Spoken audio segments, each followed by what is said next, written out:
The following is a presentation of Flow Sports.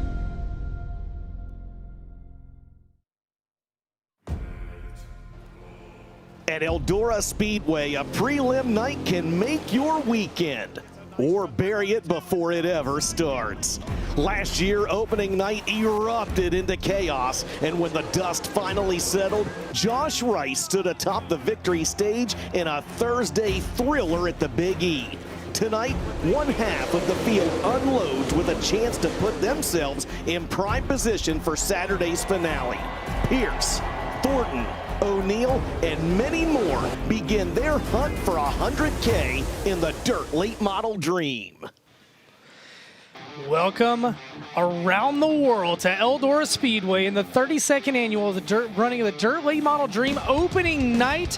$700,000 plus on the line over the course of the next 3 days, and the pursuit of that coveted crown jewel title begins here tonight. It is another picture-perfect day in Rossburg, Ohio. You see the look from high atop this sprawling half-mile oval, the world's fastest half-mile, and we are here at Eldora Speedway with a day where it all begins, Randy. Everybody dreams of winning at Eldora. They especially dream of winning a race that pays six figures. That pursuit begins tonight. I am Ben Shelton, joined by the soon-to-be Hall of Famer Randy Weaver. We're down here in the Kevin Kovac Memorial Media Center, and today, the testing's over after last night. Today, it gets down to business, and as a race car driver, what are the stress levels, right, if you know you only got one chance to get it right? Well, I think a lot of it depends on how last night went, obviously, and that you either feel really good about your program or you're scrambling and trying to work and get better. But the 9 car was awful good last night, and I feel like he'll be good all the way through the weekend. But as a race team, race driver, today you're just really going over everything, making sure everything's as good as it can possibly be, and then everything else has to go right to have a good night. We're going to talk about the format more as this pre-race show goes on, presented by Race Car Engineering. We want to thank Steve Dorr and the fine folks from Race Car Engineering sponsoring the pre-race show for tonight, tomorrow, and Saturday.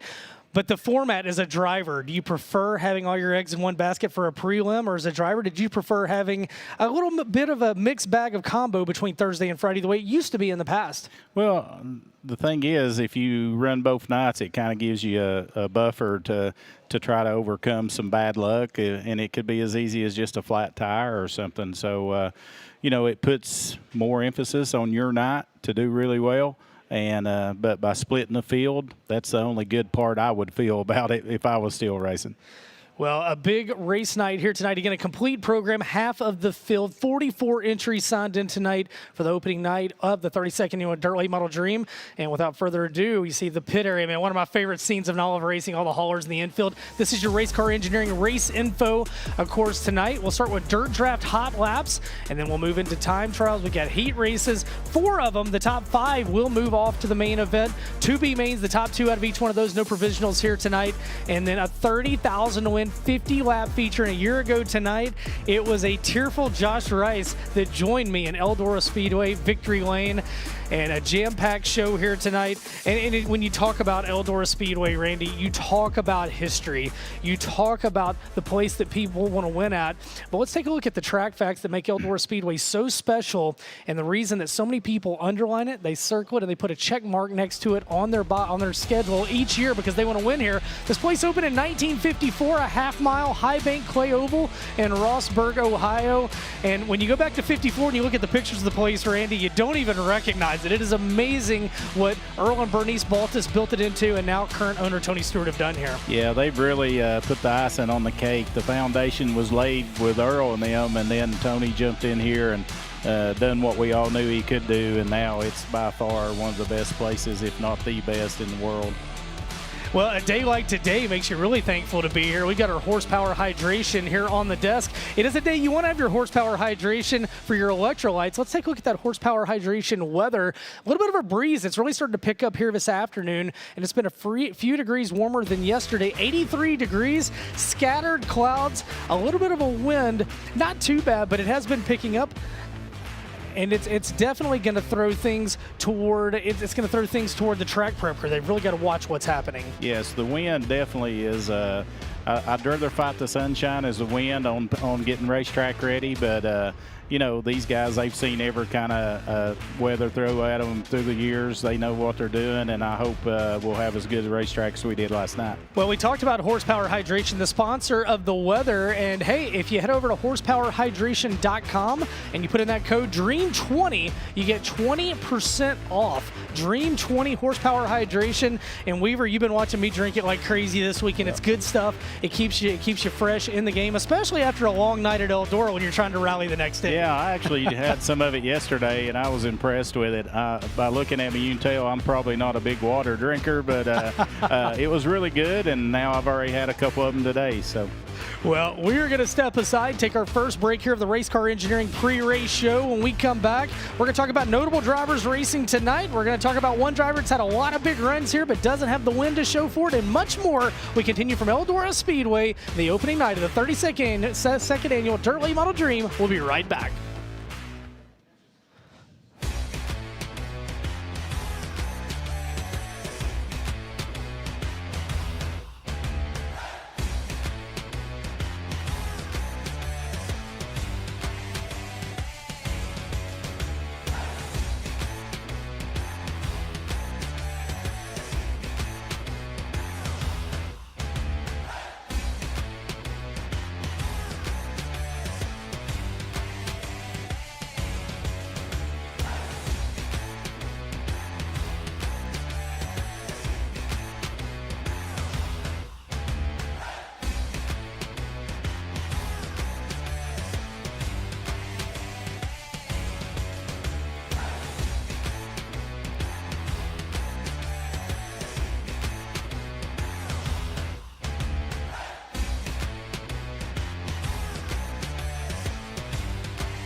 Welcome back to Eldora Speedway in Rossburg, Ohio, as the fans welcome back home. They're making their way through the front gates here at the Big E.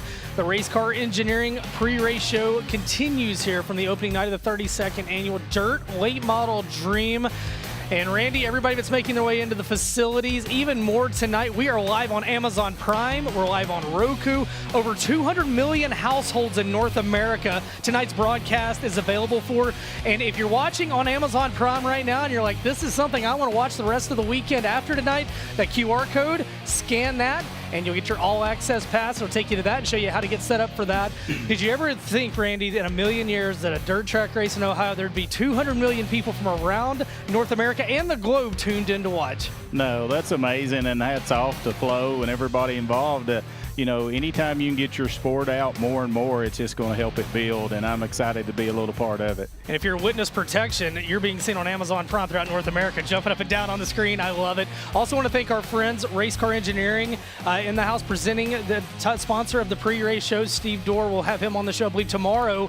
And again, check them out. Brand new website, racecareng.com, and free freight on orders over $199. So a lot of cool things happening here. And tonight, a lot of cool race car drivers are going to be on the Speedway, Randy. We got a lot of notable entries, and everybody talks about which night's easiest, which one's the hardest. I think they're both pretty freaking hard. Yeah, there's nothing easy about Eldora.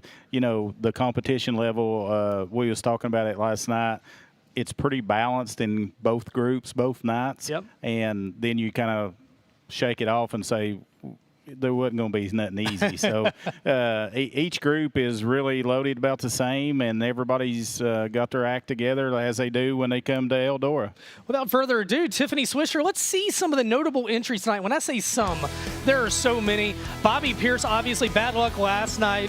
Oil pump issues. They changed motors on that race car back tonight. Chris Ferguson, good run last night. Chris Madden, we're going to dive more into Smokey here in a minute and some of his stats here. He's in action tonight. Devin Moran, who maybe had a chance to get around Hoffman last night, couldn't quite seal the deal. Hudson O'Neal, Kyle Bronson, Ricky Thornton Jr., Tyler Erb, Tim McCready, Josh Rice, Shane Clanton, the list goes on. And a guy you've raced a lot in your career, Randy Weaver, Chris Madden. Let's take a look at some of Chris's stats. He's obviously hasn't won any of the big races here yet, but he has got some very notable stats. And you look at Chris Madden, he started 18 times, 22 attempts here at the Dirt Late Model Dream, 7 times he's been in the top 5. He's been second 3 times. 14 top 10s. He's led 73 laps over 2 races, $143,000 in earnings, 2 prelim wins, but he's never got it done on Saturday. How pressing is it when you got that kind of resume you're getting later in your career? How bad do you want to get just one of them, Randy? Oh, you want to always get one at Eldora regardless, but that's amazing, them stats. Look at that, 18 starts, and he's at $143,200. If you win this thing, it's $100 grand. That's you know right. what I mean? That's how big a difference it is, and he knows that, and he wants that checked off his list, and he wants that trophy in his case. Well, talking of checking off our list, 2 of our great friends, our compadres, are going to be up top in the booth tonight. James Essex, the Hall of Famer, along with our good friend Dustin Jarrett. And guys, I want your thoughts on tonight's entries, but I also understand Coleman Farms Racing, they made all the racers feel very welcome here this weekend, and somehow they're making you feel welcome up there tonight as well. Yeah, Brett Coltman and the great folks from Coltman Farms, they actually handed gift packs out to the drivers whenever they came in this weekend. And you know, a lot of folks at home, yeah, right there, James has got a bag right there. A lot of folks at home, listen, I see the comments, right? You do too. People are like, why do they say this name so much? Why do they say that one so much? It's because of great people like Brett Coltman, Coltman Farms, and all the other great sponsors, Race Car Engineering, is they do this kind of stuff for us, right? Number one, or for the drivers, right? And these gift bags, James, they are chock full of stuff. Did you get are these Kyle Bronson wieners? They're winter weenies. They are by the way, winter weenies. There's a lot of local flair in here. There is Moeller Brew Barn, by the way. They've got some good stuff. There's T-shirts. There's Wendell's barbecue products. There's barbecue in there. There's a ton of gift cards in here as well. These gift cards. Another one from the Moeller Brew Barn. We've got the St. Henry Nightclub, a longtime sponsor. And by the way, James, your favorite, Gilbert Station. We just saw the ad for it, home of the Spank Burger. That's what it says on there. I mean. So, as Kenny Wallace would say, comment below on the Spank Burger what you think about that. Let's not. Okay. snack mix from a Harry's Brit store from just up the road in New Weston. So not only is it a cool gift pack that Brett Coltman and the folks from Coltman Farms Racing handed out, but they actually supported local businesses as well as stimulated the local economy. Well, there we go. Well, I appreciate that. But yeah, tonight's show, 30,000 to win. Can't wait for that. We've got 44 will be running tonight. They split the field in half. Well, how do they do that? Well, I guess on the entry they decide don't care, right? What night they run. Yes. Basically, it says don't care. Drivers, drivers get their option of Thursday night, Friday night, or no preference. Yeah, right. Right. And they do their best to try to split the field into the ones that want to run Thursday, the ones that want to run Friday, and then they go from there and do their best to even it out so that there's an even number each night. So if you had some scratches tonight, then they just like Kay Dillard was entered for tonight. He's not coming this weekend, so they just replace him. So 44 tonight, should have maybe 44 tomorrow night. So, hey, somebody's going to walk out with 30K here tonight. Hey, it's good to have you in the booth, by the way. You and Mike Norris were awesome pit reporting yesterday, but that's 2 straight races where there hasn't been any action in the pits. 2 years ago it was rained out, right? Didn't get to do anything. Last year we had a pit stop for a shock adjustment. No chaos, no controversy, nothing last night. 40 laps of PSG, or 50 laps of PSG last night. Great show last night. Congratulations to Nick Hoffman. Continues his role. And he kind of reminds you here, and somebody made a post on Facebook, kind of reminds you of Scott Bloomquist because he and Dale McDowell, remember, though, before he drove for Ty Torrey, he drove for Scott Bloomquist and Nick Hoffman. Yeah. I mean, it's you just never know. I mean, you know, but you never know, right? One thing that we do know is that the fifth member of our broadcast team joins us in the infield as well. That is Mr. Mike Norris, the voice of Fairbury Speedway. And Mike Norris, I believe, has caught up with a driver that had a little bit of trouble 24 hours ago. Yeah, a little bit bad luck last night. Again, you qualified 4th, went from 2nd to 6th in the heat race, and you just decided to scratch there in the B main. You're a defending World 100 champion. What the heck gives, man? It feels tough. I don't know. We qualified well yesterday, and I felt pretty confident going into our heat race, and I just wasn't very good. So the way the format is on the flow nights, you got to be so good, have a good spot in the B main. I figured starting 6th or 8th or whatever we're going to be, it's going to be tough to transfer. So I figured with this long weekend, this place is so demanding that we just call it off there, save our stuff for today. We go out pretty late today in Group B, so hopefully we can at least start ourselves good, have a good qualifying lap, put ourselves in position in the heat race to be able to start up front somewhere in the future. Well, you've got 3 top 10s, a 4th, 2 8s in the Dirt Late Model Dream, and of course, you're the defending World 100 champion. You know what it takes. Are you going to have that? And does it make you nervous tonight, just having one night to be able to do that? I mean, I actually like running just the one night. I feel like the guys that got a million guys behind them, once they got multiple nights, it's easier for them to get that much further ahead come Saturday. So I feel like just running the first night, we like doing the first night. That way, if I do something dumb and put it in the fence, gives us an extra day to work on it. So, I mean, overall, I think just have a really solid night tonight. Kind of wait and see what the wheel of misfortune does come Saturday. So I feel like Dream last year, we finished 8th, but I think we were good enough to run 2nd. So we had a right front shock problem with like 20 to go. Really cost us a bunch of spots late, but we're good there. Like I said, we're good at the World, so hopefully we make all the right moves. It looks like the track's a little wetter today than it was yesterday, so I'm sure that's gonna be a little bit different. But overall, I know we got a really good team behind us, and just looking forward to the rest of the night. Your defending World 100 champion is ready to kick off the 32nd Dream. How about it for Ricky Thornton Jr.? Well, Randy Weaver, you see it. I mean, this is tough, and again, he's running with FloRacing Night in America, but only your best 8 finishes count. So he's like, you know what? I'm going to throw last night out. He puts all the eggs in tonight's basket, and that's a guy looking toward a $100,000 payday on Saturday. Definitely the big picture. Yeah, Ricky and them. I mean, an unbelievable talent, a great team. They'll get it turned around. But like we was talking last night, with no provisionals or none of that on the flow race, this probably was the hardest race to make at Eldora. So he's tickled now that he's got his stuff fresh, ready to go, and we're going to kick off the dream. Well, we're going to step aside, thank more marketing partners. We come back. The Race Car Engineering pre-race show continues from Eldora Speedway in the opening night of the 32nd annual Dirt Late Model Dream. Don't go anywhere.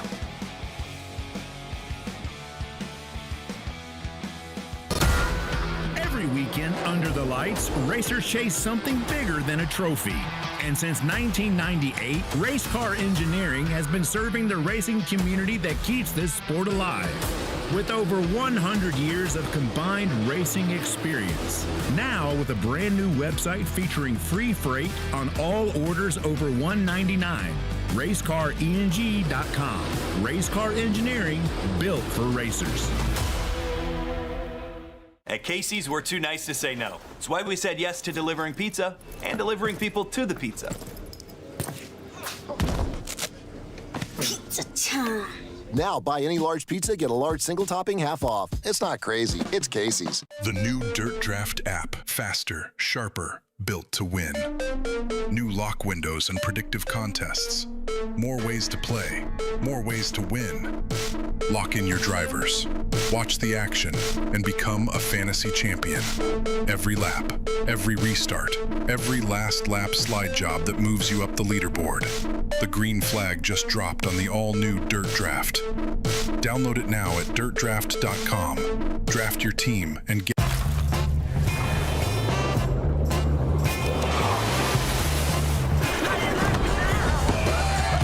a superior smooth taste worth playing for. Michelob Ultra, superior light beer. For 4 decades, one name has redefined hunting precision. Jarrett Rifles, where engineering meets the art of the hunt. From African plains to American mountains, discerning hunters choose Jarrett for one reason: when opportunity presents itself, there's no room for compromise. Every rifle leaves our workshop with proven half MOA accuracy and our craftsman's personal guarantee. Jarrett Rifles, the difference between a shot and a trophy.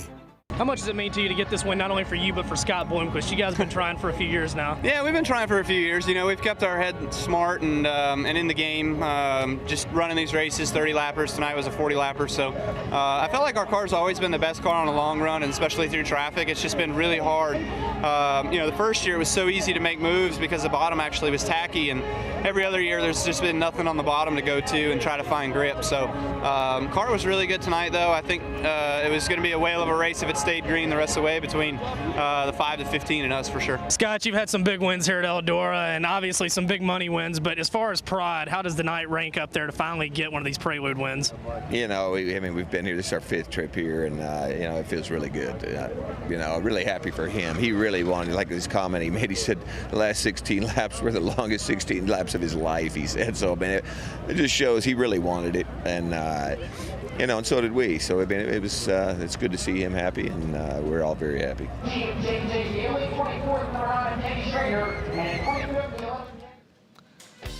Welcome back to Eldora Speedway as preparations underway. Dirt Late Model Dream opener here for the 32nd running tonight. Garrett Alberson down in the pit area getting ready for action tonight. And boy, you talked about a trip down memory lane. That was the last Prelude to the Dream, and Kyle Busch won that back in 2012. And, you know, a little sidebar, Kyle wins the race. He has victory lane. He comes and sits on the front of the stage, and there's all kinds of media outlets because all the NASCAR drivers were here.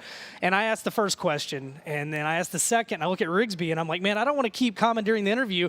And somebody looks at me and they're like, hey man, keep asking questions because none of us know what to ask about this. So I asked all that. They ended up being on ESPN, and you see Kyle and seeing how proud he was that night and how proud that Scott was. And those were a natural match to have together. You know, it's hard to believe that we lost Kyle, but he definitely made his mark in so much in our sport. And that night he stood in Eldora Speedway's victory lane stage, you know, on top of that podium. Yeah, and it's just amazing that all the history and all the people that has stood on that stage, but for Kyle and his legacy, and just to be teamed up with Bloomquist to pull off the Prelude, and I mean, it's almost like that combination. You knew it was going to happen, but they just took them a couple years to get figured out. But man, just unbelievable. All of our thoughts to the Busch family. It's just amazing that somebody that talented that we lost, and he actually made the bigger impact on all of racing as a whole,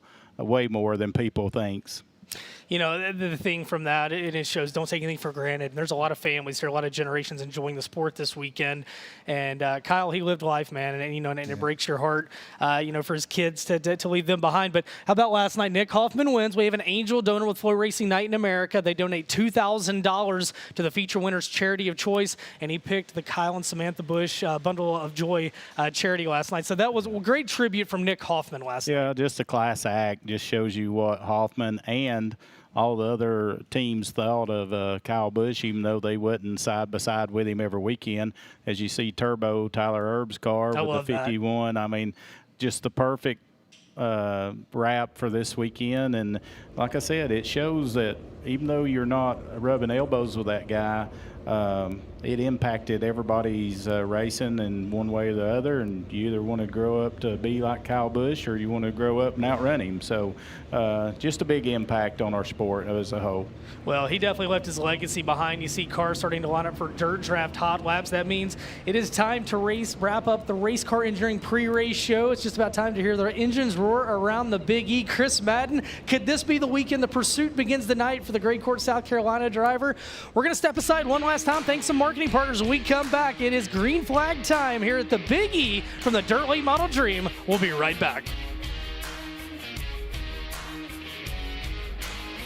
Willie's Carbon Dyno Shop has been setting the pace for over 40 years by manufacturing championship-winning high-performance carburetors, including the U.S. patent Super Bowl and revolutionary Twin Blade. The Super Bowl delivers instant throttle response, eliminates fuel foaming, and keeps jets perfectly fed, built for gas, methanol, or E85 in both 2-barrel or 4-barrel designs. And the Twin Blade, the most innovative carburetor of our time, tuned for maximum output while protecting your engine. Visit online at Willie'sCarbs.com. Willie's Carbon Dyno Shop. Run one or follow one. Rocket Chassis, the winningest name in dirt late model racing. From the red clay of the south to the slick tracks up north. When victory is on the line, champions choose Rocket Chassis. Born in 1991 by racers for racers. Rocket has built nearly 6,500 chassis and stacked more wins than anybody in the sport. And don't forget the newest cutting-edge XR2. Razor sharp handling, unmatched speed, and the legendary Rocket Edge. Whether you're chasing Lucas, World of Outlaws glory, or dominating your local bull ring, Rocket delivers the tools to dominate. Rocket Chassis, built to win, driven to victory.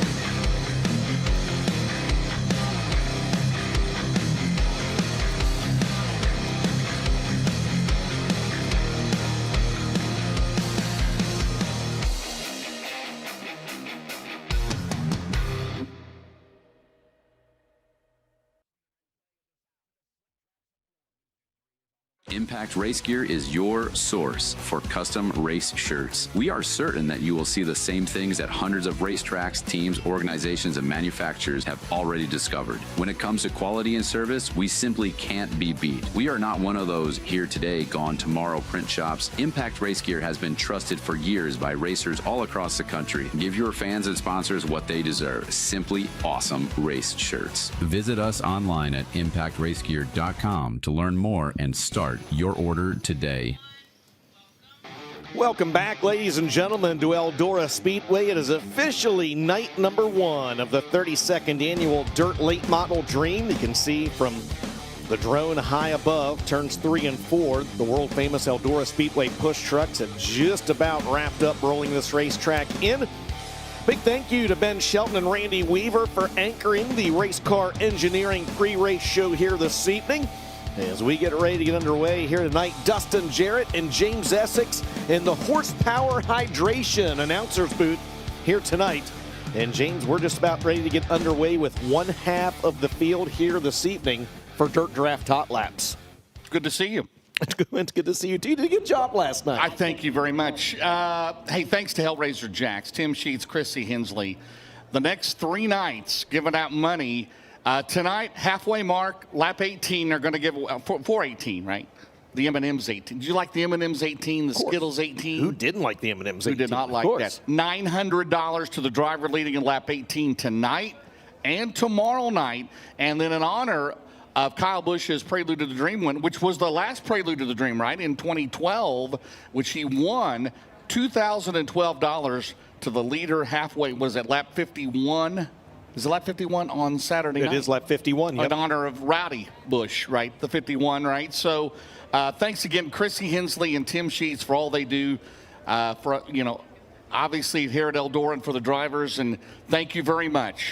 Absolutely. Yep. Appreciate Hellraiser Jacks. We also appreciate the good folks from Dirt Draft as well. By the way, if you are a new or reactivated subscriber, $10 Longhorn Gear gift card. James, did you set a Dirt Draft lineup tonight? I know you did. Just tell me who's on it. You need to know my password first. I'm going to change my password now. Since I told everybody that it was KC Spurlock 456. Well, it was going to be Spankburger 1. So, now does this include a Steve Arpin autograph? If I get some Longhorn gear, will he autograph something if I buy $10 Longhorn gear card? Yeah. Is that what that said? Gear gift card. The world is anxiously awaiting your Dirt Draft team, James. Oh, man. I don't know. I got to do one, right? What about like the all ALMS team? Like Chris Patterson, Brian Ruhlman, Jerry Bowersock. Jerry Rice won the first Jerry one Rice, yeah. At Eldora in 1995. Oh. I set my starter. Why don't we do that one? That's a good idea. Well, I tried to lob you up a softball to do it. Jerry Bowersock, would he be? Well, I think so. Matt Miller? Yeah, there you go. Former Dream winner? There you go. Nice crowd rolling in here this evening to the Big E as we are moments away from Dirt Draft Hot Laps here this evening. And as you heard in the Race Car Engineering pre-race show, we do want to welcome each and every one of you that are watching live on Amazon Prime this evening. So Amazon Prime, been a big supporter of everything that FloRacing has done over the course of the last 6 or 8 months or so. We're proud to welcome them on board, and we want to welcome those of you that are watching, not just across the country, but from across the globe. I don't think it was quite 200 million people watching that maybe Ben mentioned earlier. I bet there's a lot of people watching on Amazon Prime tonight, and they're looking to see if that guy right there can go. Oh, no. Ben, your mic is muted. Nope. Stats matter. FloRacing, available in over 200 million households in North America. I did not say that there were 200 million people watching. Oh, no, I think you did. Between social, all of our fast channels, Roku, Amazon Prime, and Flo, over 200 million households have access to the broadcast. That's what I said. I'm going to have our editing team clip that in your quote from earlier and replay it whenever I anchor the pre-race show tomorrow. Is Al Michaels and Kirk Herbstreit watching tonight? Kirk Herbstreit's from Ohio. He's down the road in Centerville, of course, former Buckeye. A former Centerville Elk. The Centerville Elks. Al Michaels, former voice of the Cincinnati Reds back in the early 70s. How about that? So, there you go. So welcome everybody watching tonight. Great. Hey, how about the high limit race last night? You talk about spank burgers.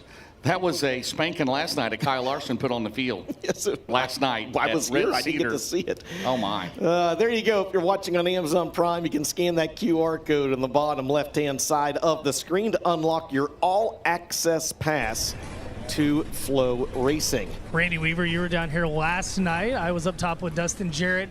Last night at this point, what you saw out of the racetrack versus what you see right now, what have you got? Well, definitely the racetrack is a lot wetter than it was last night, and I figured they'd do that, right? Like every night we're here, everybody knows we're going to get something different. So, which half the field tonight versus the full field, so the racetrack should be a lot faster and stay faster a lot longer.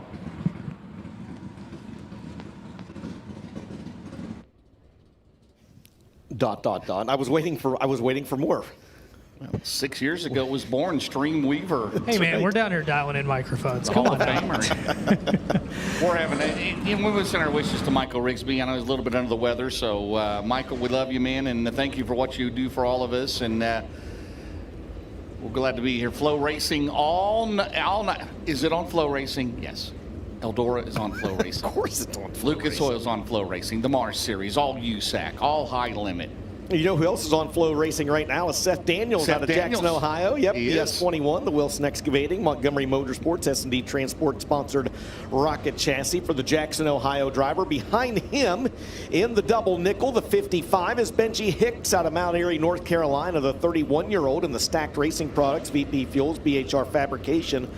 Freedom Isn't Free, number 55. Behind him will be the 44 D car, made the show last night out of Salem, Alabama. That'll be Dalton Cook. Dalton Cook in a Live Life Healthy Healthcare. LLH. That's a tongue twister, right? LLHH. CRM Motorsports, New Point Lighting Design. It's a Longhorn Clements. Behind him, the 380E car. That'll be Jackson Heights. Oh, no! He just lost a left front tire right there in front of us. What just happened? Well, he just lost a left front tire right there in front of us. Yeah. Did we see that at Wheeling with someone? They didn't have the lug nuts on it. Jackson Ice currently 7th in the Hunt the Front Super Dirt Series points, so he's got to come to the pit area in a 388 car. Well, this will be our first MD3 instant replay of the night, and there it is. Somebody might have just lost a job. That's what happened. Wow. James, somebody's a bad start to the night. You should give them their Spank Burger gift certificate. Maybe. Oh, we're up here munching on some honey roasted sesame sticks from Harry Britt's store in New Weston, guys. I mean, it's a tough life. It's a tough life, guys. It's a tough life if you're on Jackson Heiss' crew and you didn't tighten the lug nuts on that tire. Where was it that it was an Eagle, because the lug nuts were still in the tire. It was an Eagle, not Wheeling, Yeah, the lug nuts were still, we're not going to name anybody, Clay Stuckey. It was the lug nuts were still in the wheel when they got in the infield. Yeah, I know. Tiffany Swisher says, wow, nobody's safe in these broadcasts. Well, there's Chris Madden. He might be safe tonight. The driver out of Gray Court, South Carolina, in that Wells & Sons Motorsports. Henderson Amusement, Millwood Plumbing Infinity race car, the 44. You heard the stats on him earlier, and he'll be followed by the driver of the 55E out of Moorhaven, Florida. That is Eli Johnson in the Clyde Johnson Contracting and Roofing. 7 Peak Steel, Coltman Farms Racing sponsored, number 55E. My name in turn number 1 will be the 2016 Dirt Late Model Dream winner, former World of Outlaws Series champion. It'll be Dennis Erb Jr. out of Carpentersville, Illinois.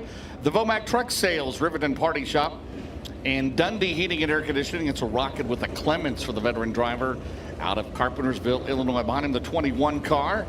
He is currently 9th in the Hunt the Front Super Dirt Series points out of Rome, Georgia. That will be Mario Gresham. Mario Gresham in car number 21 on the racetrack. Also in this first group of hot laps here. Oh, getting the left front back on the 388 of Jackson Heiss. Yeah, you can thank Jake O'Neill's crew for that. There you go. They helped him out. There you have it. I mean, when I think Ocala, Florida, I think Tucson, Arizona as well. And when I think Eldora Speedway, this is one of the guys I think of.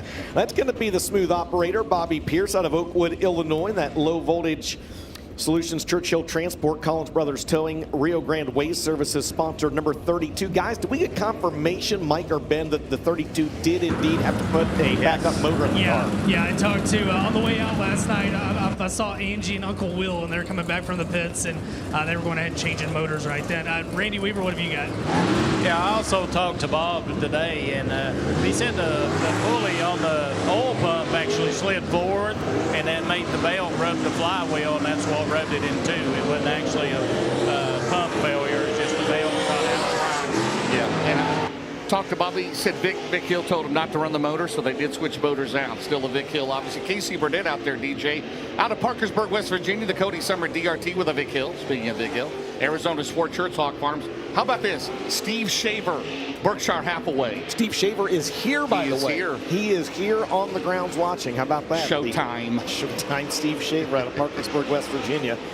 Take him a lap or two to get up to speed. If you are on the grounds, don't forget 50/50 tickets are on sale. If you're watching at home and you are anywhere in the state of Ohio, you can go to Eldora5050.com and get your 50/50 tickets. And it is a complete drawing each and every night. Winner's share of the 50/50 right now is currently over $6,000. We talked about Al Michaels Thursday Night Football. Yes. Me and DJ tonight. But, and I got a message from the godfather of scrambles a while ago. You know who that is, right? I do. Yes, I do. And he said Al Michaels did call ABC's Wide World of Sports a USAC sprint car racer right here at Eldora back in the 70s. Wow. I believe Keith Jackson also is dead. Oh, Nelly. Keith Jackson did a race here at Eldora, a USAC sprint car race as well, back in the 1970s. How about that? You remember ABC's Wild World? Easy for you to say. When I think Eldora Speedway, I think Al Michaels, Keith Jackson, and James Essex. And Randy Weaver. There's Carson Ferguson as they get this first wave of dirt draft hot laps. I don't know if we're going to say those hot laps are in, but I think at least got a little bit of the slime off the racetrack. You just see Carson Ferguson there watching on his phone with it propped up on the steering wheel in the staging lane. So Rick Monroe, Rob Penrod on the flag stand as usual here at Eldora. Again, $30,000 to win tonight, the A main. And again, is every lap matters, right, DJ? Yeah, so the same format that we've seen at Eldora for the last few years for the Dirt Late Model Dream, where the fields are split in half. Of course, last night was a complete show, so you still get to see everybody run 3 nights of racing, with last night being a full show for FloRacing Night in America. But after that, we split the field in half. Half the field, very similar to what they do at the Chili Bowl or at the Knoxville Nationals for sprint cars. They split the field up, right? So half the field runs tonight, half the field runs tomorrow night, but drivers accumulate points when they're on the racetrack for qualifying, for their heat races, and for the A main. And they accumulate points based on how well they qualify or how well they run their heats or their features. And those points will accumulate and will help set the stage for Saturday's 6 traditional heat races. There's going to be 4 heat races here tonight, 2 in each group. It'll be 10 laps, invert 4 in each of these, top 5 advance. And then the feature lineup, we will spin the Wheel of Misfortune, right, tonight? Yes. So, and they did that last year as well. And the wheel spin tonight will determine the invert for the feature both tonight and tomorrow night. It's going to be the same both nights, right? You can't have, when you do the every lap matters format, as they've done here at Eldora, again, you can't have a feature invert of 8 one night and 0 the next night. So whatever the high point man tonight spins after the heat races, that will determine what the feature invert will be both tonight and tomorrow night. I'd like to thank Winners Performance bringing the time trials tonight and tomorrow night. iBox brings heats 1 and 2 tonight and tomorrow night, and then Integra heats 3 and 4, and Buzzy Racing Products, the B main sponsors. Again, 50 laps tonight, $30,000 to the winner. How about Mario Gresham, the quickest in that set of dirt draft hot laps, 1:6.489. Gresham, as I mentioned, currently 9th in the Hunt the Front Super Dirt Series. It's been forever since they've run a race in Hunt the Front, right? They've been right now. Hudson O'Neal is still the points leader, right? Yeah. Crazy, and then he leads both in the Lucas. And after last night, Brandon Shepard now leading the FloRacing Night in America. Hard charger last night was Brandon Shepard, right? Yes, it was, from 21st up to 4th, by the way. Impressive show there last night. Bronson and Blair got off to a good start and looked good. Hoffman, new Durham Chevy under the hood of that Ty Torrey car. And somebody said it on, Facebook that he does remind you of Scott Bloomquist. You got Dale McDowell, of course, but Nick Hoffman, before he joined Ty Torrey Motorsports, he drove for Scott Bloomquist, if you'll remember. That's exactly right. Yeah. So how about Turbo last night? Good run for him as he's in the Rowdy 51 tonight. Yeah, the Best Performance Motorsports, Langenfelder Mechanical Contractors 51. Just before that, we saw the 9 of Tim McCready. The XS Storage Sherlock Ventures Dave Warren Power Sports sponsored 9. There's the 74X new wrap this weekend for Ethan Dotson. It has a win at the Wild West Shootout earlier this year in that ASD Motorsports Jarrett Rifles Taco John sponsored entry. And there's the 71, the veteran Hot Rod Conley out of Wheelersburg, Ohio, in the Conley Trucking Conley River Terminal Impact Race Gear sponsored 71R. Glad to have him here with us tonight. And also, as you see there coming by, the 11R car, won here a year ago out of Crittenden, Kentucky, is the current O'Reilly Auto Parts Rookie of the Year. Top point man in that series for the Lucas Oil Late Model Dirt Series. That'll be Josh Rice.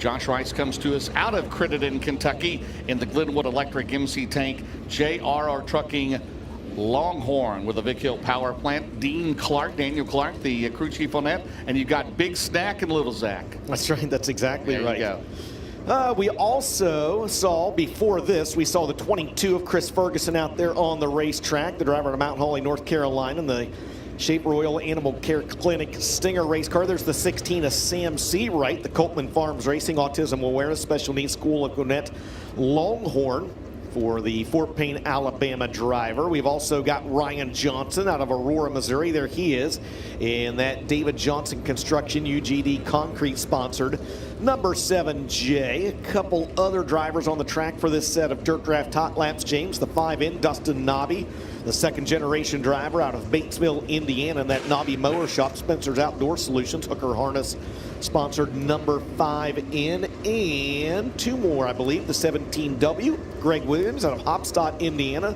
and the Wilderman Farms, Martin Dairy Farms, Ed Carley Motorsports 17W. Again, that is Greg Williams. And the 48, the former Chicago Bears draft pick out of Brimfield, Illinois, that's Tim Lance. Tim Lance and that Digital Copy Systems Outpace Racing product sponsored number 48. They're surely not going to move to Indiana, are they? The Bears. You were up here lobbying with Matt Curl earlier to take Fairbury. We need to Fairbury. Move to Fairbury. Why not? America's dirt track, America's football team, the Bears, right? Or Ditka would say the Bears, right? All right, second group of hot laps here. In 44 tonight, we should have, they split the field in half, so 43, 44 tomorrow night. 87 pre-entries this year for the Dirt Late Model Dream. We had, I believe, three drivers here last night that were not on the pre-entry list. We had, I believe, two or maybe three drivers from the pre-entry list that did not show up, so that's a wash. That's going to end us somewhere around, somewhere in the upper 80s, 87, 88 drivers total for the 2024 running, or gee whiz, the 2026 running of the Dirt Late Model Dream. How about Chris Ferguson? Won a heat race here last night, the FloRacing Night in America. Right now, the quickest here in hot laps. In that 22 car for his father, Brian Connard. The quickest by a 15.398, yeah. By a half second. Tyler Erb in the 51 car, then Tim McCready and Rod Conley. Rod Conley in the 71 car. What is he? Second in the Valvoline Ironman Series points behind Colton Burdett, whose brother Casey will be coming up here, who came in shortly here in the first group of hot laps for Cody Summer. As those drivers make their way to the pit area. Hey, again, we can't thank enough Tim Sheets and Chris Hensley for what all they do for Dirt Late Model Racing. And halfway tonight, the lap, we'll actually get lap 18 tonight of the 50, right? We got 50 laps tonight, $900 in honor of Kyle Busch, and then they'll do the same tomorrow night. And in $2,012 to the leader on lap 51 here on Saturday night of the 100 lap Dirt Late Model Dream. 100. How about the purses? 100,000 and $6,000 to start on Saturday night again, DJ.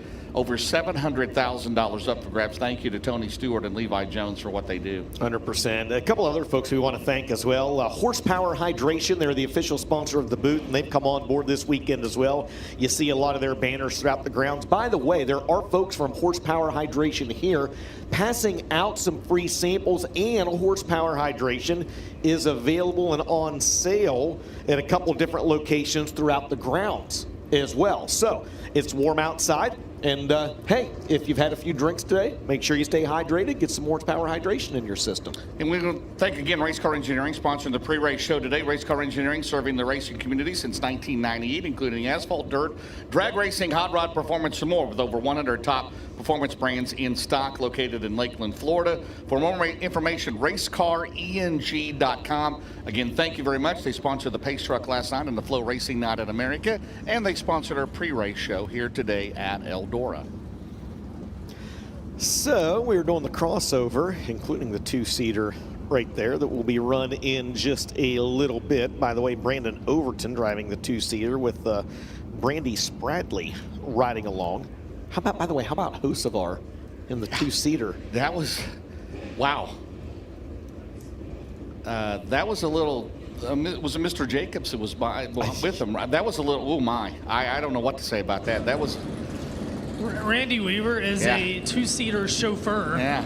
Do you feel any extra pressure after seeing the experience Hocevar gave the rider last night? No, I believe I can do anything I want to and it'll be all right after that. So I ain't worried about nothing now. But, man, I thought we was all out of a two-seater ride after that. But he saved it, and I'm sure that guy got the ride of his life. Yeah, in fact, the two-seater down there, Dustin, I think backing up for the Droop Tech right there after Hocevar got in it last night. Well, coming up right here, the driver that finished in second here last night in the FloRacing Night in America race, that'll be Devin Moran. Devin Moran out of Dresden, Ohio. The Big River Steel Millwood Plumbing 99 for Roger Sellers. Double Down Motorsports. Behind him, the 93, another Lucas Oil regular. That'll be Carson Ferguson. Carson Ferguson, the Hoopall Grady Coleman Farms Racing 93 for Paler Motorsports. Donald and Gina Bratcher, DJ. Yes, behind them, another car in the 90s, high in the 90s today. It's going to be the Jedi, Jerry Bowersock, the 5-time Eldora Speedway track champion in that LCD partnership. Fullenkamp's Frenchtown Trailer Sales and TB Tile sponsor number 95. There's Jerry Bowersock. He'll be followed by the driver, the number 15. That is Milano, Oregon's Justin Duty in the Don Frank Floors First Class Septic Roberts Beat Company sponsored number 15. Also in this group behind Justin Duty is the 40B car. Led some laps last night. Won a heat race. That'll be Kyle Bronson. Kyle Bronson currently 10th in the Lucas Oil Late Model Dirt Series points. The Race Car Engineering Atomic Music Group LLC Rocket. He, of course, out of Brandon, Florida. Behind him, the 5, the Magic Man, the Ocala Restaurant Supply entry, Southeast Ship Repair, and Race Car Engineering entry. That'll be Mark Whitener. Mark Whitener out of Middleburg, Florida, in car number 5. A winner at Volusia earlier this year is on your screen out of Sun River, Montana. That's Michael Leach in that Willow Ranch Dust Pods Low & Bro Motorsports sponsored number 09. Behind him, we mentioned Devin Moran already. We got the 71, the SSI Motorsports entry. That's the New Deal Hudson O'Neill in that Big River Steel, Merrill Bonding, Wheeler Metals, Professional Concrete Cutting and Drilling sponsored 71. Again, Hudson O'Neill. And how about the driver out of Portage, Michigan in the 71, the NASCAR Cup Series winner at Talladega earlier, 77 rather, at Talladega earlier this season. That's Carson Hocevar in the Chili's Ride the Dente Ziegler Auto Group Gamebridge sponsored number 77. And there's the 15 LK, and that'll be Lane Snook, the youngster out of Port Royal, Pennsylvania. 4 wins on the year for him. And he steps behind the wheel this weekend of that Bruce Kane Racing, Jerry Siding, Roofing and Windows, All About Outdoors, Langenfelder Mechanical Contractor, sponsored at number 15. And behind him, the 12 car, that'll be out of Pennsboro, West Virginia. That'll be Ryan Payne. Glad to have him here this weekend. I don't believe he ran last night, did he? He did not. He took the night off. Ryan Payne, the veteran, as I mentioned, out of Pennsboro, West Virginia. He's in the Payne's Trucking Services, Perkins Supply Rocket with Pro Power. Arthur Payne, the crew chief, on the 12 car. So there you have Hudson O'Neill, the winningest driver in Dirt Late Model Racing so far this year. 13 wins overall, leading the Lucas Oil Late Model Dirt Series championship points. Bronson had a good hot rod last night, didn't he, DJ? Yeah, he led the first 16 laps last night before eventually coming in 11th in the final rundown as Nick Hoffman got the big win here one night ago, his first win with FloRacing Night in America.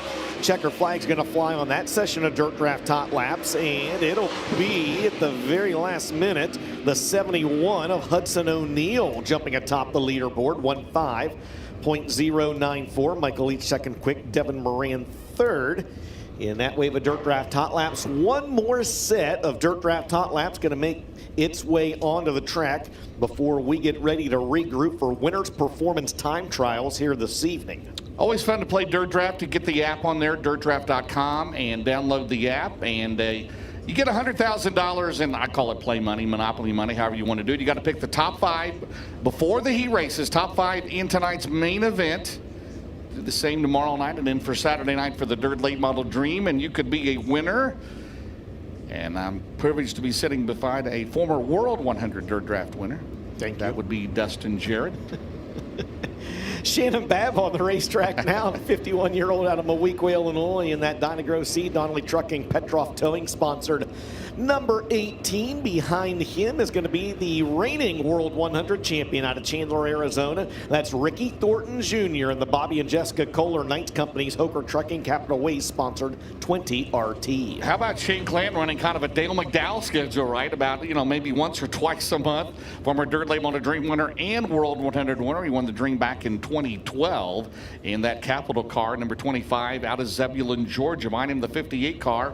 Currently standing 7th in the Lucas Oil Late Model Dirt Series points. He's in the Low Voltage Solutions Sunoco Race Fuels, 58 for Ken and Beth Roberts. That is Garrett Alberson.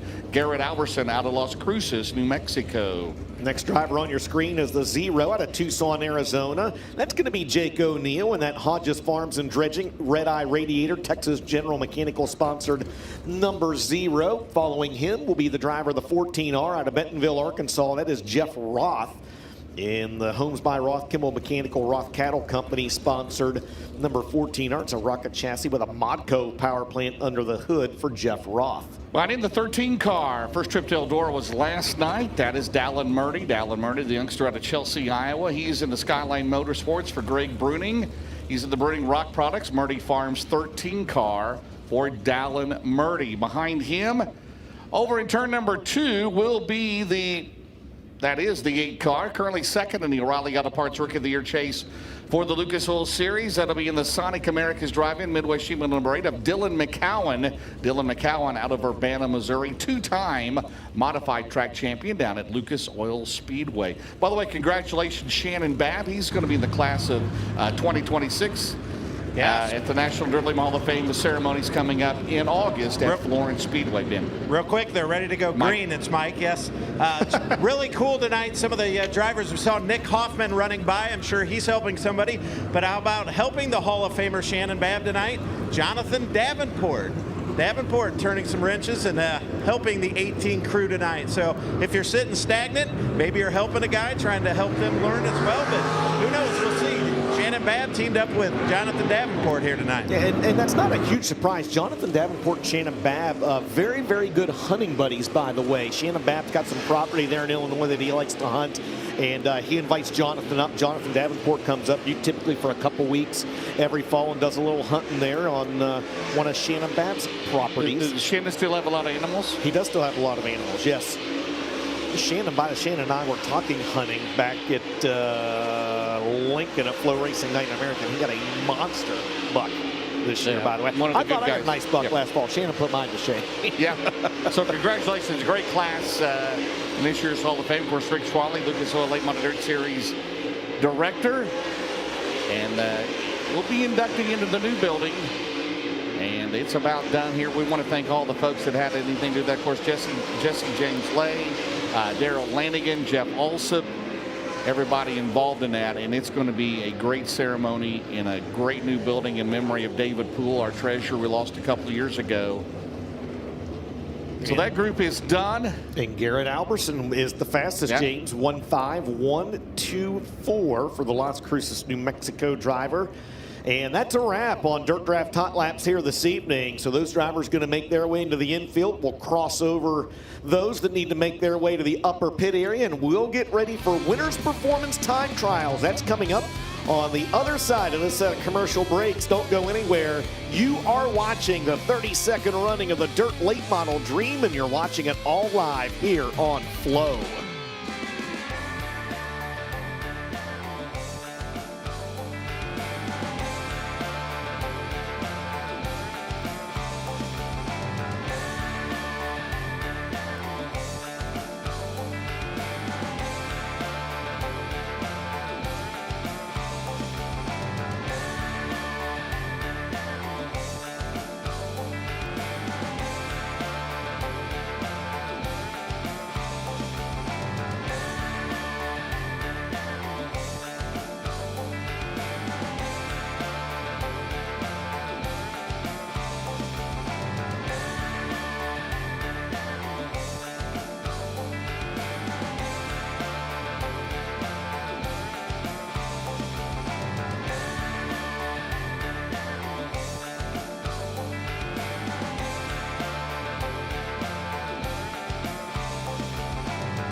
Welcome back to Eldora Speedway, night one of the Dirt Late Model Dream. First trio of cars on the track to qualify: Seth Daniels, Benji Hicks, and Dennis Erb Jr. Seth Daniels in the Wilson Excavating and Montgomery Motorsports, Four Boys Racing Supply, City Transport, Dole's Automotive, Sunoco, Ratios, Rocket Brine, Benji Hicks, the BHR 55 Fabrication, T&K Express, Stack Products, Coleman Farms, XS Batteries, and the Drive Shaft Shop, Double Nickel Clements, and Dennis Erb Jr., the McBride Mac, Bomac Truck Sales, Kaiser, PRC, Foxtrot, Griffin Party Store, Dundee Heating and Air Conditioning, Rocket Clements, 28.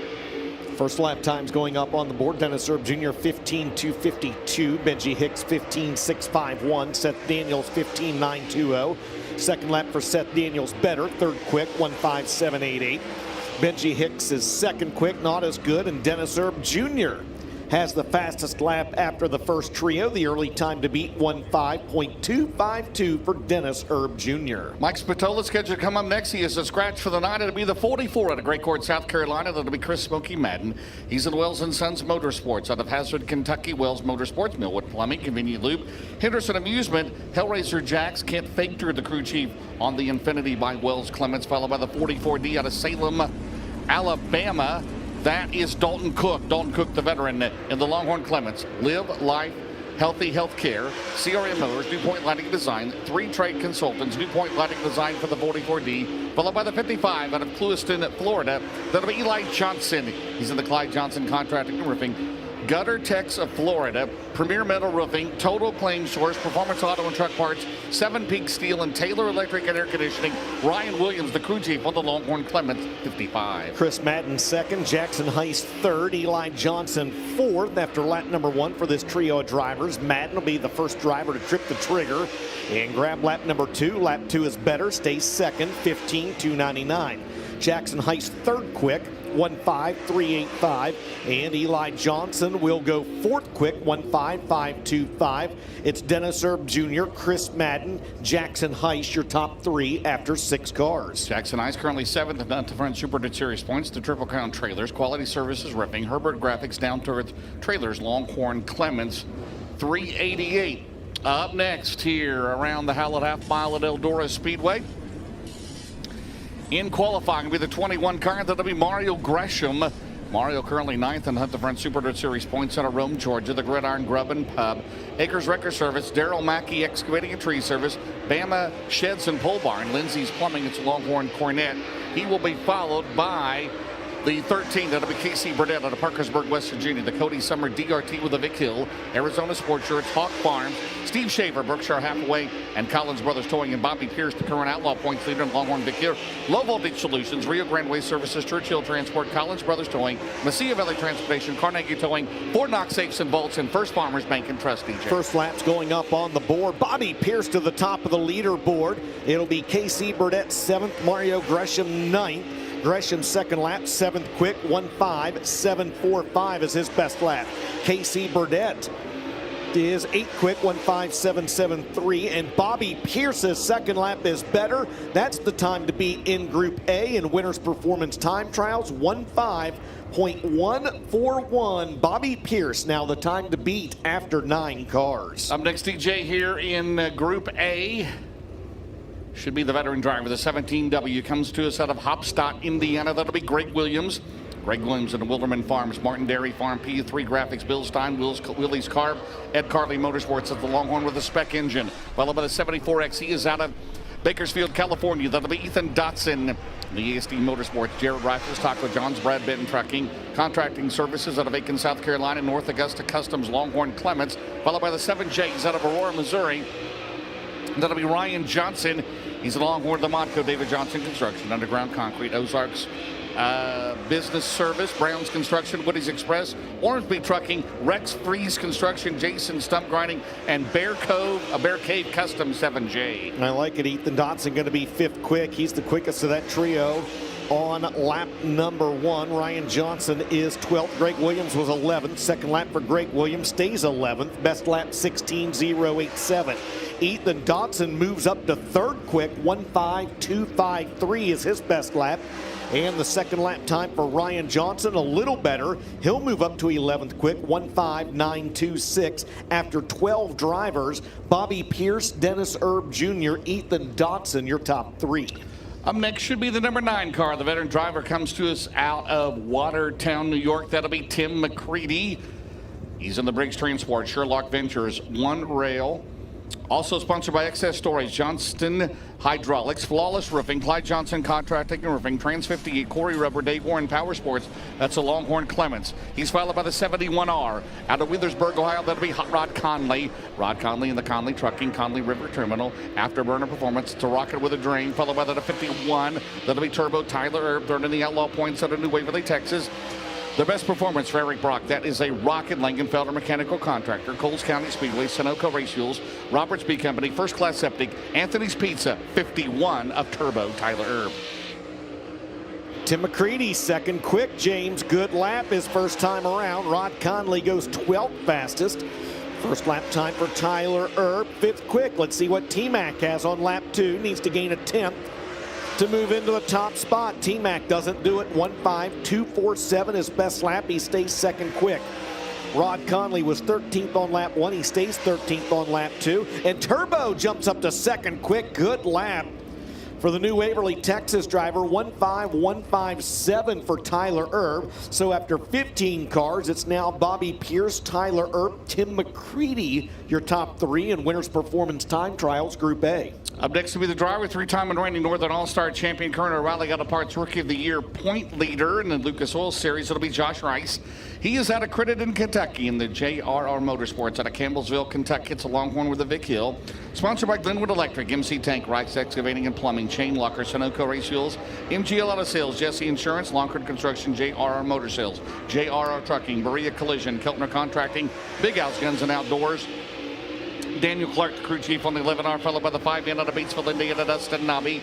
Dustin Nobby, the Nobby Miller Shop, Spencer's Outdoors, Naylor Electric, Trace Painting, Rocket Clements, followed by Tim Lance. He's out of Broomfield, Illinois in 48. Outpace Racing Products, Lance Timber and Veneer, Longhorn Pro Power 48. Josh Rice, third quick. James, good lap for the Crittenden, Kentucky driver. Dustin Nobby goes 11th. And Tim Lance on lap number 1 will check in 9th. Let's see what Rice has on lap 2. He does not improve, stays 3rd. His best lap's 15.179.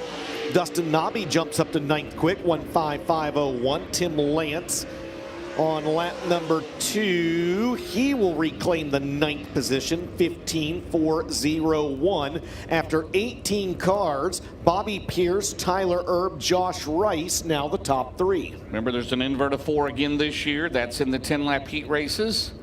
Be 2 in each group, 4 overall. Top 5 will advance. Has the next 2, and it's the final 2 here in Group A. It'll be the 22. He's on the Mount Holly, North Carolina. That'll be Chris Ferguson. He's in the Brian Connard. Live Oak, Aesthetic Dentistry, Schaefer's Racing Oil, Fast Laps, Open Hearts, Heckles Plumbing, Spray Foam, Animal Care Clinic, Splits, Vanilla Cycles, Victory Seats, Gentry Used Auto Parts. That's a Stinger with the Clements, followed by the 16 in the Coltman Farms Racing entry out of Fort Payne, Alabama. That'll be CMC Wright.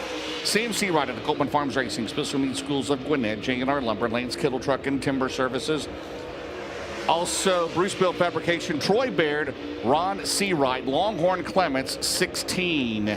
Chris Ferguson, James, to the top of the leaderboard, and Sam Seawright to 3rd. Hold the phones.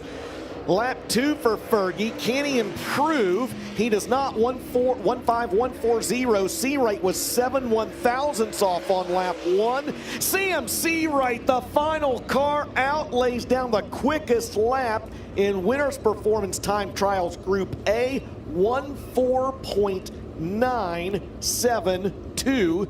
Who says the track slows down? Yeah. In qualifying. And remember, that's his other car from last night, right? Oh, baby. Lance Kittle Truck and Trailer, the Coleman Farm 16. How about Fort Payne, Alabama? The final 2 cars out lay down the 2 fastest laps in Group A, Seawright and Ferguson. Then it's Pearson Turbo, Josh Rice, Timmy McCready, Dennis Erb Jr., Ethan Dotson, Chris Madden, and Jackson Heiss. Rounding out the top 10, and as James mentioned, there's a predetermined invert of 4 in the heats. So as long as those drivers pass Tech in the Longacre Racing Products Tech and Scale area, that would unofficially put, I believe, Ethan Dotson and Dennis Erb Jr. on the pole of heats 1 and 2. I wonder how much sand gets out of that Coleman Farms gift package after setting fast time. Sam Seawright coming off of the Longacre Racing Products scales, and we'll go down and talk to him. Fastest qualifier in Group A. Group B coming up next. Mike Norris down there, awaiting the two-time Ice Bowl winner, Sam Seawright. How about that? The only driver in the 14-second bracket in Winners Performance Time Trials Group A. And only his second appearance in the Dirt Late Model Dream. Mike Norris, take it away. We got Brent Coleman as he gets his helmet off. Brent, you're doing so much for a lot of good, doing a lot of good this weekend for the rookies. And man, Sam Seawright after the night you had, what a lap. No, it's awesome. It is just awesome. All these rookies here are doing so great. I just can't wait. So it's gonna be an awesome weekend. Thanks for giving back. Be awesome. How about it, ladies and gentlemen, for Brent Coleman and Sam, congratulations. What a 24 hours, my man. Here you are, fastest in Group A. Yeah, we got an awesome car. Like I said last night, this is the backup, but I heard Randy saying there's no backups anymore, and this thing was on point. I got to thank Michael and Donnie and Brett and Aaron, Luke, Hibachi. Just shout out to my dad back at home watching, and Livy up on the hill, and Milo, and well, we can only go backwards from here, so I got to do my part and try to keep her up front. Well, there you go, ladies and gentlemen, a testament to a new day. Never give up. How about it? Sam Seawright, quick qualifier. James, have you ever thanked Hibachi before? No, but Devin Moran's thanked Two-Tone. So I don't know if Two-Tone and Hibachi are the same person, but oh man, it's a crew of many. It takes a village, doesn't it? Yeah. So Sam Seawright accumulates as many points as you can. He accumulates 100 points for laying down the fastest lap time in Winners Performance Time Trials in Group A. And so again, that will be put towards the traditional Every Lap Matters format here for the 32nd running of the Dirt Late Model Dream. We are going to wipe the slate clean, and we will do it again for the back half of the field, and this will be Winners Performance Time Trials for Group B. And James, the first three cars out on the track will be Carson Hocevar, Devin Moran, and Mark Whitener. Carson Hocevar, he is in the Chili Spectrum Gamebridge Longhorn Coronet, currently 9th in the NASCAR Cup points. Out of Portage, Michigan, Carson Hocevar, bottom of the 99, will be Devin Moran. Devin Moran third in the Lucas Oil points. He's in the Double Down Motorsports Longhorn. Clements Power Plant tonight, Northeastern Fabrication, Big River Steel, Midwood Plumbing, C&W Trucking, Phillips CPA, Bomac, Holland Askels, Anthony's Pizza, Carson Auto, Hazen Service, and McHugh Chrysler Dodge Jeep, Elliott Farms, Pee Wee's Wrecker, Mark Whitener, and the Southeast Ship Repair, Ocala Restaurant, Jet Concrete, Baker Farms, ML Motorsports, Angry Elephant Tattoos and Piercings, Race Car Engineering, Longhorn Pro Power 5. Moran laid down a good lap, James, 15.160. Whitener second, Hocevar third. Hocevar trying to improve on lap 2. He will. Third quick, 1.5965. Moran does not improve on lap 2. Mark Whitener's second lap, a tick better. He'll be second, 15.388. So the early bar set by last night's runner-up, Devin Moran, with a lap of 15.160 here in Group B. It'll be Jerry Bowersock, the veteran driver. He's out of Wapakoneta, Ohio, up next in 95J. The North Star Drilling LCD partnership, Frenchtown Trailers Rocket with the Clements. He'll be followed by the youngster, 18 years old, 21 wins in a limited late model last year. First full year in a super. He's out of Port Royal, Pennsylvania. That'll be Lane Snook. Lane Snook in the Bruce King Racing Rocket Clements. All about doors, all about wraps, Langenfelder Mechanical. Virginia Driveline and Differential. Jerry Sidings, Roofing and Windows, 15L. Followed by Carson Ferguson, the Paler Motorsports 93 out of Lincoln, North Carolina. The Hoopall Grading Company, Coleman Farms Racing, Tribble Electric, Solidify Concrete, Buddy's Wrecker, Matt Mann Designs, Pro Fabrication, Pilot Risk Management, number 93. Bowersock goes third quick on lap number 1. Lane Snook will be fifth fastest. And Carson Ferguson goes fourth quick.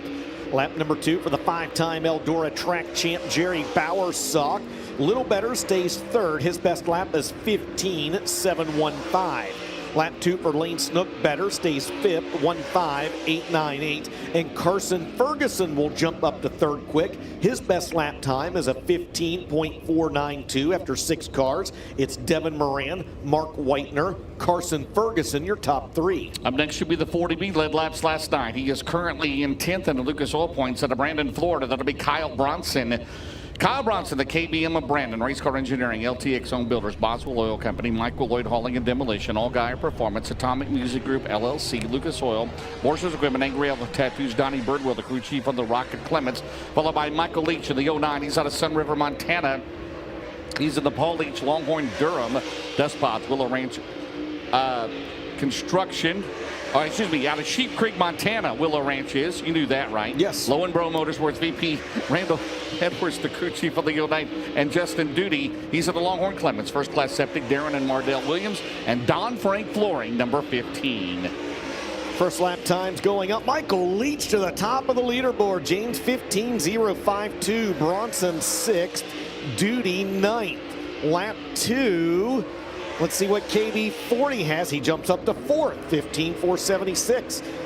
Michael Leach, lap 2, lays off the throttle. He's got the time to beat right now. Justin Duty, second lap time is a little better. He moves up to 6th, 1.5620. So Michael Leach now the time to beat in Winners Performance Time Trials Group B, 1.5052. And that is the second quickest we've seen overall this evening.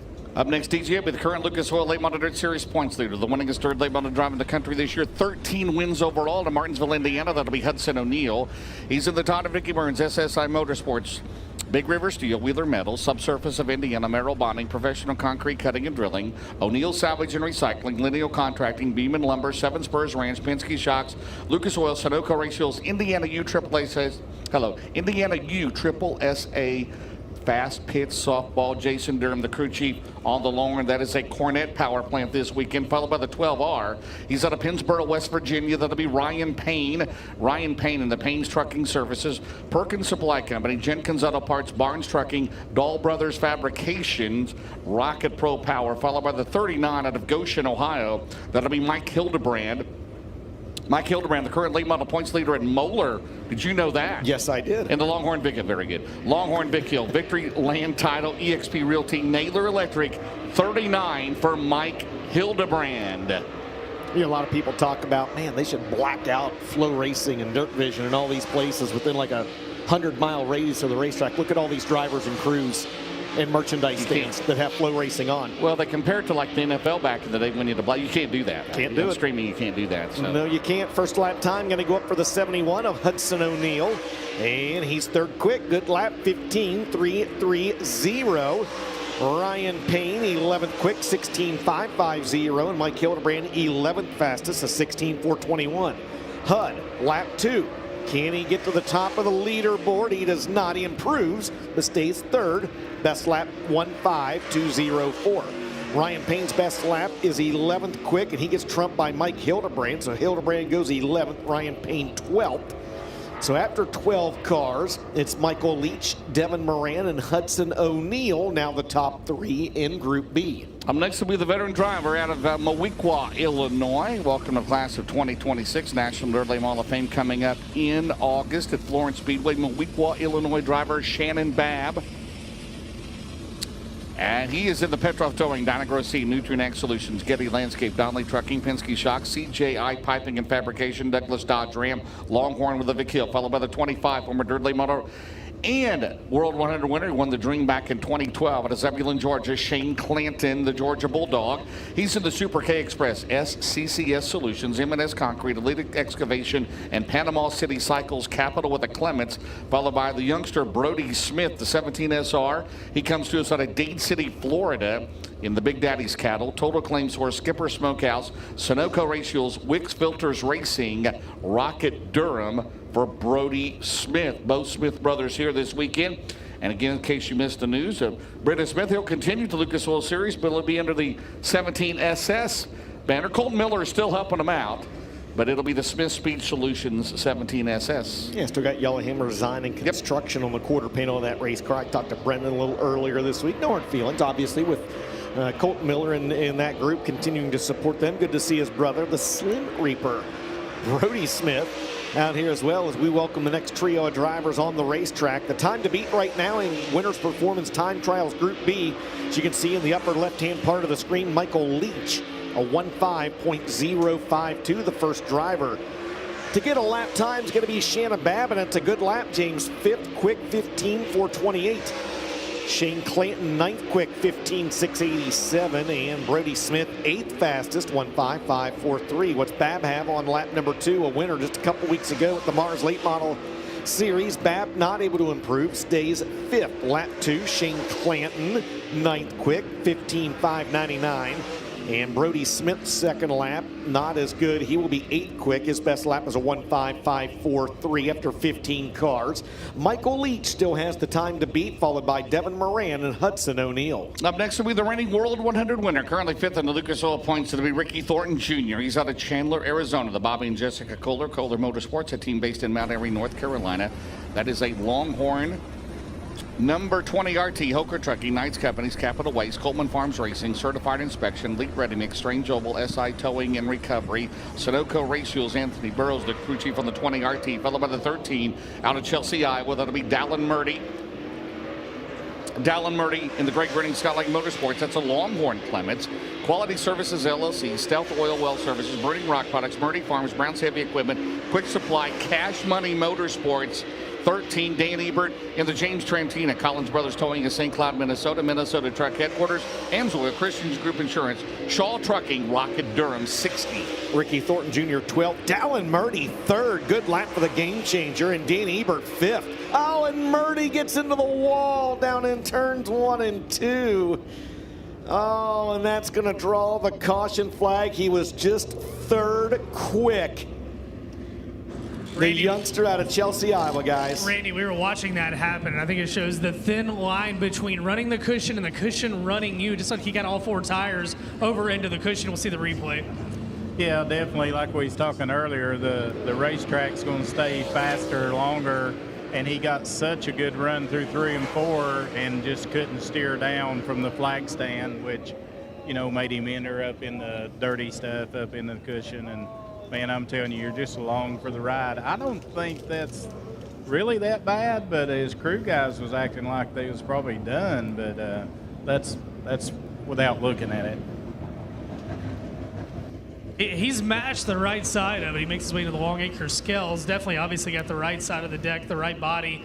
And you got to think some suspension damage on the right side of that race car. Weaver, it's coming past me. Give me your analysis of the damage. Well, all the right fronts broke and bent, but I'm just saying he's driving it to the scales and to the trailer, so he knows he has a really good lap time down. So they'll have to jump in action here and try to hurry up because it's going to be a quick turnaround.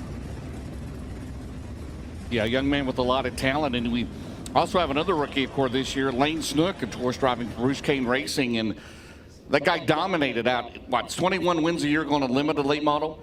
First full year in a super, driving for Bruce Kane Racing there, and based in Maryland. But a lot of young talent in dirt late model racing. Yeah, you talk about, you mentioned Dallin Murdy, and you talked about, I mean, he'd never even been here before until this weekend. Right. 2 stock car wins earlier this year, but his resume is impressive, James. He's another guy. He won 21 races a year ago, did Dallin Murdy, and 22 races the year before that. So he's had 2 20-plus win seasons the last 2 years, and that will leave Ricky Thornton Jr. and Dan Ebert on the racetrack for their second laps. Dan Ebert was 5th quick on lap number 1. Ricky Thornton Jr. was 14th fastest on his first lap. So both those drivers collect the white flag, and they will come around to collect their second laps. You got to think the defending World 100 champ RTJ certainly wants to improve on lap number 2, and he does not. As a matter of fact, he lays off the throttle. He will be 14th quick, best lap 15.884. And Dan Ebert goes to the top of the leaderboard, James. 1.4.964. That is the fastest lap of the night. Who says the track slows down? Goodness gracious. Congratulations, you'll start 4th in the heat if that holds up, right? Yes. That is Eldora. There you see working on the 13 car. Well, Dan Ebert, we've seen his progress at every Lucas Oil race over the last year. He was 3rd in last year's Rookie of the Year chase, back full-time with Lucas Oil this year. All right, here we go. Jeff Roth in the 14R car. The veteran, he comes to us out of Bentonville, Arkansas. He's in a Rocket Modco. Homes by Roth, Roth Cattle Company, Kimball Electrical. Followed by the 0 to be Jake O'Neill. He's out of Tucson, Arizona. The Red Eye Radiator, Texas General Mechanical, Hodges Farms and Dredging. Recourse Centers, Longhorn with a Vic Hill. And I guess we're going to go with 2 And that'll leave us with, should be 2 more to go after this, DJ. Jeff Roth, 19th quick. Jake O'Neill, 6th quick. Good lap for the Tucson, Arizona driver, 1:53.58.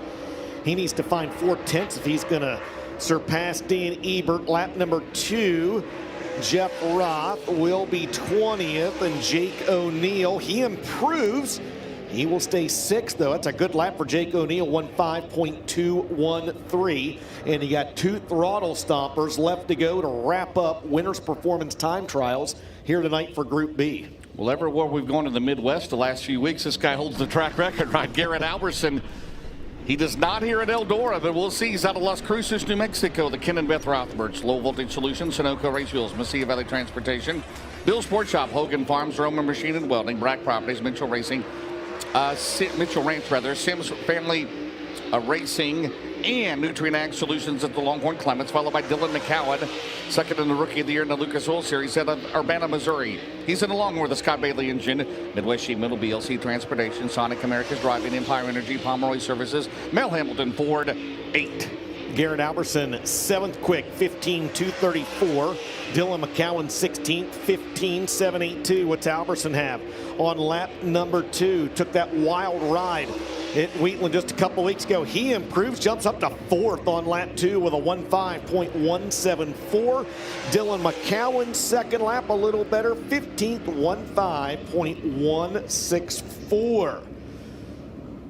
They got within 2/10 of the Eldora track record out there in Winners Performance Time Trials tonight. But the fastest driver in Group B and the fastest overall, he came out 5th from the end, James. How about Dan Ebert out of Lake Elmo, Minnesota with a 1:04.964.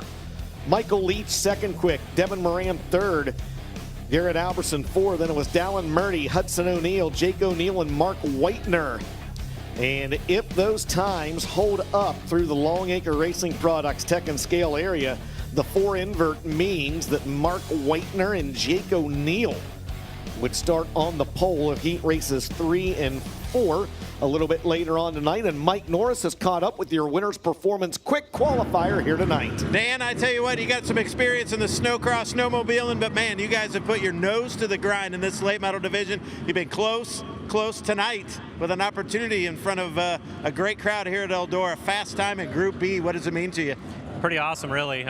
We've been close a couple times. Shep knocked me off at Brownstown, but it's really cool to get an overall fast time. Like I say, we've come a long ways. We've been working really hard. Ben, Shelby, Jeff, and Hunter, we've all been working really hard. Obviously, Ashley at the merch trailer. Stop by and get a shirt. Thank you for everybody. Some of the best merch in the business, by the way, as well. She works really hard at it, and we're really excited. We'll try to get a whole night together here. Well, thanks some of the awesome sponsors quick. Yeah, I just got to thank Minnesota Truck Headquarters, Collins Brothers Towing of St. Cloud, AMSOIL, Fox Shocks, Swift Springs, geez, everybody. It's I haven't done this for a long time, so just everybody. Dan Ebert, ladies and gentlemen, quick qualifier, Group B. A quick turnaround here at Eldora, guys. Absolutely. We're going to step aside for a quick set of commercial breaks. When we come back, opening ceremonies for night number 1 of the 32nd running of the Dirt Late Model Dream. And the Hall of Famer Dale McDowell will join us on the broadcast. Don't go anywhere. You're watching live on Flow.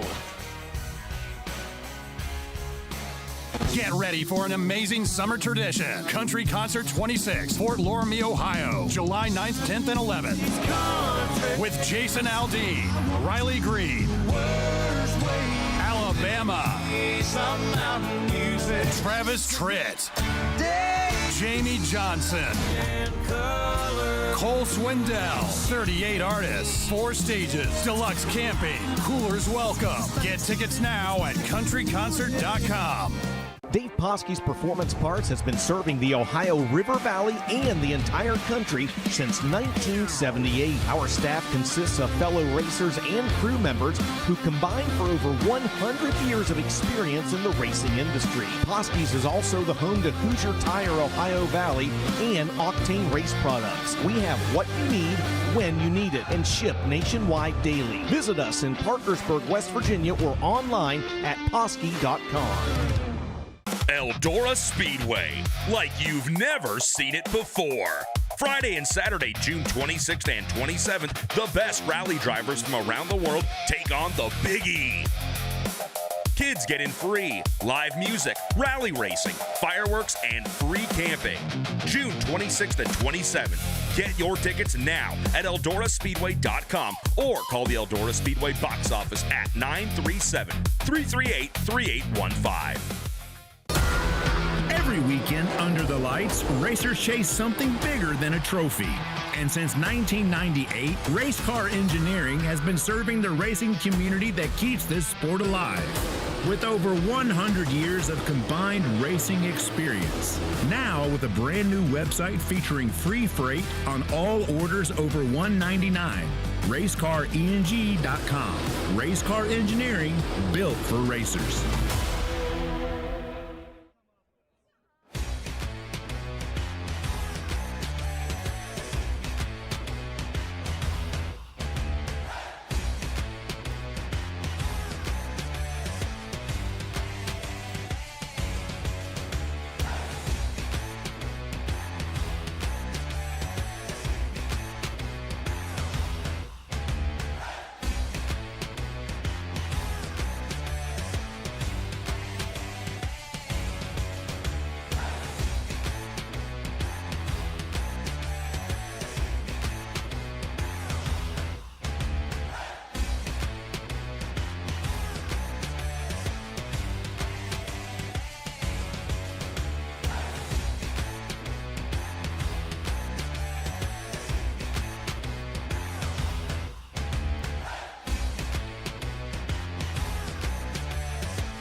Welcome back, ladies and gentlemen, to the opening night of the 32nd annual Dirt Late Model Dream here at Eldora Speedway. As they've gone out and dressed this racetrack up just a little bit. They've got the world-famous Eldora Speedway push trucks out there, and race fans young and old have come out here this evening for the 32nd running of the original six-figure payday at the track that Earl Baldus built back in 1954.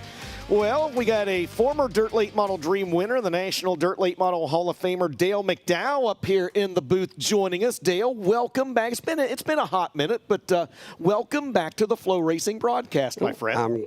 I'm great. I feel great to be here, man. It is so much fun. I watch you guys every chance I get when I'm not racing, and so I enjoy it. It's a different view for me up here, but I really enjoy it. And man, it's just electric atmosphere when you come here, and so looking forward to this race tonight. Right? There was some surprises out there qualifying, and racetrack was definitely fast, and so I think we're going to have a good show tonight. Absolutely. Hey, nice run last night, by the way. I mentioned on the broadcast, Dale McDowell doing Dale McDowell things here at Eldora, man. Well, we were fortunate. We had a pretty good car and got a break there and went out early qualifying.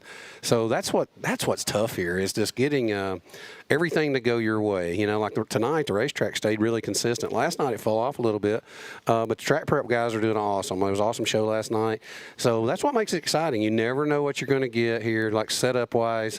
You're always chasing track conditions, you know, from the team side and the driver side, where to be on the racetrack, you know, what line to choose. I mean, we're in line down there, and they're actually telling us high in this end, low in that end. So, you know, just all that stuff going in is makes this place challenging, which puts a good show on for the race fans. Did you get your Coleman Farms gift package, Dale? I did not. Everybody should have got one. Oh, yeah, your team should have got one. Brett Coleman. They probably did. Did you want to thank Rod Conley down there for not being the oldest? He is the oldest driver here. So well, thank you, Rod. Thank you, Rod. I appreciate that. I love it. Hey, 60 and over. Let's do it. That's right. Let's do it, man. All right, guys, they're just about ready. We're going to step aside for one final set of commercial breaks. When we come back, opening ceremonies from the Eldora Victory Stage. It's the Thursday portion of the Dirt Late Model Dream at Eldora. You're watching it live on FloRacing.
Welcome back to Eldora Speedway, opening night of the 32nd annual Dirt Late Model Dream. Time for opening ceremonies now, and we are going to start opening ceremonies by welcoming to the Eldora Victory Lane stage the Miss Eldora representatives, Miss Savannah, Miss Abby, and Miss Jenna.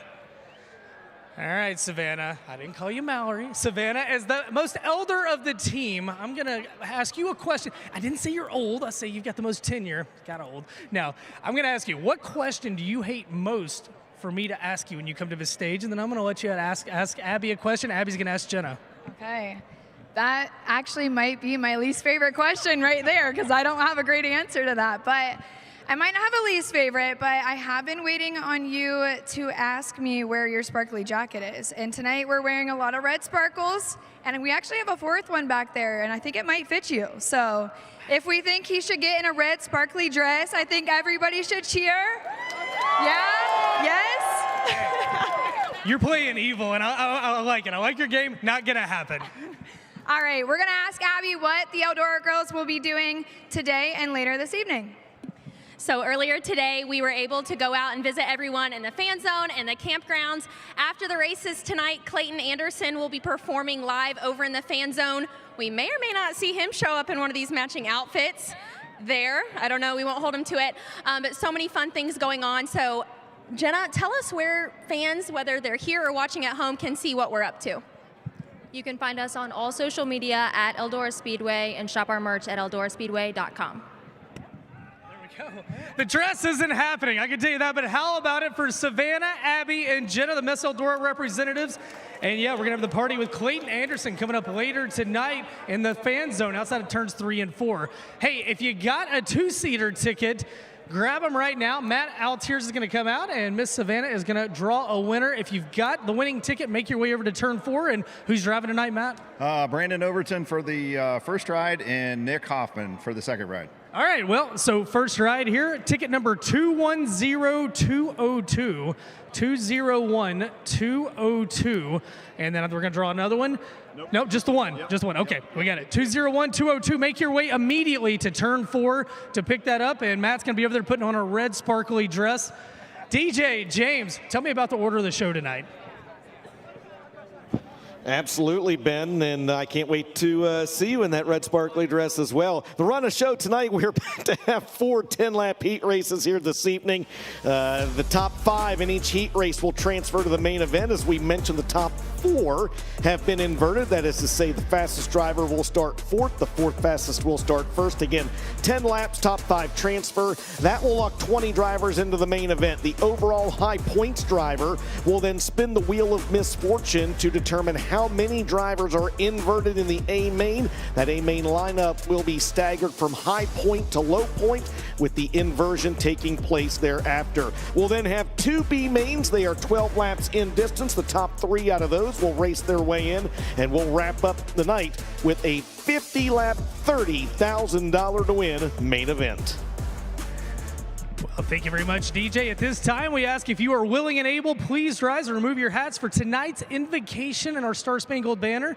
The invocation by track chaplain Mike Unger. Let us pray. Lord, again, we thank you for this beautiful day. You've given us the bright sunshine and the nice breeze and the good evening coming upon us. And Lord, we just thank you for all that you do for us, give you all the glory. And Lord, we especially thank you for all the men and women who have served, are serving, and will be serving to give us the freedoms to be here and do what we all love to do, Lord, and here at the racetrack.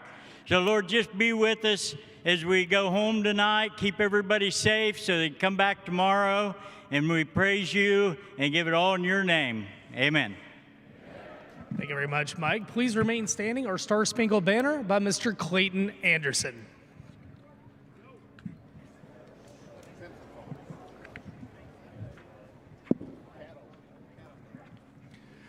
Oh, say, can you see by the dawn's early light what so proud proudly we hailed at the twilight's last gleaming, whose broad stripes and bright stars through the perilous fight o'er the ramparts we watched were so gallantly streaming, and the rocket's red glare, the bombs bursting in air, gave proof through the night that our flag was still there. Oh, say does that star-spangled banner yet wave o'er the land of the free and the home of the brave. Race fans, how about it, Clayton Anderson? One question, it's a Thursday. Race fans, are you ready to race here tonight? DJ James, I believe them. The drivers believe them. Up top for heat race number 1. All right, thanks a lot, Ben. Clayton Anderson, great job down there in Eldora. We're ready to get underway with iBox Springs. Heat race number 1. 10 laps will be the distance. Top 5 will transfer, and your starting lineup looks like this. On the pole will be the 28 car. He won the Dirt Late Model Dream here back in, I lost my notes, Dale McDowell. Back in 2016, that'll be Dennis Erb Jr. He's out of Carpentersville, Illinois. And on the outside, he won a preliminary night here a year ago. He is the current O'Reilly Auto Parts top rookie in the Lucas Oil Series. Out of Crittenden, Kentucky, it's Josh Rice. We move back to row number 2, and on the inside, we find the 2-time World 100 champ out of Oakwood, Illinois, the smooth operator Bobby Pearson on his outside. The quick qualifier in Group A tonight out of Fort Payne, Alabama, and the Coltman Farms Racing 16. That is Sam Seawright. Who's in row 3, Dale McDowell? Come on, Dale. Oh, no, this one. Right there. You're right there. Okay, get me lined up. Oh, okay. Chris Madden. All right, Chris Madden from Great Course, South Carolina, and Tim Lance from Brimfield, Illinois. I love it. He's a natural. We move back to row 4 on the inside. James out of Clewiston, Florida. That'll be Eli Johnson in 55.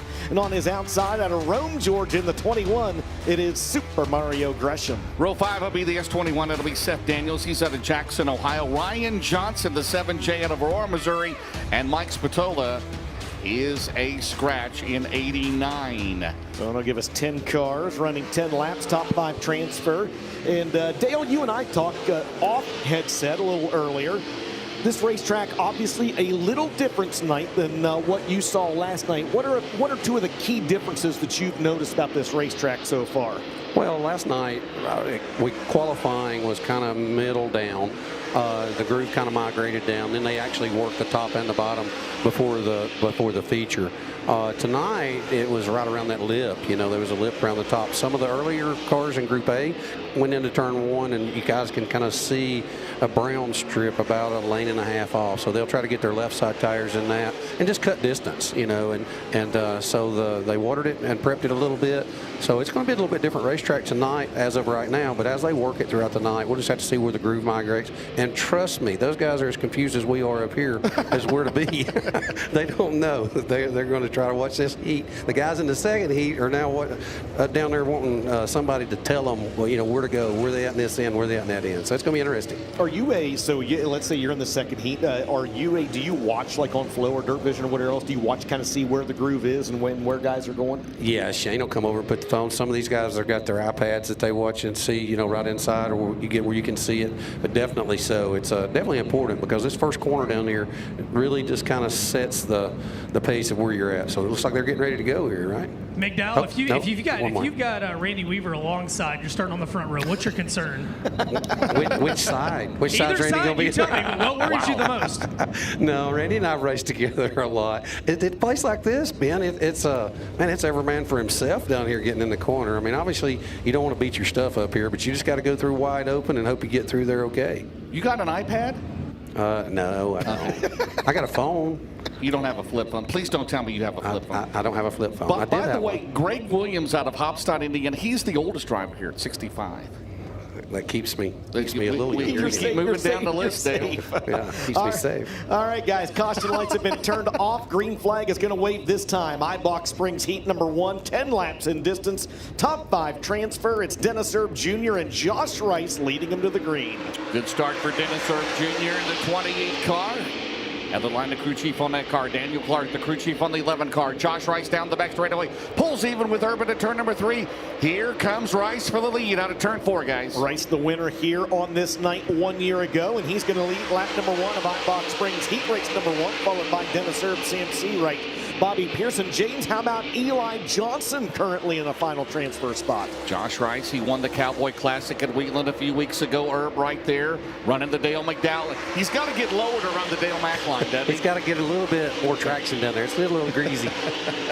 Bill, you go out there for this first heat race, and I mean, it's safe to say, is it tough to go 100% if you're in the first heat race just because you don't really know what to expect? It's tough, DJ, but you about have to. That first corner, you got to go through there wide open, because if you check, man, these guys just don't check. I mean, you'll check and try to get your car in a turn, and they'll drive by you just like nobody's business. So it's a tough gig. Got to hold your breath right there, getting in one, and you can catch a breath about the scoreboard over there. Boy, Chris Madden and Eli Johnson just made contact there on the right side of the screen coming off corner number 4. That actually gave Chris Madden momentarily the final transfer spot, and Eli Johnson with a lot of damage on the snout of that race car, and he'll drive it deep into turns 3 and 4. Now again, those two drivers both with damage. James, both going at it for that final transfer.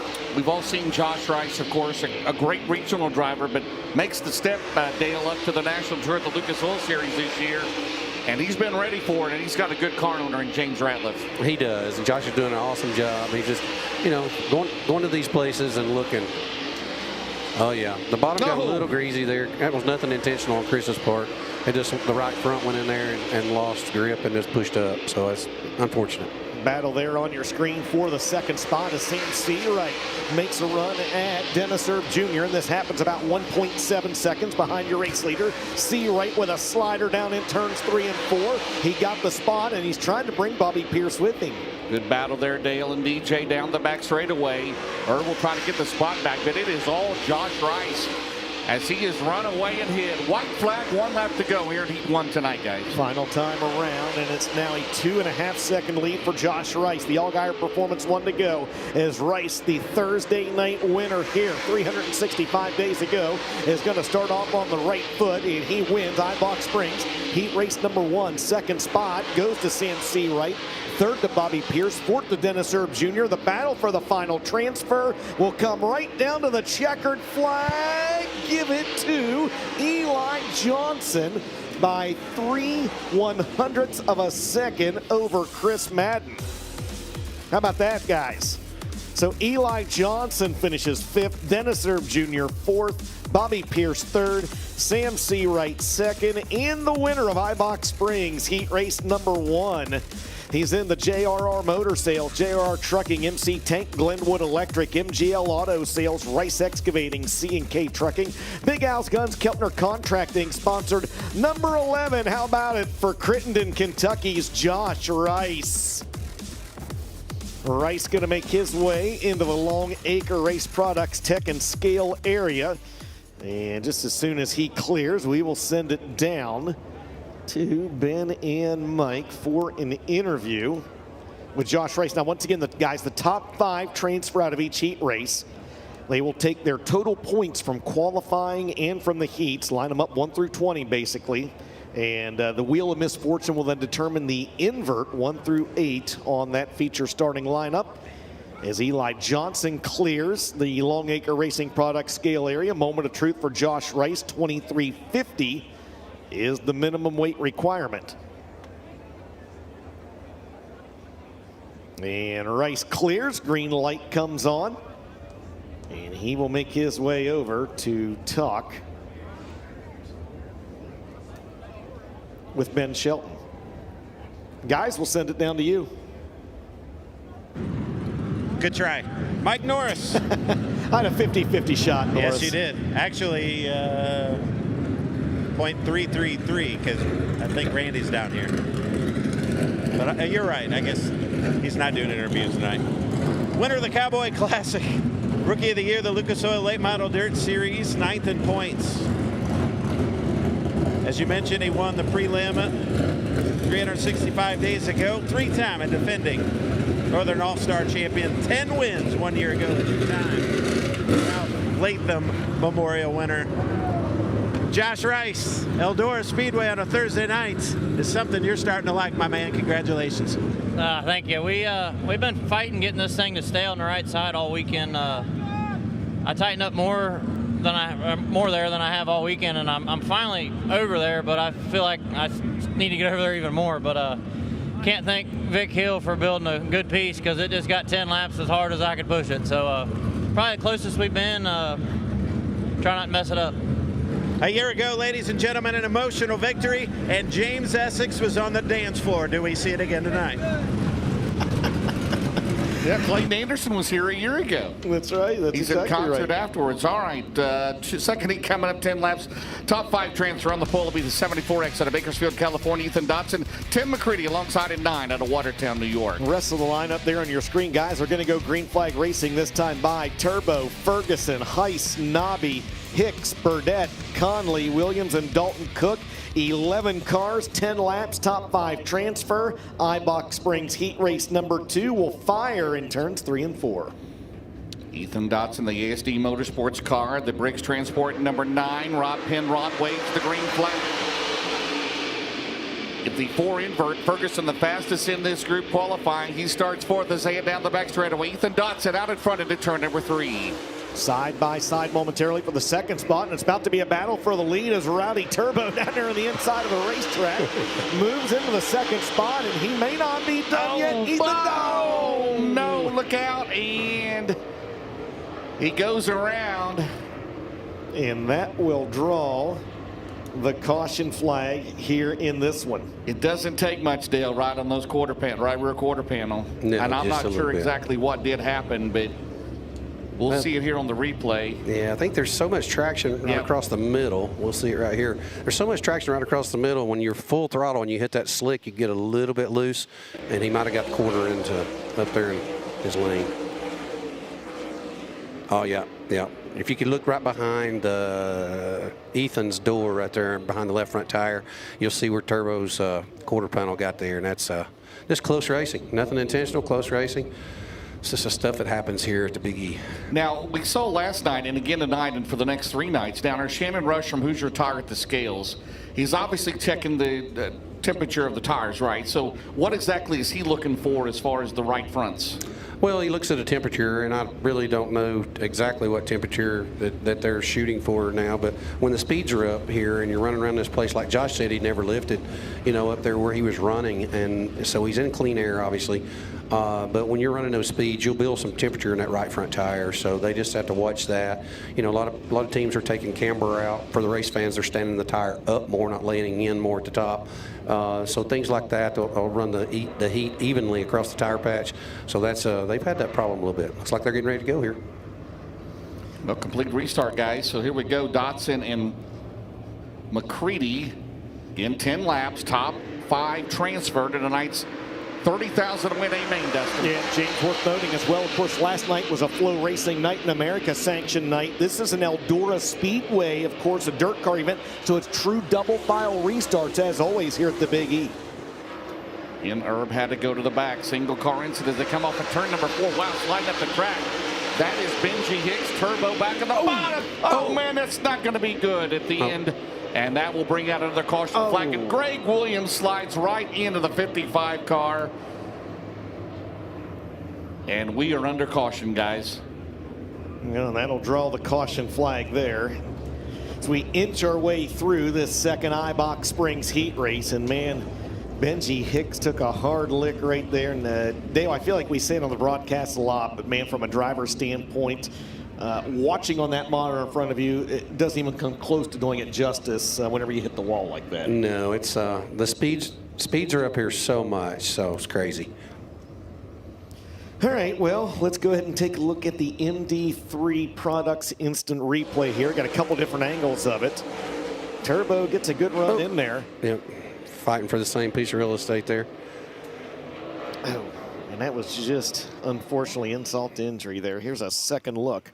And bang. Well, Turbo's coming on the bottom, and Benji was making his arc in the corner. And you really can't see out of the left side of these cars. So a lot of people say, well, why do you turn left? Or why do you do this? Well, a lot of times when you're turning down in, you can't see, you know, immediately off your left shoulder. They got to be on up, especially with their head neck restraints. It's limited to what we can see. So, I mean, it's just everybody has to go so hard. There's nothing wrong with those guys racing that hard. It's just unfortunate circumstances. Well, you worked for several years, of course, Richard Childress with the Dillon boys, and I'm sure you got to know Kyle Busch as well. And yeah, I did get to know Kyle a little bit, and you know, it was so sad. You know, I still talk to Austin. Shane Sarah talks to Austin all the time, and just feel bad for Richard. He's had to go through, you know, so much, and feel so bad for Kyle's family. So tragic, sudden, but what a racer! He left a heck of a legacy.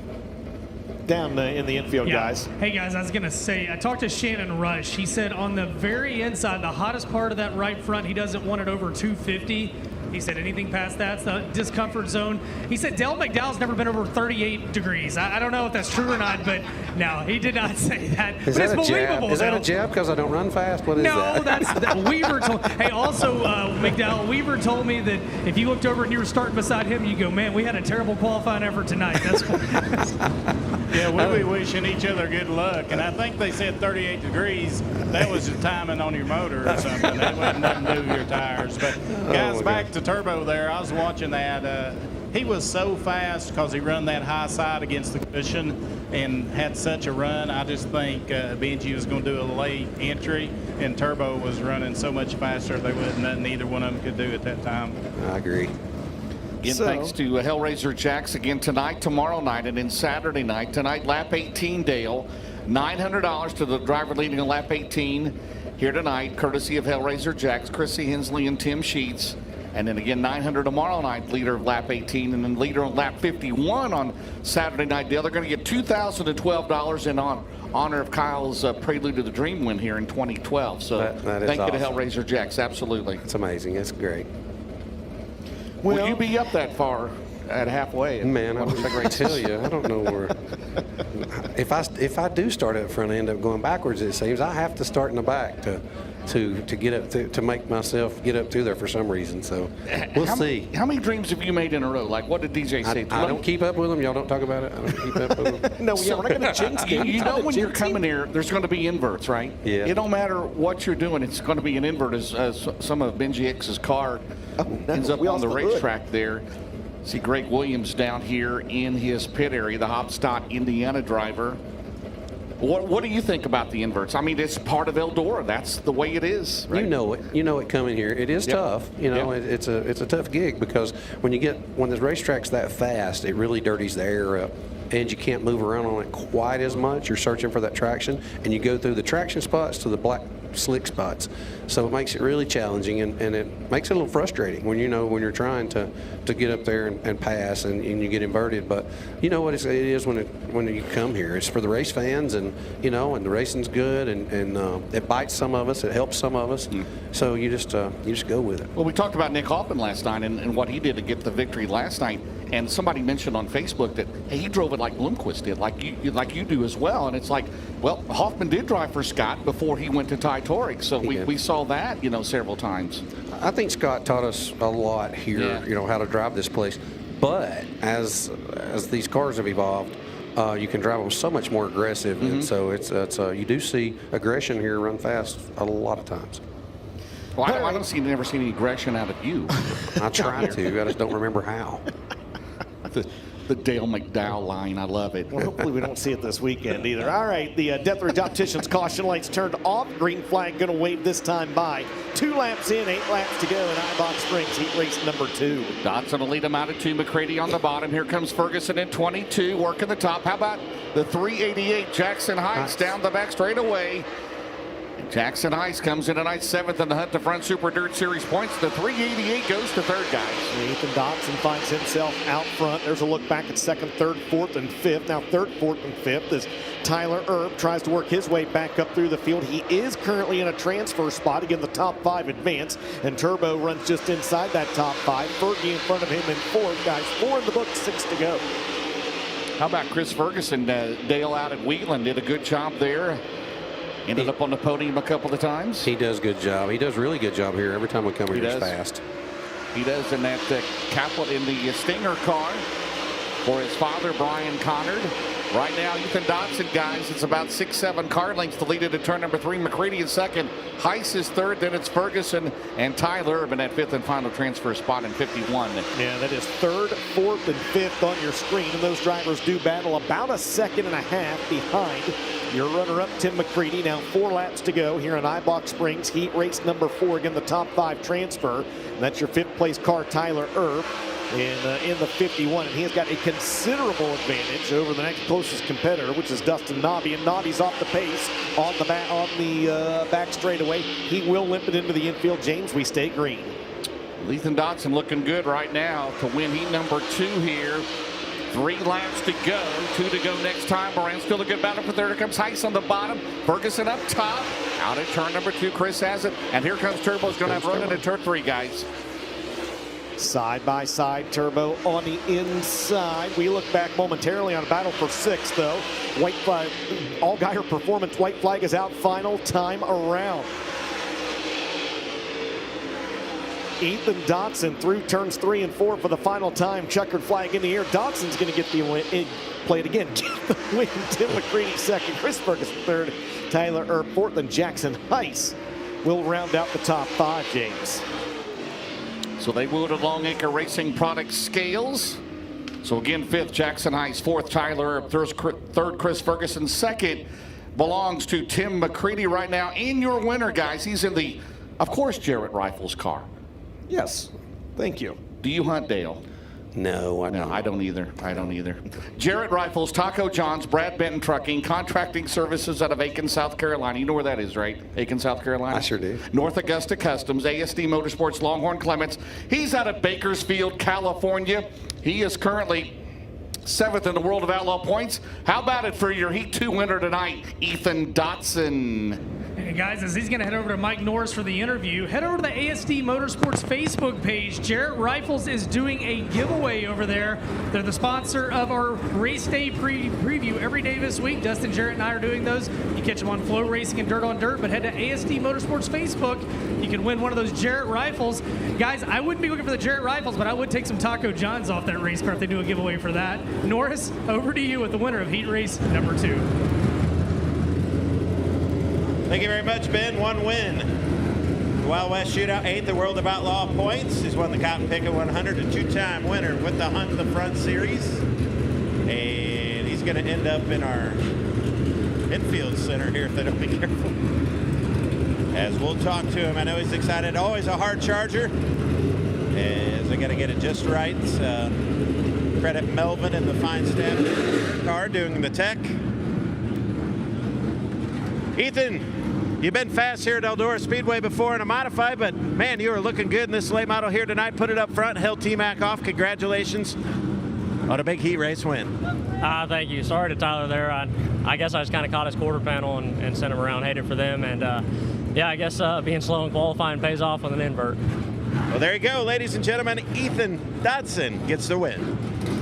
All right, thanks a lot, guys. That will move us into Integra Shocks and Springs Heat Race number 3. 10 laps, top 5 transfer. And your lineup looks like this. How about this front row? Starting on the pole out of Tucson, Arizona. In the 0, not quite yet, will be Jake O'Neill. Instead, we will have Brandon our Overton. first 2-seater ride of the night with Brandon Overton. Good call, James. Dale, have you driven a 2-seater here before? I did at the World, I believe. Okay. Yeah. Do you remember who rode along with you and what their?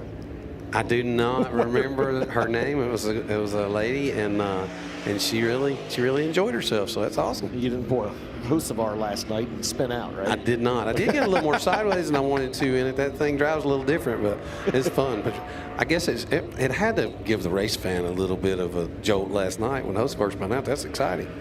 Well, it's Brandon Overton, and it's Brandy Spradley. Brandy Spradley.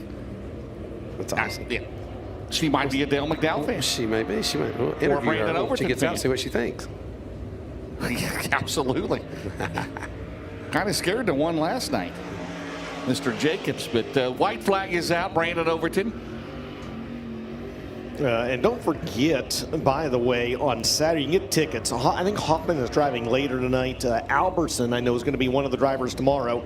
And our very own Randy Weaver is going to be driving the two-seater here on Saturday. Those tickets are available and on sale in the fan zone area at the top of turns 3 and 4. I'd like to thank our caution flag sponsor tonight, Deathridge Racing Opticians.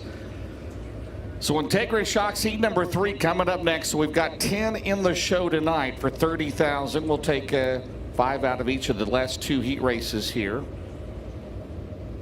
See if Dallin Murdy, Ben, do we have an update on Dallin Murdy? Did they completely replace the right front of that car, I assume? They got it all back together. They were thrashing on it. And I'll say this for Dallin Murdy. You don't always see drivers working on the car. That kid was down here thrashing on that race car, and they got it back ready. So good qualifying effort. Randy, though, after contact like that with the wall, what concerns do you have that you might not have caught that you're not going to know until this heat race goes green? Well, you're going to have all kinds of concerns, but just because you was fixing it in such a hurry, you might overlook something. But like I said, most of these teams are top-notch. Everybody knew what job to do, and they trust each other, so I'd say they'll be okay. All right, heat number 3. Again, Jake O'Neill and Dallin Murdy and Devin Moran and Dan Ebert. Good run for Moran last night. Tracked down Nick Hoffman, could not get by him. Wound up in the 2nd spot. So one more lap under caution. Yeah, here's that lineup again for Integra Shocks and Springs Heat 3. Jake O'Neill and Dallin Murdy, James, in row 1. Devin Moran and Dan Ebert then in row number 2. Then you have Shannon Babb and Carson Ferguson, Shane Clanton, Dylan McCowan, Ricky Thornton Jr. A little bit of struggle here, Dale. Again here tonight, the defending World 100 winner Carson Hocevar and Ryan Payne. What do you see with Thornton? Ricky will get it figured out. The unfortunate part right now for him is it's kind of around the top. It's looking like in 1 and 2.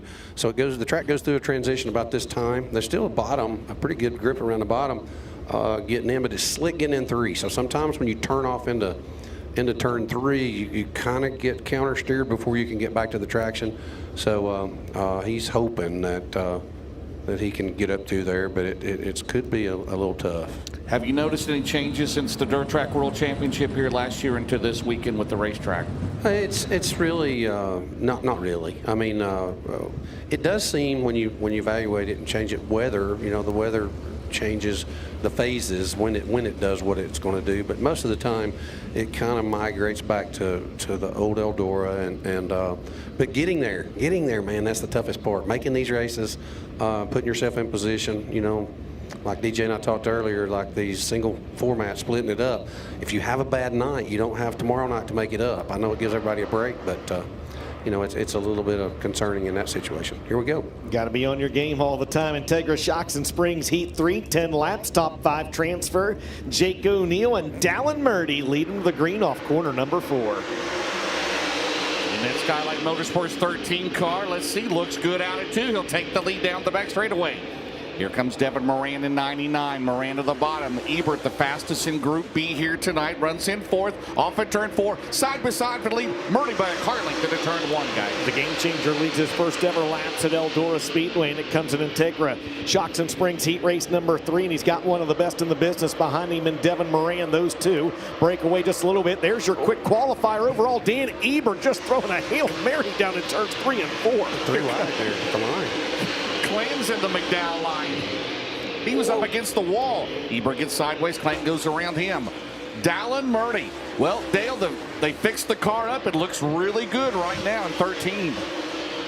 Yep, he's on his own. Got a little push right there. It gets a little tricky getting in there. It gets slick with that cushion.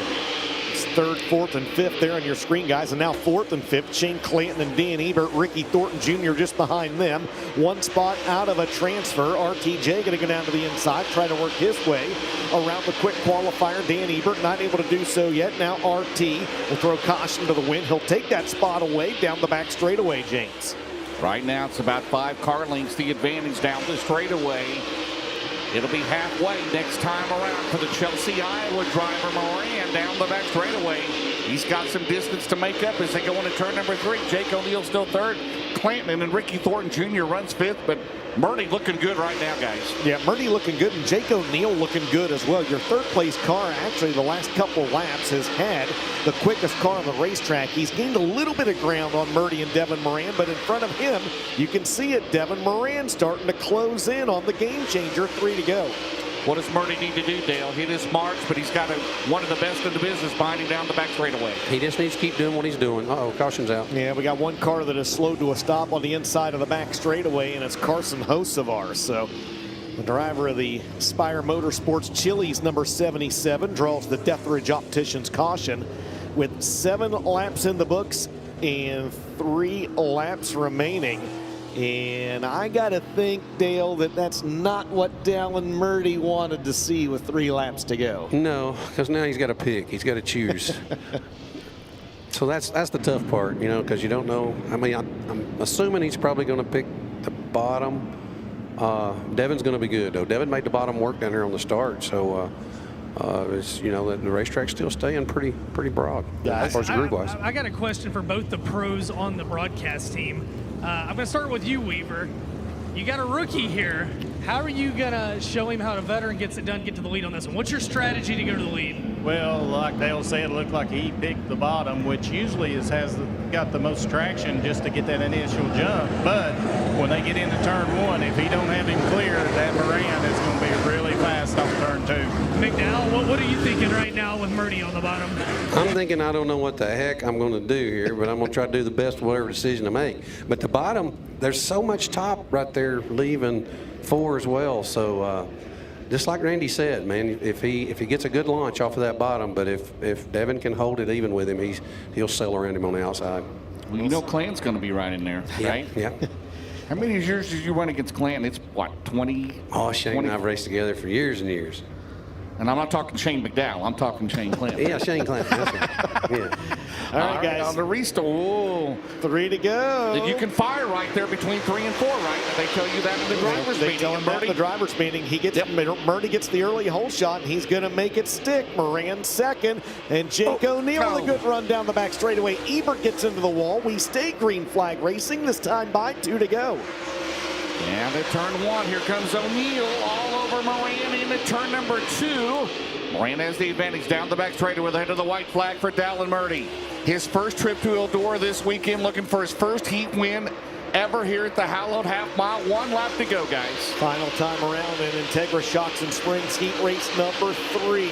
You look back on a battle for 3rd between Jake O'Neill and Ricky Thornton Jr. But this one is all Dallin Murdy. Checkered flag is out. The game changer out of Chelsea, Iowa. Dallin Murdy wins the 3rd heat race, 2nd to Moran.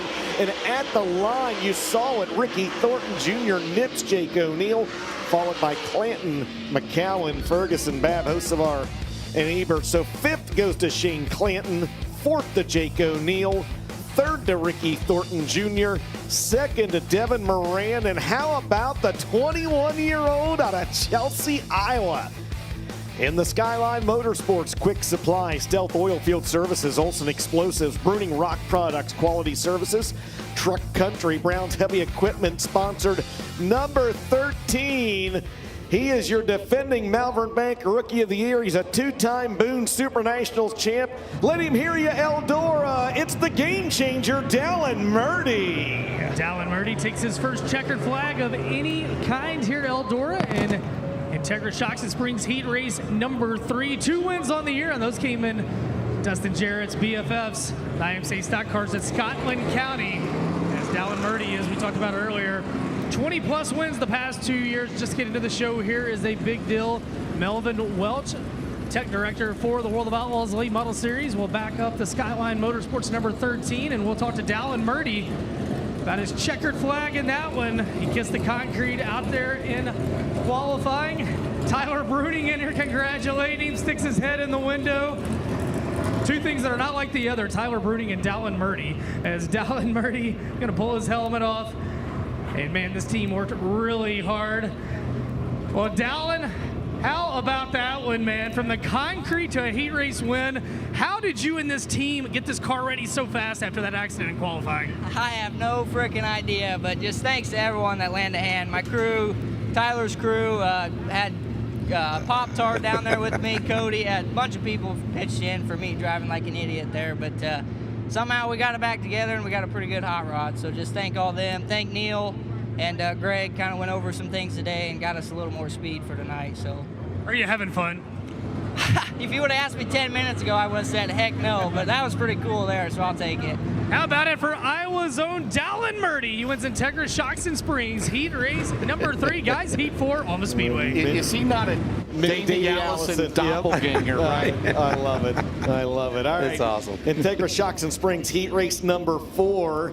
Final heat race of the night on the track, 10 laps, top 5 advance. Mark Whitener and Hudson O'Neill will lead into the green. Garrett Albertson and Michael Leach in row 2. Kyle Bronson and Brody Smith in row 3. Justin Duty, Jerry Bowersock, Lane Snook, Mike Hildebrand, Jeff Roth. 4th and final heat of the night. B-Main will be coming up after this. Top 5 advance. And Mark Whitener, the Magic Man, and the current Lucas Oil points leader, Hudson O'Neill at the start zone. We are underway. The 4th and final heat of the night, guys. Whitener on the inside, O'Neill on the outside. They might have touched getting into turn number 1. Neither driver wants to give an inch. Going to try to get back on the outside, and he's not able to do so. Here comes Albertson down to the bottom. Will Garrett Albertson lead lap number 1? Yes, he will. From 3rd, how about that, Dale? As they go into turn number 2, Whitener through the middle. O'Neill back on the bottom. O'Neill and Whitener going at it down the back straightaway as Garrett Albertson pulling away in 58 as they come off at turn number 4. Wow. My goodness, Whitener way up there. And Whitener. Dale. Dale. Hey, Dale, I don't know what to say. We talk about it all. We talk about taking the air away, and that exactly was a slider. Yeah. But for the folks at home, explain it again from the driver's seat what happens whenever it's not just a slider, but it's just explain what happens when they pull the air off of you like that. Well, they're wide open in the fuel, and so it doesn't take much. When you take the air off the nose, it'll lift right there. Yep. And it just sets it up across, and then you're up in the crumbs, and there's nothing you can do. So when somebody slides you close like that, and especially when you're full throttle, like around that exit, it makes it a handful. That's why you run the bottom. You don't have to worry about somebody. Well, I keep thinking it's the shortest distance, so I'll get there quicker than everybody else. Hasn't worked out for me yet. Well, we're glad you're on the broadcast now. We appreciate it. Albertson and O'Neill 1st and 2nd now as they pulled away from 3rd place running Kyle Bronson off of turn number 4 as we've got the 4 to go, you guys. Yeah, Garrett Albertson was the beneficiary of all that as he's bolted out front into the lead. Hudson O'Neill's been pedaling hard, though, these last couple laps, guys. He's closed in just a little bit, this time by 3 laps to go. And the advantage, Hud cut another 1/10 off of it down to 0.8 of a second. Michael Leach right now in 4th. 5th is Whitener. Coming out of turn number 4. O'Neill's going to go to the bottom. Out of turn 4. O'Neill has a run down the main straightaway. 2 laps to go. It's not over yet, guys. A battle between Garrett Albertson and Hudson O'Neill as they pick up the tail end of the field into turn number 3. Yeah, you got to wonder if the back of the field might play into the outcome of this one. Coming around this time to the Allgaier Performance, 1 to go. O'Neill's got to run to the inside. Albertson trying to hang on and Snook's in the wall in front of him. James, bring us home. All right, here we go. Albertson down the back straightaway. Which way does he go? Does he stay to the top? He does. O'Neill will follow him. Albertson out at turn 4 is going to cut down, and Garrett Albertson from 3rd in a wild heat number 4, guys. Wow. 2nd goes to O'Neill, 3rd to Bronson, 4th to Leach, 5th to Whitener, and Dale, I did not think Garrett Albertson was going to cut down off the corner like that. He was going to that traction. He figured that Huddy maybe sliding and running around that inside line. So he was going to cover his ground. He's running defense right there. The 5th spot goes to Mark Whitener, 4th to Michael Leach, 3rd to Kyle Bronson, 2nd to Hudson O'Neill. And the winner of Integra Shocks and Springs heat race number 4 will be the 36-year-old out of Las Cruces, New Mexico, and the Romer Machine and Welding, Brack Properties, Low Voltage Solutions, Bill's Sports Shop, Mesilla Valley Transportation, Titan Racing Products, Sunoco Race Fuels, Donago Power Sports, Dickey's Doghouse, number 58 for Ken and Beth Roberts. How about an Eldora for Garrett Alberson? Alberson's going to make his way into the Longacre Tech and Scale area, and as he goes through there, we're going to remind you this is the final call for 50-50. So this is your last opportunity to get 50-50 tickets. Winner's share is currently over $12,000. You can see that in the lower right-hand part of the video board over in turn number 2. If you are anywhere on the grounds or if you're watching anywhere in the state of Ohio, you can go to Eldora5050.com and get your tickets. And again, this is the last call for 50-50 tickets here tonight. As guys, the first few drivers have made their way across the Longacre Racing Products Scale area. And the next driver to cross will be the winner of Integra Shocks and Springs Heat Race number 4, Garrett Alberson. Dale, when you first started, did you have power steering? I did not. You could not have been able to do that, right? I could not. No. Absolutely No. not. We were talking about that not too long ago. Especially, I would have had to quit at 30 if power steering hadn't come along. You turned that down the hill, no doubt about it. Yeah, guys have got water down here waiting to see if Alberson's going to need some on the engine. Hammer Down Racetrack right now. Garrett Alberson wins the 4th and final heat race. Integra Shocks and Springs Heat Race 4.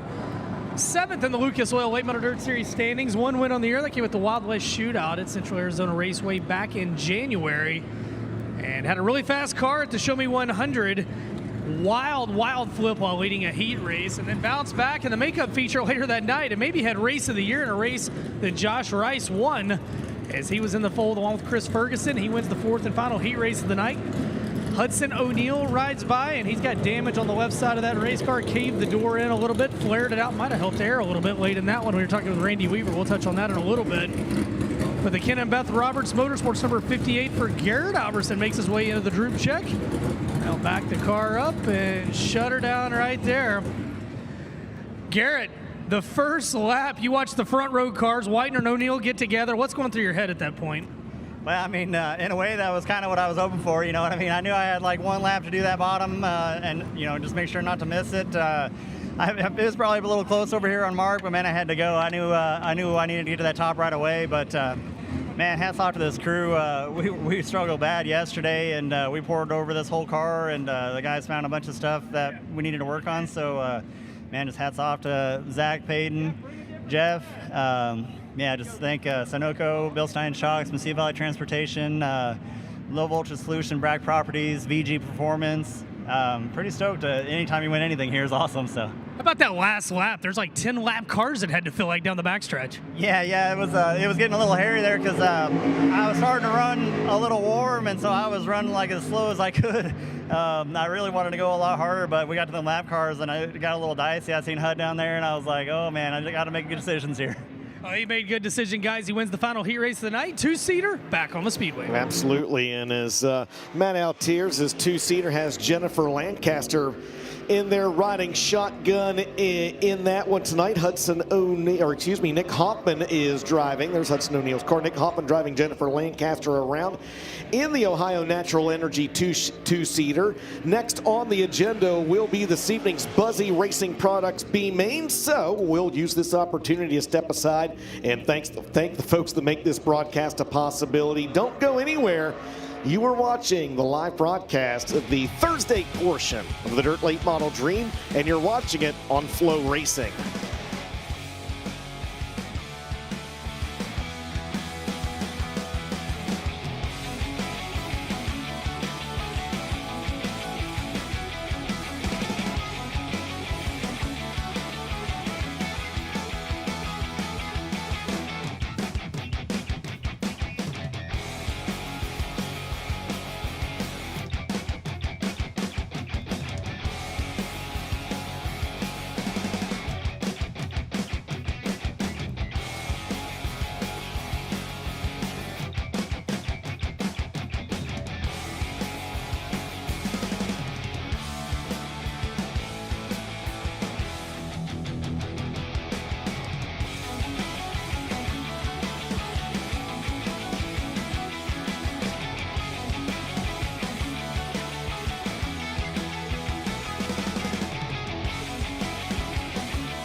Welcome back to Eldora Speedway, night number 1 of the 32nd annual Dirt Late Model Dream. As we're going to decide $30,000 to win tonight, $30,000 to win tomorrow night. A completely different group of drivers here tomorrow night, and then they'll do the points. Every lap matters. Qualifying, heat races, B mains, and the features. And then we will spin the wheel of misfortune tomorrow night to determine the 6 heat races here for Saturday night as we run a $700,000 purse this week. Nick Hoffman, who was just out there in the 2-seater, he was the winner last night of the FloRacing Night in America event.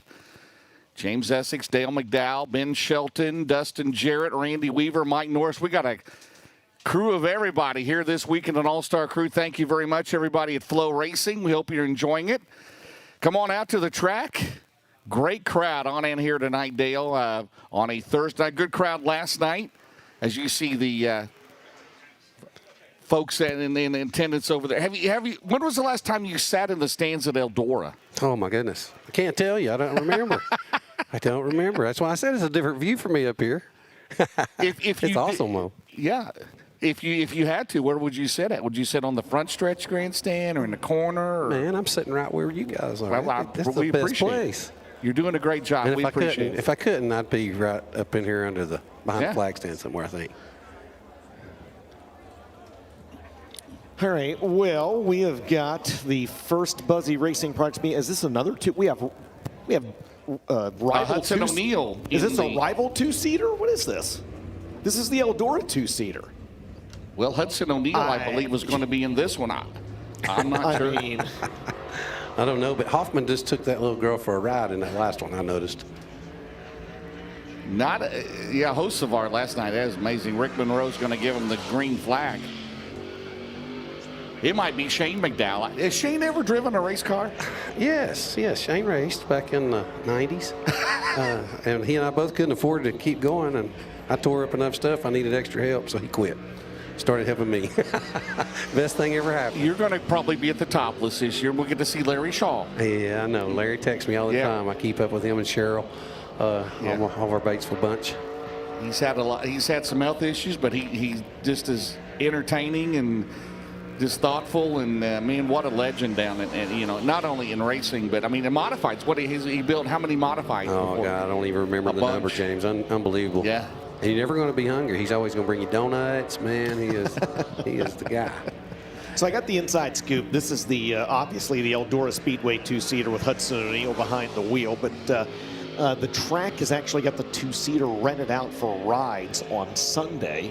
And I think HUD drew the short straw, and I think whoever the passenger is drew even the shorter straw. And so HUD is shaking it down for them for the first time in quite a while. Oh, awesome. How about that? Awesome. Nothing like blowing the cobwebs off the Eldora Speedway 2-seater. We've had a lot of time in 2-seaters. Actually, Casey Boyer just texted me one of the 2-seaters down there. It actually come from Clint, I believe, and it's a Warrior car we built. So Shane and I still have a 2-seater. We used to use it in the schools. I was going to ask you that. It was awesome riding people to see their reactions, because everybody that would get in those things, when they'd come out, they'd be like, "You ran faster with me than you did with them." So it feels a whole lot faster than in it than when things happen as it does from up here, the viewpoint. You would use it as a tool, though, for the driving school, right? You have like a communication system. You could talk with the passenger, or vice versa, or if you rode as the passenger. We did. Ray Cook and I used it a lot. We use radios now, more so. But back then, we would actually just go out and run a line according to what level they got there. If they were beginners, we'd kind of get them on track to what they needed to do. You let somebody else ride with them. I didn't like to ride. I didn't like riding with them though. I really I was a little uncomfortable. I kept my hand on the switch, but can't imagine why. Oh no, it is exciting. Buzzy Racing Products, B-Main 1, guys, 12 laps. Top 3 transfer. Chris Smokey Madden out of Gray Court, South Carolina, going to be on the pole. In the 44, I don't see him. Dalton Cook scheduled to be on the outside. Looks like he has moved over to the inside of row number 1, James. Mario Gresham will go there in the 21. As Dalton Cook on the pole, you mentioned Gresham outside. Then it's the 13 of Casey Burdett, the S21 of Seth Daniels. Then it's going to be Rod Conley, Tim Lance, Ryan Johnson, and I think Greg Williams made it back out. So 8 cars. That's not even right. Hey, that is not right. That is not right at all. Shout out to Tony Stewart watching the broadcast. Hey, Tony, you take it easy on Dale now. That is... anyway. Tony just told me to speak English so everybody can understand me. Thank you, Tony.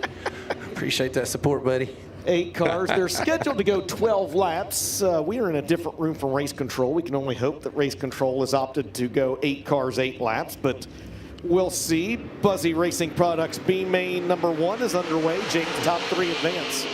All right, Dalton Cook's going to grab the lead, going to slide way up top side. They head down the back straightaway. Here comes Gresham into 21. Again, the top 3 advance. The rest are done for tonight. No provisionals until Saturday night. Those would be the top 2 in the points that don't make it. It'll start 19th and 20th here Saturday night. How about Chris Madden's rolling down the staging lane, by the way, but he is obviously he's not going to make it. They've already got a lap, nearly 2 laps in the books in this one. Man, tough start to the weekend for Chris Smokey Madden. Back out on the racetrack, Dalton Cook leads. Mario Gresham in second, trying to turn back the challenges of KC Burdett. Good battle there out of turn number 2 down the back straightaways. Dalton Cook pulling away. So Madden just made the left-hand turn, go back to the pit area. And right now, battle for second. Both are in the show right now. 9 laps to go. They head down the back straightaway. The S21, Seth Daniels, and that Jason Wilson car trying to put it in the show here tonight. Good battle for second off of turn 4, guys. They're still side by side into 1. Yeah, KC Burdett down on the inside, Mario Gresham on the outside. Guys are both in the show right now, but as James mentioned, they got to pedal hard on. Gresham slides up the racetrack, and that opens up the door for Seth Daniels. Of course, you worked a lot with Cody Summer when he worked with Scott, so you're familiar with him? Yes, Cody is, it's awesome. He's got that heck of an event going, at Dirt in December, and then he's got a race team, so he's all over the place. There you go. Meanwhile, it's about a straightaway lead for Dalton Cook in 44D. I was going to say on that front row, Chris Madden and Dalton Cook, how many laps have you run against those two over the last several years, right? Yeah, Chris and I have raced together a long time. Dalton's a little on the younger side, but he's doing an awesome job. He did a good job last night, too. They did make the show last night, but up in smoke, Lance, and he may have a tire down in the 48 car for turn 4. And he's got bigger issues. Yeah. More than that. Mechanical issues on the 48, and the Deathridge Racing Opticians caution is out. Uh-oh, a little bit of oil fire. We was talking about the 2-seater a while ago. Yeah. Remember when Tony rode Darrell Waltrip around up here in the 2-seater? I've actually went on YouTube and watched that a time or 2. I don't think I would have wanted to ridden with, I know Tony knows what he's doing, but he hauled him around here, boy, during the old Prelude days.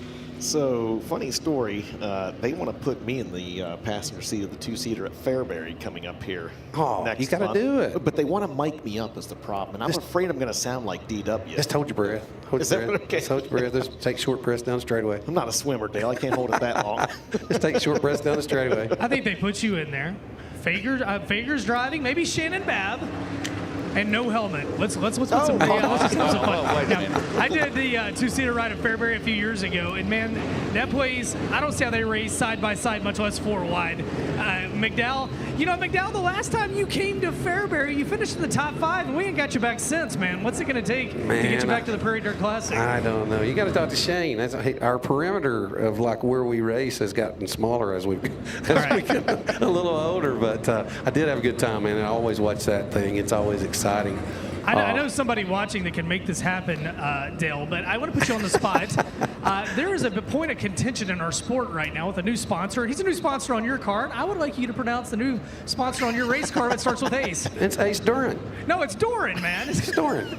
Well, is it a Georgia way to say it? All y'all are making fun of the way my Georgia accent. So McDowell, I'm interviewing Steve Martin at the Show Me 100 from Ace Doran, and I said, "What is it?" He goes, "It's Ace Duran." I said, "I thought it was Ace Doran." Well, it's definitely Ace Doran, but we all say Ace Duran. I'm like, "You work for the company and you don't even say it right." So I want to see what you had to say. And then in the interview, Ben, what's the third thing he called it? Well, he called it Ace Doran. Then he went Ace Duran. And there was a third, yes. He was covering the bases. Ace Duran. Well, I've got to be honest with you. I was watching during Speed Weeks, and I was listening to what Jonathan, how he was saying it. I think he called it 2 different names. So that really confused me. But Steve, we think those guys. They do announcers too. They do a lot for racing. Do what? It confused the announcers too. It did. That's where it all got started. So Jonathan ran with us at the Wild West Shootout, and I asked him, I said, how do you pronounce it? And he said it's Ace Duran. And so I said, so we called it Ace Duran, and then he won a race there at some point, and he called it Ace Duran. Yeah. And then at some point, it became Ace Duran as well. So Ace is getting a lot of love from us. Randy. And I just want to go on record. I understand everything Dale's saying. Thank you, Randy. I've got it. Thank you. That's good to know that, isn't it, Dale? Yeah. Randy's got your back down there. I have his too. Take that, Tony. Hey, putting a little speedy dry down, I'm going to ask 2 of the greatest GRT house car drivers of all time. McDowell, do you have a favorite Joe Garrison story that you can tell on the air? Yeah, I got one. We were going somewhere. I can't remember where we were going, and we got all of us traveling together. And this is when we first went over there. And it was with Bill Fry and them, and they jumped out of the truck and would run up to the tires and look, and then get back in their truck. And I couldn't figure out what they was doing. We got to the racetrack. They were betting which way the valve stem was pointing on, like the right front tire or the left front tire. So Joe was always a gambler. He's always a gambler. But that was a funny story when we got there, and I was like, wow, what were y'all doing? And they was like, oh, he won $300. He said he picked the valve stem pointing up on the right. They'd jump out at a red light or a stop sign. But Joe, there's so many stories, in the GRT days. And Wendell Wallace and I were teammates. We had so much fun, all that group. And I learned a lot traveling with those guys, and I miss those days. Knowing Garrison, I'm surprised there weren't 8 valve stems so he could win over and over. Weaver, what do you got? What's your favorite Joe Garrison story? Well, I wasn't around him as much as Dale and them, but obviously he helped me a lot in my career. And once we got our GRTs and kind of figured out what I liked on them versus what they ran on them out on the series or whatever, he called me finally one day because we'd been winning a couple of races, and he said, now what'd you do to that again? And I tried to explain it to him. He said, there's no way that'll work. And we'd won 3 or 4 races in a row and thought I'd really done something. So. That's great. Well, guys, Buzzy Racing Products B-Main #1 about to get back underway. The Dethridge Opticians caution lights have been turned off. Eldora Speedway double file restart. Dalton Cook chooses the outside lane on that one. And KC Burdett going to try to get the run down into turns 1 and 2, and he clears him. Down the back straightaway here as we have 5 to go. Oh. And we got a spinner in turn number 2. It'll be Ryan Johnson, the Aurora, Missouri driver, so they do not get a lap in. So we'll have to do it again, double file, of course, if you join. And I read on Facebook there's several fans joining us at Eldora for the very first time. Welcome. By the way, the 50-50s at 15:108 as we'll take a look at the replay. Oh, this went from the traction to the slick. And so you'll go to the fuel on that dark brown part of the racetrack hard. And then when you get to that black, it is slick. And so if you don't roll out of the throttle, that's not hard to do. You over-rotated. Over-rotated. That's exactly right. Over-rotated. Look at DJ knowing what's happening up here. Yeah, so McDowell, he's heard you say it, Dale, and now he said it 1,000 times. Real quick, Ryan Johnson, a rookie here. McDowell, somebody's at home watching. They're going to be a rookie at the World. Give them your best piece of advice. Oh, man, just come up here and experience it and get you some laps, and it's fun. I mean, it takes a little while to get going, but it's fun. Here we go. All right, Buzzy Racing Products B-Main #1 back underway. Opticians caution lights are out. And Dalton Cook maybe a little better restart, though. KC Burdett's got that run on the outside. And James, here comes Mario Gresham. In the top 3 advanced, rest are done for the night. Gresham will go to the top. Well, that's Dalton Cook out of turn 4. Not a good restart for Dalton, but he's got it into turn number 1. How about KC Burdett, that big hill powered DRT chassis? Good battle down the back straightaway. And we will have 3 to go this time around at the first of 2 B-Mains here tonight. Represented by Buzzy Racing Products. Here comes Dalton Cook. He's got that outside groove rolling. He's going to try to cross over KC Burdett. Throws a slider on him. Clears him momentarily. Can Burdett cross him back over down the back straightaway, James? That's a nice move. Yep. KC backs out of it. KC fires it in there. It looked like he was going to back out of it, fired it in there, and Dalton Cook's going to have to watch out because he's got a pair of 21s behind him. in Gresham and Daniels, then it's Rod Conley. But right now, how about the 13? We've already had Dallin Murdy. Who says 13's unlucky, right, Dale? As they come down the main straightaway, 13's rolling tonight. 1 to go. Allgaier Performance, 1 to go. Dalton Cook. 1 in the wall. Oh no, Mario Gresham in the wall down in 1 and 2. He had a transfer spot, and that'll draw the Dethridge Opticians caution. Oh man, what a tough break for the Rome, Georgia driver. Doggone it. Let's see what happens here, guys.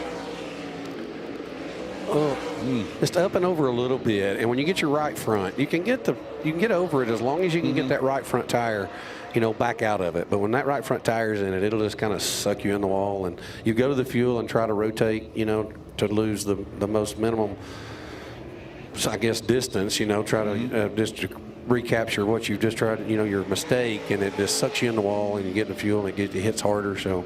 Just unfortunate. Happens. How do you feel? And you know the rules here at Eldora. It's double file all the way through. How do you feel as a driver?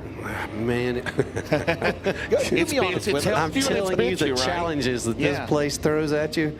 That is one of the big areas that's challenging, because you don't know exactly where to start. And then it all gets interesting right down here in turn 1, on those restarts. DJ and I like it when you start 35th and you get to second, and we have a double file with 2 to go, right? This guy right here's come through the field more than about anyone over the years here at Eldora, too. We're getting ready to go back to green this time. It'll be a green-white checkered finish. Casey Burdett fires in the middle of 3 and 4, and we're back on the way. Right there where the pole is in 3 and 4.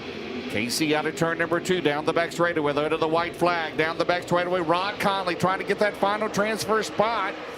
Into turn number 3, off of 4. Cook for the lead, 1 lap to go. DJ, the 3 advancers side by side for 3rd. Absolutely, a pair of Southern Ohio drivers going at it for that final transfer spot. Rod Conley out of Wheelersburg on the inside, and Seth Daniels out of Jackson on the outside. Don't sleep on the win on the left side of your screen. Checkered flag in the air. Dalton Cook with a last lap pass. Yes, sir. That's Casey good Burnett racing second. right there. Good racing right there. And Seth Daniels 3rd. How about that one? And Dalton Cook will get the win. And Buzzy Racing Products, B-Main number 1. And the LLH Healthcare, CRM Motors, New Point Lighting and Design, 3 Trade Consultants, LG Trucking, TMT Utilities and Grading, Fox Bike Juice Man, 44D. We got to see a replay of that. That was good. Good race there. Casey Burdett left him plenty of room, Dale. Yeah, he did. That's good, clean racing. A lot of times, when you're racing around someone, you can kind of feel it. Now, sometimes you just got to take it, and you just got to hope that they're not there. But he kind of had, left him a lane. Yeah, he could have slid up right in front of him. But he didn't. So those 3 advanced once they crossed the Long Acre Racing Product scales. Dale, Mac, 1 more preliminary to go, and we'll have the field set for tonight. And we'll set it down to the Eldora Speedway victory stage, because we have got the Wheel of Misfortune and Ben Shelton down there. Well, last night, Sam C. Right, Misfortune was waiting on you in turn 3. You couldn't miss it. You junk your primary car, go to the backup.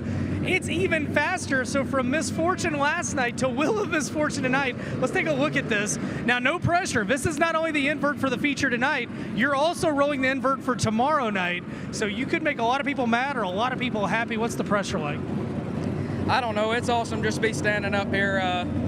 After last night, going out and qualifying 33rd in my group, I did not think I'd probably be spinning the wheel at any point of this weekend. But I just want to say thanks to Brett and Dwayne and Tanya and everybody at Coltman Farms. Shout out to my dad back at home. Shout out to Troy Baird and just everybody that got me here. What number do you think you're about to roll? I honestly have no clue. I don't want to jinx it, so I'm just going to roll it. All right, 1 complete revolution at least. Let it eat. Sam Seawright, tonight's high point driver. Boy, you really whipped it up there, Sammy. All right, let's see. 2-time defending Ice Bowl champion. Could it be the 1? Could it be the 7? Oh, the 3. Okay, you'll take that. So you start 3rd tonight. Not too shabby. Yeah, that's not too bad at all. How about that, race fan? Sam Seawright out of Fort Payne, Alabama. Tonight's high points driver, guys. He rolls the 3. That means the top 3 in tonight's feature inverted, and the top 3 in tomorrow night's feature inverted. DJ, you were making comments when you saw the 8 on the board. It was a non-factor in this one. Yeah. Sam Tanner, I won't say. Listen, as fans, we love the inverts. Dale, as I love inverts as race fans. Okay. I get in that seat sometimes. Well, I even love the inverts if it helps As a me. race fan. If it helps me. Yeah. All right, guys, we got one more prelim tonight. Buzzy Racing Products B main number 2. Let's go ahead and take a look at the tentative starting lineup. We're scheduled to have Urbana, Missouri's Dylan McCowan on the pole in the 8, and on his outside out of Malina, Oregon in the 15, Justin Duty. Carson Ferguson in the 93 out of Lincoln, North Carolina. We need security to the... Okay, Brody Smith on the outside of the 17 SR out of Dade City, Florida. Never dreamed Jeep would make his way up here to the press box. Third row back on the inside, Shannon Babb out of Moweaqua, Illinois in the 18. And on his outside out of Goshen, Ohio in the 39, that is Mike Hildebrand. It's Carson Osavar.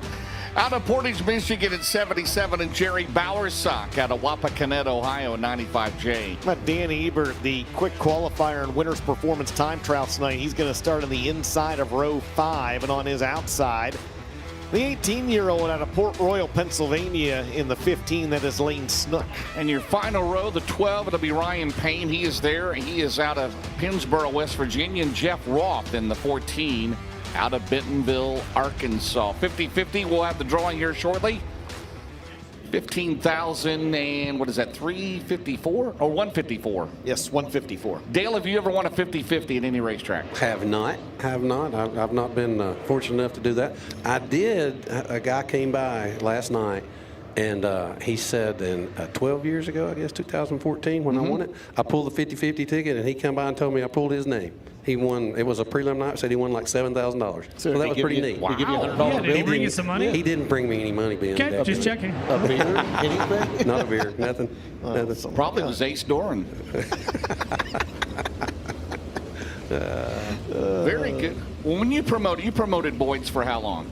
About 5 years. You had 50. What was the biggest 50-50? Do you even remember that? I don't remember. We did have some 50-50s. Yeah, it didn't get up. This is awesome. When we're looking at that number up there, I mean, that's pretty good. I think we set the record, didn't we, last year with DJ? What was it 150? I don't know what it was. I didn't win. It was a lot. It was a lot. It was a lot. You just sat over there in envy. Eldora Speedway pace truck to the infield. And sulked for a while. 12 laps, top 3 advance. Levi, I have no note cards. Levi doesn't know where my note cards are. Right here, Levi, beside me, James and DJ. Oh, guys, green flag's out. We're underway. Final 3 transfer spots of the night up for grabs.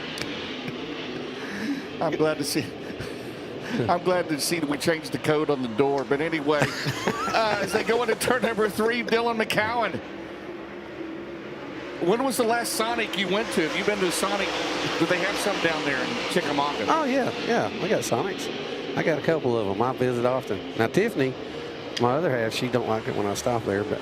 Hey, I'll treat you if you come to Batesville the Topless. They got like 15 of them in Batesville, Arkansas, right? Right across from Lance's car lot. They do. That's Mark Martin Ford. Mark Martin on the motor. You're right. All right, Dylan McCowan at the front. Duty second. Hebert runs in third. Ferguson right now on the outside looking in. A pair of Lucas Oil regulars going at it back there for the final transfer. Hosts of in 5th. Dan Ebert, guys, he started back in 9th. He's worked his way up to 3rd and now battled for 2nd. That 60 car looks pretty good early in the going in this one. How frustrating would it be if Ebert doesn't make the show fastest qualifier tonight? But right now he looks good. They're side by side at a turn 4, leaving each other plenty of room. 15 and 60. Minnesota and Oregon, Dale. I know you've been to Minnesota. Right? I haven't I don't think you've been to Oregon, have you? I haven't been to Oregon. Okay. All right. James Dan Ebert, the fastest 60 since who? Who's the fastest 60? You know, Gar Dixon. Oh, yeah. Right, Dale? Gar Dixon. Yeah, out of Flintstone, Georgia, That's right. It's a couple of miles down the road. Oh, hang on to it, Hocevar.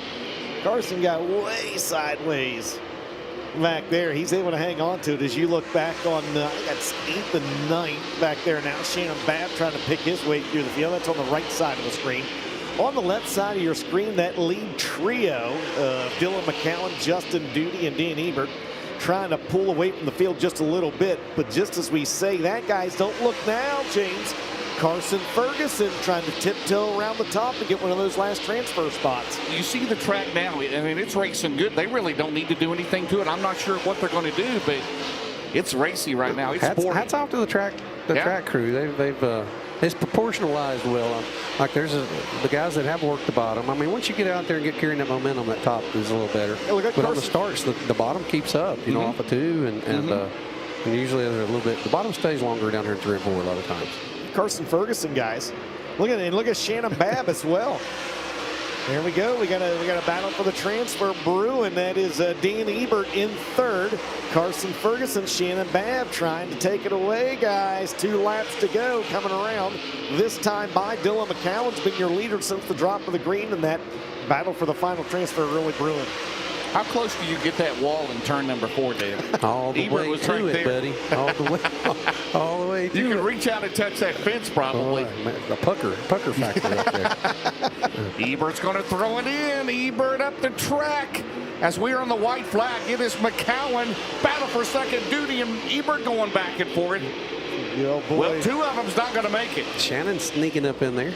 Well, we need the quadruple box. Checkered flag in the air. McCowan, I think, is going to win this one. It is up for grabs behind him.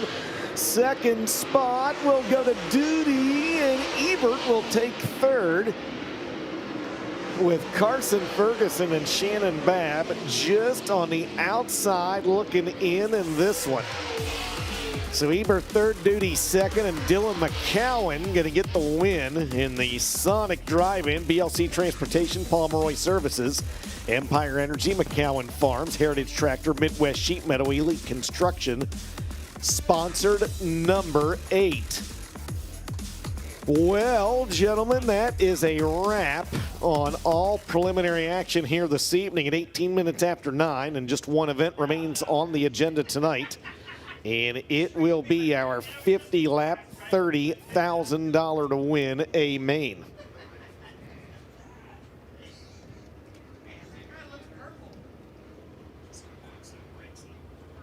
All right, so with that in mind, we will step aside for a set of commercial breaks. When we come back, the Barrel of Dreams will make its way to the Eldora Victory Stage, and we'll give away over $15,000 in the 50-50. You are watching the Dirt Late Model Dream live on Flow.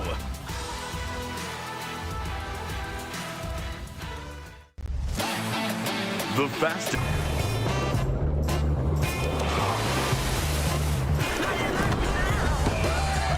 A superior smooth taste worth playing for. Michelob Ultra, superior light beer. Every weekend under the lights, racers chase something bigger than a trophy. And since 1998, Race Car Engineering has been serving the racing community that keeps this sport alive. With over 100 years of combined racing experience. Now with a brand new website featuring free freight on all orders over $199. RaceCarENG.com. Race Car Engineering, built for racers. At Casey's, we're too nice to say no. That's why we said yes to delivering pizza and delivering people to the pizza. Pizza time. Now, buy any large pizza, get a large single topping half off. It's not crazy. It's Casey's. Welcome back to Eldora Speedway. As momentarily, we're going to draw a 50-50 ticket. One of the Miss Eldora reps is going to make their way out. And poor Dale McDowell, he drew a 50-50 ticket. Nobody gave him any love on it. All right, it's a mad dash. Abby? Jenna? Jenna's going to, all right, no pressure. You're going to make one person very happy, Jenna, and then there's going to be like 10,000 that don't like you. It's no big deal. All right, let's reach in here. Let's grab one ticket. If you have this winning ticket, you can take it back to the base of a tower, or you have a little bit of time to claim it over the next few days. All right, winning 50-50 ticket number, and it is B3923645. B3923645. If you got that winning 50-50 ticket number, take it to the base of the tower. You picked up some solid cash here tonight at the Big E. Guys, feature event right around the corner. Yes, it is. I was really hoping Ben was going to keep talking there, Dale and James. We got our hands full up here in the press box. You guys up there drinking moonshine? What are you doing? No. We got some wild cards that have made their way up to the press box. Does it rhyme with Jeep Van Wormer? It may or may not. Yep. Yeah, it may or may not. So sponsored by Northeastern Fabrication. Entertainment by Northeastern Fabrication. That's exactly right. But hey, we did want to give a shout out to Dirt Racing Outreach, by the way. Saturday at 1 p.m. they're going to have their service that is open to everyone. I know a lot of folks ask about that and look forward to that every year. So it's just a tick earlier this year. It'll be at 1 p.m. on Saturday, the usual location just outside the Turn 4 entrance over there. And Brother Russ Ward will be there. I don't know if they've got a guest speaker nailed down yet or not. I'm sure Brother Russ will let me know soon. But again, Dirt Racing Outreach Service, that is Saturday at 1 p.m. And again, that is open for everybody to attend. So the 10-minute horn has sounded, and that means drivers now have about 9 minutes to take their cars to Tire Tech. We're going to step aside one more time. Don't go anywhere. You are watching the Thursday portion of the 32nd Dirt Late Model Dream live here on Flow. Dave Poske's Performance Parts has been serving the Ohio River Valley and the entire country since 1978. Our staff consists of fellow racers and crew members who combine for over 100 years of experience in the racing industry. Poske's is also the home to Hoosier Tire Ohio Valley and Octane Race Products. We have what you need when you need it and ship nationwide daily. Visit us in Parkersburg, West Virginia or online at Poske.com. Eldora Speedway, like you've never seen it before. Friday and Saturday, June 26th and 27th, the best rally drivers from around the world take on the Big E. Kids get in free, live music, rally racing, fireworks, and free camping. June 26th and 27th. Get your tickets now at EldoraSpeedway.com or call the Eldora Speedway box office at 937-338-3815. This isn't just a shop. It's where racers build products for racers with blood, sweat, and gears. At Buzzy Racing, we know what's at stake because we race too. From rear-end rebuilds and tube straightening to dyno-tested steering boxes and transmission overhauls, we don't just fix it, we build it like it's our own. Family-owned, track-proven, built with purpose, built to win. Impact Race Gear is your source for custom race shirts. We are certain that you will see the same things that hundreds of racetracks, teams, organizations, and manufacturers have already discovered. When it comes to quality and service, we simply can't be beat. We are not one of those here today, gone tomorrow print shops. Impact Race Gear has been trusted for years by racers all across the country. Give your fans and sponsors what they deserve. Simply awesome race shirts. Visit us online at impactracegear.com to learn more and start your order today.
Welcome back, ladies and gentlemen, to Eldora Speedway, the Thursday night portion of the 32nd annual Dirt Late Model Dream. You are watching us on FloRacing, and we'd like to welcome those of you watching from all over the world on many different platforms, including those of you that are watching on Amazon Prime. If you are one of the ones watching on Amazon Prime, grab your phones, scan the QR code there on the left side of your screen to unlock your all-access pass to FloRacing. And we've got everything from the Interstate Batteries High Limit Racing Series to the Lucas Oil Late Models to the World 100 to the Chili Bowl to USAC to all points in between. FloRacing, we are your #1 source for racing. Well, earlier on this weekend, yesterday, of course, all the drivers went through tech here at the Eldora Speedway. And one of the things that's become more and more common for this event, and a lot of events across the country, are the templates they use to tech the race cars. And our very own Randy Weaver offers his first tech tip of the week. Hey guys, Randy Weaver here at Eldora. One thing we've been fighting all day through Tech Line is the mounting of the bodies. It's been a big deal here the last couple of years. Ray Cook and the guys have come up with a jig that actually shows where your nose is located, and it's a pretty good way to keep everybody honest and on the same page. So if you want to step up here, we'll look at this and let them explain a little bit. So basically what they're doing with this jig, they locate this from the back T-bar hinge, and they make it the same, like 122 inches on each side. And then it goes over to the front, and it's real easy to see. You've got the seam of the nose piece, and they are allowing 5 inches from this. So this one looks like 1.5 inches or so, and some guys have actually been this far over, and if they're over the 5 inch, they have to go over in the tech repair area, and they have to either shift their nose or move their deck. So it tells on them a couple of different ways. One way they're mounting their nose, one how much skew they got in the rear deck of the car, and either way they got to fix both to get through tech. There's one thing about the tech line that we showed what problems they've been fighting today is that location of the nose to the left. One thing a guy asked was, well, why does that really matter? Well, on your short local racetracks, it probably wouldn't, but anywhere you're high speed, Eldora, Knoxville, something like that, anything you can gain aero, like everybody says, the air is free, you need to use it. So that's why the teams are always kind of cheating it to the left. It gains a lot more downforce and makes your race car stick better. So that's why it's so important for the tech guys to keep everybody in the same box and keep it equal as they can, because 2 or 3 inches on the nose, it makes a big difference when you're talking about downforce on the rear deck. So that's why the tech line has been real busy like this all day, and a lot of guys have been having to do a lot of fabricating here on the grounds at Eldora. All right, Dale, how many times did you and Shane have to roll through that tech line? We rolled through the first time. He had to make a little adjustment just on a post on the left front. That's something that they had a rule change with, and we rolled right through. So some of those guys that you really are, you're going to take advantage of like what Randy said, the air. I don't know if it's free. We think it's free, but all the testing and all the stuff to figure out what to do with it is not free. But you are the commissioner. You are the commissioner of late model racing. What would you do? Everybody talks about the bodies. They're all skewed. They're this and this. What would you do if you had to make a decision on, okay, this is what kind of noses, this is the bodies, how are we going to do this? It's tough. It's a tough job on the tech guys. But in my opinion, our product is so good. We don't need to change a lot. We just got to keep everybody from getting outside the box. So the cars, like what we saw in the heat races, when they actually drive, when somebody drives across the nose and it floats, you see all that stuff moving around. And when you see everything moving around like that, it makes the cars dance around. So really, just getting everybody to where gauges to keep that thing within a box. I mean, the cars have got really proportional, just way out of proportion, so to speak. But the product's been good. Racing's good. And it's because it dirties the air up behind. So I think we got to be careful. You know, if I were in charge of all that, you'd be careful on the changes that you make to keep your racing good. But I think the teams, they're all, just wanting the same tech, the same tech procedure, and keep everybody as close to the same as they can. And to the point you and I were talking before you actually stepped on the broadcast earlier too. These qualifying times and race times, these guys are all within a half second of each other anymore as well. Yes, I mean, you look down. I think we looked at 4th through 10th a minute ago, and there was, less than a tenth of a second. So on a racetrack this size, it's totally incredible that all the times are that close. So it's just a testament to the teams and team owners and the crews. And McDowell and Weaver, I want to ask you two guys, because I posted a quick tech video yesterday of Chris Madden going through. He went through on the first pass. There were a lot of people that saw that same template that was being used, and they said, you're becoming NASCAR, this is ruining the sport, you shouldn't check them so tight. If we don't, Randy Weaver, how out of control do things get in a hurry? Oh, it'll get really out of control. Like, I was kind of cutting up with them over at Tech. Like I said, everybody in Tennessee's got a tape measure, but we can't read them. So we make everything look good and try to push the envelope a little bit, and I understand what they're trying to do. I promise you, I'm the guy that don't want to be like NASCAR and have it back to more ground routes where everybody can kind of come up with their own ideas. But on this stage, this level, you have to get somebody to police it, or like Dale said, we've got a good product. We just can't let it get no farther than where it is right now. I feel the same. Ben. It's just a situation. If we're traveling down the road and there's no speed limit signs and we know there's no police in that area, we're going to fly. You know what I mean? And then right down the road, your buddies tell you, hey, they sit down there all the time, you're going to run the speed limit. So keeping these guys, and these teams within the limits is our key goal, as track, the racetracks and series and all that stuff, just to keep the competition, as close as they can.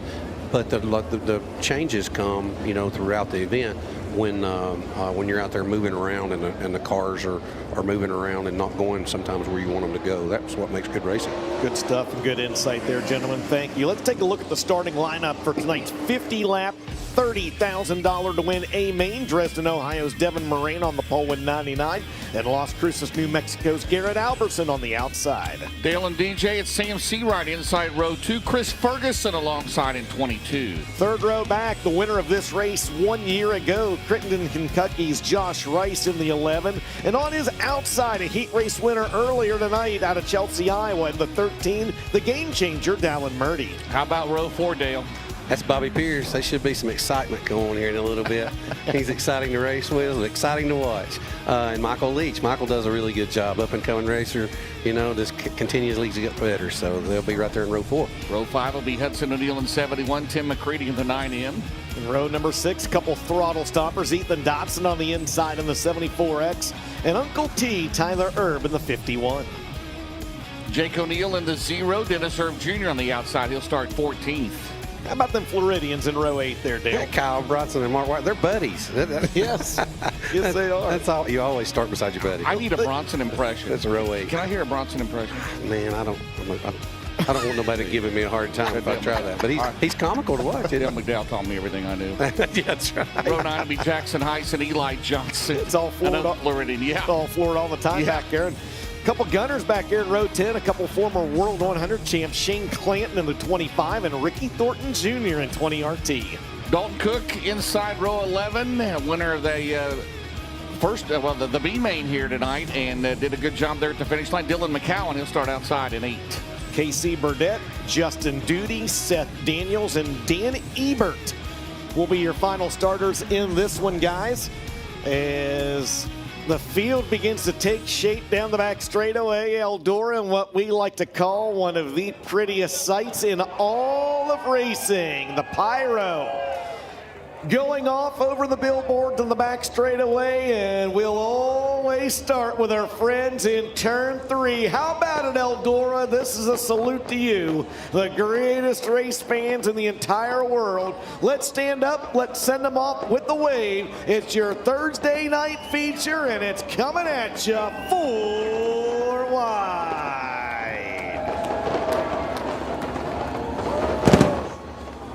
You still get nervous even on a parade lap, don't you? Yeah. Well, make sure my steering wheel's on and don't come off and cause a wreck. The 4 wide. That's my biggest fear. Awesome. Great crowd on in here tonight. We'll do the same format tomorrow night. 40-some different drivers tomorrow night, including you. Oh, yeah. Yeah, there you go. There's some tough ones. That's tough. It's the competition level. My interviews last night, man, the competition level is unbelievable. All right, guys, in the infield, who you got? Who's going to be on the Eldora victory stage at the end of this one? Randy and Ben and Mike? Randy Weaver, who you got? I believe I'm going to go with Chris Ferguson. I think he's got that Stinger race car dialed in, and hopefully he can get a good start here and get a good run down that back chute. Mike Norris, who do you have? New motor, new night. Bobby Pierce wins. You leave the pole open. I'm going to take the pole position starter, Devin Moran, for $30,000. James? Dallin Murdy with an upset here tonight in 13. I love it. What do you think, Dale? I'm going to go with one of my guys from close to home, Sam Seawright. That little guy's running well and done well, so I'm going to go with Sam. All right. Josh Rice won this one 1 year ago. I think he does it again. 50 laps is the distance. 30,000 on the line. Devin Moran and Garrett Alverson lead him to the green. Moran second last night to Nick Hoffman, FloRacing, not an American. Every lap counts here the next 2 nights.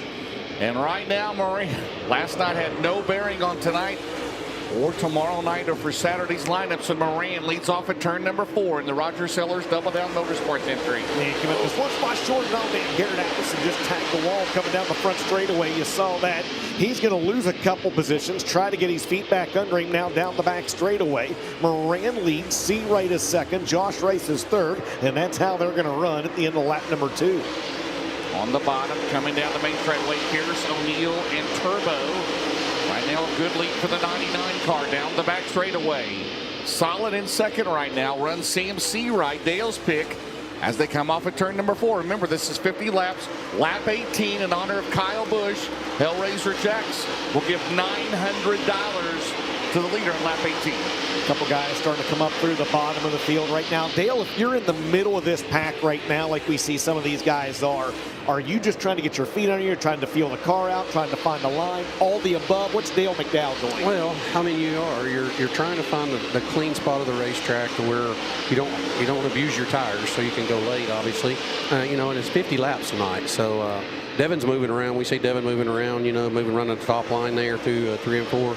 So it's you're searching for clean air. We talked about air. You're searching for some clean air and try to ease your way up through there. But they're dicing it up pretty good. Yeah, Rice won this race a year ago. Remember, he ran good in the Dirt Track World Championship here a couple of years ago. Rice throws it in. Oh, baby, threw it into Chattanooga, Dale. They're side by side in the 1, Seawright and Rice going at it. Oh, Seawright got him back. Wow. He does a good battle there on the right side of your screen, as well as Bobby Pierce and Chris Ferguson go at it. That's for the 4th spot. Battle for second on the left side of your screen. This all happened a second and a half behind your race leader, Devin Moran. For the time being, Sam Seawright able to get back around Josh Rice. Oh, man. They're going at it, Dale. Behind them is Chris Ferguson, and it's Bobby Pierce, Hudson O'Neill, Tyler Erb. Dallin Murdy runs in 8th, 9th is Dodson, 10th runs Alverson. Now they are right now. It's still a 1.8 second advantage for Devin Moran, as Moran now starting to close in on the back of the field.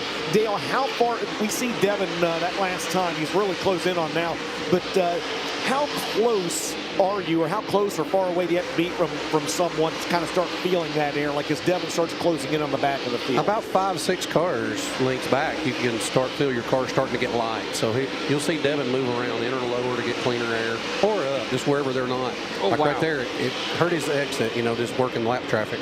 Well, it was 2.8. Yeah, Dale, the last time around, it's down to 1.9 as Rice now down the back straightaway. Moran in traffic into 3 as we double box it into 3. Here comes O'Neill at the bottom at 71. Oh, man, Moran right. That's real low. That is lower than the Dale McDowell line, wasn't it? Yeah. He was almost on the pit road. He's too young to be down there anyway. He's too young to be down there. And guys, this battle on the right side of your screen as well is something else. Bobby Pierce trying to work his way through the field. He just took 3rd spot away from Sam Seawright. So Pierce from 7th to 3rd. He'll make it official this time by the stripe, but no. We've got a Dethridge Opticians caution. Dan Ebert with a flat right rear tire. Oh, man, a tough deep break. breath, yeah. He was the quickest qualifier in Winners Performance Time Trials earlier this evening, and it's just unfortunately kind of gone downhill for Dan Ebert since then, as he will bring the James Trantina O number 60 into the infield. They'll try to get that right rear tire changed. And guys, 11 laps in the books, 39 laps remaining. And Randy Weaver, we've heard from Dale McDowell, but give us your perspective on things from the inside of the racetrack. Well, like Dale said when he was reading off Bobby Pierce where he's starting, he's awful exciting to watch, and I really think he's going to get to the front here, but these restarts, as everybody knows, especially Dale, it is so critical to get that launch, and by the flag stand, you know if you're in trouble or not. So, but the racetrack, hats off to them, man. Like he said, they've been moving around several different lanes, and you got movers and comers and goers, so this is going to be real critical on this restart. Dale, you run that low line. Moran was right there. How close are you? How can you see coming out of 4 when you got the wall and the fence there right alongside you? You can see down there. You can see. You get a little close. I had a little rub mark on the left front last night I come in. Shane surveyed the damage, the body damage when I come in. That's like the old days at Cleveland. Dale's got plenty of practice at that. Yeah, I have less luck around the outside. It's amazing to watch Bobby, and Randy can attest to this. He carries so much speed against the cushion, and he'll carry that momentum. And a lot of times we get in there and it upsets us and we push a little bit, but he is so good around that top. And so when you look on the board and he's behind you, you know that he's doing everything he can, and he can carry some speed if there's a top, like there is tonight. Shelby Cooper and the crew down there changing the right rear tire on Dan Ebert in the 60. Dale and Randy, you as well. There are certain guys you talked about, Pierce. There are certain guys, when you look up on the board like that and see certain car numbers behind you, it does maybe kind of rattle you a little bit, doesn't it? Well, it does. You don't have a clue, where they're making speed. And sometimes in a place like this, it's so the groove is so wide. So like with what we've been watching Devin, he'll be the top 4 or 5 laps or 3 or 4 laps and then go to the bottom. And he's just trying to work off a depth perception. Here, feel at this big racetrack, feel is a little bit, it's not in our favor. Sometimes what feels good is not fast. So he'll look and see where he gains, even in lap traffic. Do you look at the video board? I can't. These guys say they can. I can't. I can't.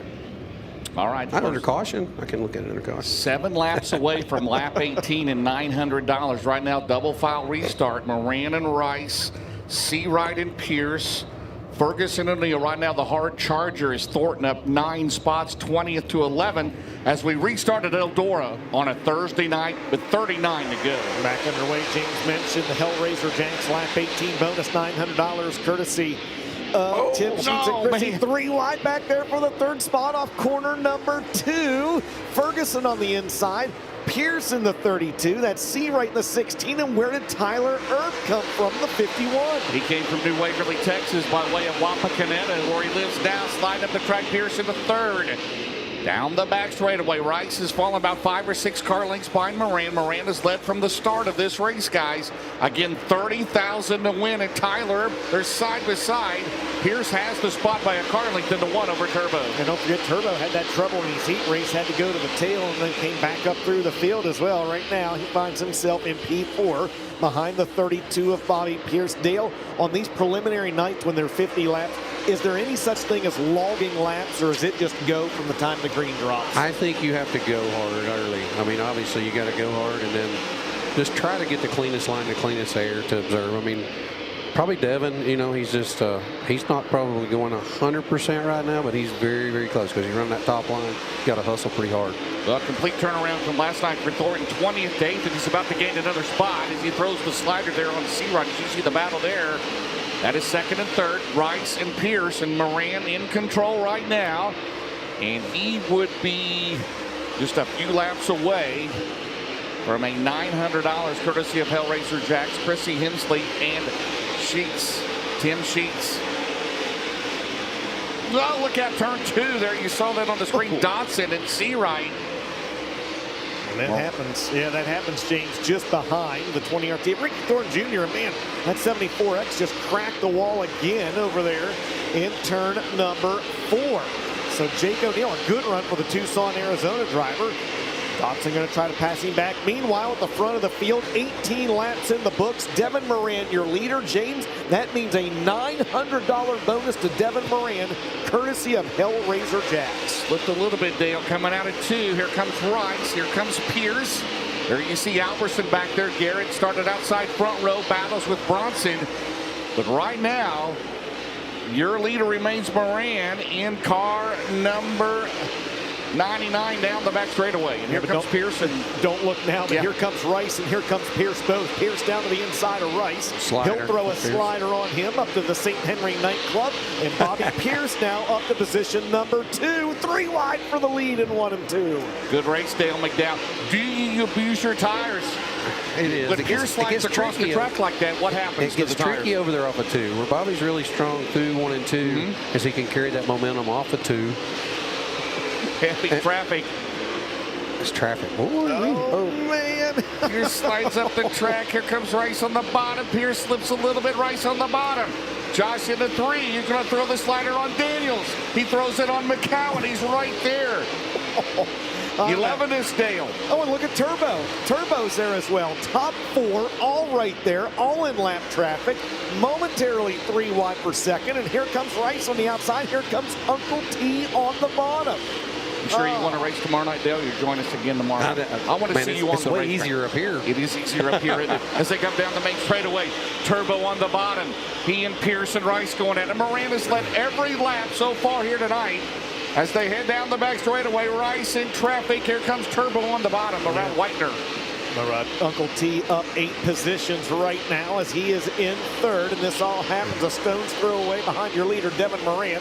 Moran momentarily has just a little bit of breathing room as he's put about 10 car lengths between himself and that 3-way dance for the 2nd spot between the 11 of Rice, the 51 of Herb, and the 32 of Pierce. Now Pierce going to try to take 3rd back. Rice, Pierce, Herb in the 1. They come out at 2 down the back straightaway. Moran has the lead. Dale, if this thing stays green, is Moran a sitting duck? That's just according to how he catches this traffic. The momentum's huge.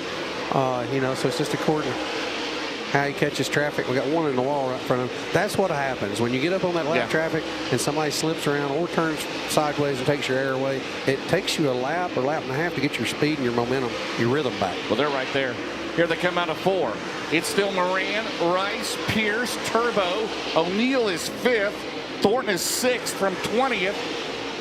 Dale, give us an eyeball test, Dale McDowell. Well, I mean, Devin's picking through them pretty good, and he's keeping a gap. They close in on him a little bit on entrance, but I mean, he's driving a smart race. Yeah, the track's good. It sure is really good right now. Look at Pierce. Oh man! Tight slider. Down the back straightaway, Rice with the crossover. They go into turn number 3. Josh Rice, he'll return the favor. He'll throw it in. Meanwhile, Turbo on the McDowell line out of 4. He did that pretty good there, didn't he? Did Turbo on your line. I mean, I didn't know Turbo knew how to run down there that low. Meanwhile, Pierce is able to clear. The lap car adjusted duty momentarily. 1.3 seconds, the cushion for Devin Moran. Pierce now in the 2nd spot. He's going to try to close in on the 99. Dale, as much fun as it is up here, it's got to be a lot more fun or nerve-wracking. Oh, man, Moran might have got into Clinton, guys. Uh-oh. And here comes Bobby Pierce at 32. You know what's coming. Here it comes. Oh, man. Moran, the crossover, Pierce, and Pierce takes the lead. Wow. 19 laps to go. Alan Moran in the wall down in 1 and 2. Oh, baby. 2 car lengths the advantage for Bobby Pearson to turns 3 and 4, and we might see that extend a little bit. Dale, is that just an issue of maybe Moran having the air spoiled? Yeah, when he got to those other cars, man, you just don't know where to go. It sucks to lead, and whoever's running second is going to go where you don't go. Yeah. So that's just what happens. So you're sitting duck out there a little bit. Come out of turn number 4 as they've gotten around the 9 of McCready. 17 still to go in this race. 1 caution flag. Moran is going to have to clear McCready. Running in 3rd is Turbo. 4th runs O'Neill. 5th runs Josh Rice. And we've got a caution on the front straightaway for Kyle Bronson. Yeah, the Deathridge Opticians caution flag flies. He's got a flat right rear tire. with 17 laps remaining. And it's been a good one tonight here at Eldora. Dale, this is quintessential Eldora, dare I say. Yeah, it is. It's you know, when that ring gets right around that top, it gets close. You know, it's usually about. I mean, if this thing was at the 100 lap race, it takes it to about 50 or 60 to get, you know, kind of even bottom and top. But when you have traffic like, you know, we've got today or tonight, it makes it exciting because it's all about angles. It's all about angles and carrying that speed. And when somebody upsets, you know, your path, then it's hard to get your legs back under you quick, and the guys behind you just take advantage of you. You told me that line. You told me a long time ago, and I know you don't remember telling me this. You told me once in a post-race interview. You said Eldora is a game of angles, and that is, I have used that line. If I've used it once, I've used it 100 times over the years. It is really when it gets slick. You know, that's when it gets technical, and so I mean that's when it really gets challenging. All right, Randy Weaver, right rear tire on Kyle Bronson's race car. You talked about last night. Some guys had tire issues, others did not. Bronson was the guy that had some tire wear last night. Is that not correct? Yeah, that's correct. He had probably the worst set that I've seen in the pits, but you know, Kyle's been working on trying to learn how to preserve your tires, and sometimes it's the way you groove them and cut them up, but sometimes it's just how hard you are on the gas, or if you race too early, or you know, you get in bad positions. Dale can back me on this. When you get in traffic, you have to start doing things you normally wouldn't do, and maybe be a little more wheel spin or a little more sideways, and that's probably what showed up tonight. It is. When you get aggressive here trying to race somebody, you'll feel the grip start leaving, and sometimes you can slow down, you know, and you'll feel the grip come back to you. So it's very technical. I mean, even like off of turn 2, what really, you know, that doesn't show on television is like you'll get speed through 3 and 4, and you have to decel off a turn, roll out of the throttle off of turn 2, and then ease back in it. So as big as this place is, and as fast as you're running, you wouldn't think you had to work the throttle as much, but that becomes a key factor in saving those tires. Guys, the tire actually looks really good on the tread. Just looks like something cut it on the inside of the right rear wheel. One thing, too, guys, I was down here talking to many of the pit crew guys, and they were talking tire combinations. Ricky Thornton Jr. has gone from 20th to 6th. They said he is on some of the softest tire combo out there, so keep your eyes on the 20 RT. A lot of crews, especially thinking about tomorrow night, what the track, if the track's going to be like this, the same, maybe those tires can last that long. So keep your eyes on the 20 RT from 20th, but on the softest tire combination. And Tyler is third here in the Dale McDowell Driving School Hard Charger Award as Turbo 12th to 3rd. Right now, is it 3 and 4 they can use on the right rear? 3 and a 4? 3 and a 4. Yes, that's correct. I'm not going to tell you what you would use because I don't want to give away your secrets for tomorrow night. I mean, you know, normally if you're starting out, I mean, they'll gamble. I'd say that's why RTJ gambled a little bit. He was starting deep, had to go early, and he was hoping for cautions. These cautions, he's been able to move up pretty good. So, you know, we'll kind of see what he can work out, what he can do on this restart. So, McDowell, I was going to ask you and Weaver, if you could bring back a compound that you can't race anymore, what would be the compound you wish you could have again? I probably get slammed for this, but when we had the rule here, you ran 3 2s and you can run whatever on the right rear.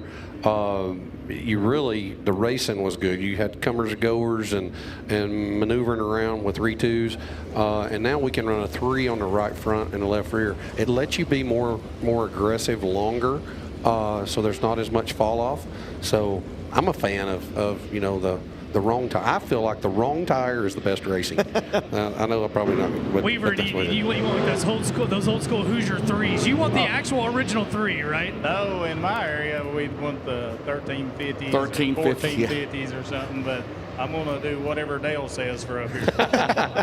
Guys, going back to green flag racing this time, race leader Bobby Pierce chooses the inside lane on the restart. Moran slides up, and here comes Hudson O'Neal from 9th, trying to take the lead. Dale, where did O'Neal come from? Just that restart. He got a good start on that restart, and they're 3 wide, getting a 3. Turbo to the bottom, slides up the track. Pierce still in front. Here comes O'Neal now. He'll get a run down to the bottom on Turbo. Good battle here still. 16 laps to go. Moran now. Devin Moran, he's losing grip, isn't he? The 99. He's back to fourth, and he's under fire from the 20. RT and Thornton, they're side by side, and Ricky Thornton Jr. He's going to slide in front of him. 20th to 5th for Thornton. Wow. 20th to 4th. Unbelievable. Yeah. Devin Moran going to go back down to the inside of him. Just 15 laps to go in this one. Bobby Pierce stretched out to a 1-second advantage over Tyler Erb. Hudson O'Neal up from 9th. That's the battle for 4th on your screen, and they are trading sliders in the corners. Ricky Thornton Jr. officially up 16 spots in this one.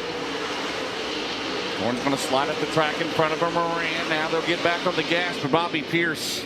Up top at Eldora, Dale. That's bad news for the competition. 13 to go. When you see that rim around that top, there's nobody better than that 32.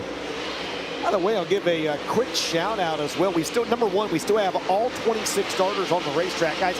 How about Dan Ebert? Remember, he had a flat tire back on lap 11. Dan Ebert has worked his way back up to 12th.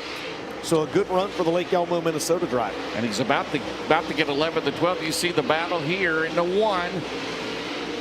Well, Bobby Pierce has stretched it out into turn 3. Again, running in second is Turbo in the Kyle Busch Tribute 51 car. And that battle on the right side of your screen, James, that's the battle for 7th rather, between the 11 of Rice and the 22 of Ferguson. As those two drivers go at it, that's one of the better battles on the track, but this time by 10 laps to go for your race leader, Bobby Pierce. He had stretched out to a 1.7-second advantage, but now he's got the back of the field to deal with. You still got to be aggressive, Dale. In traffic, man, that was close. Him and, is that McCready? That's McCready. About got into it, but Pierce still has a comfortable lead. Turbo's going to throw it in at 51. He's going to go right through the middle.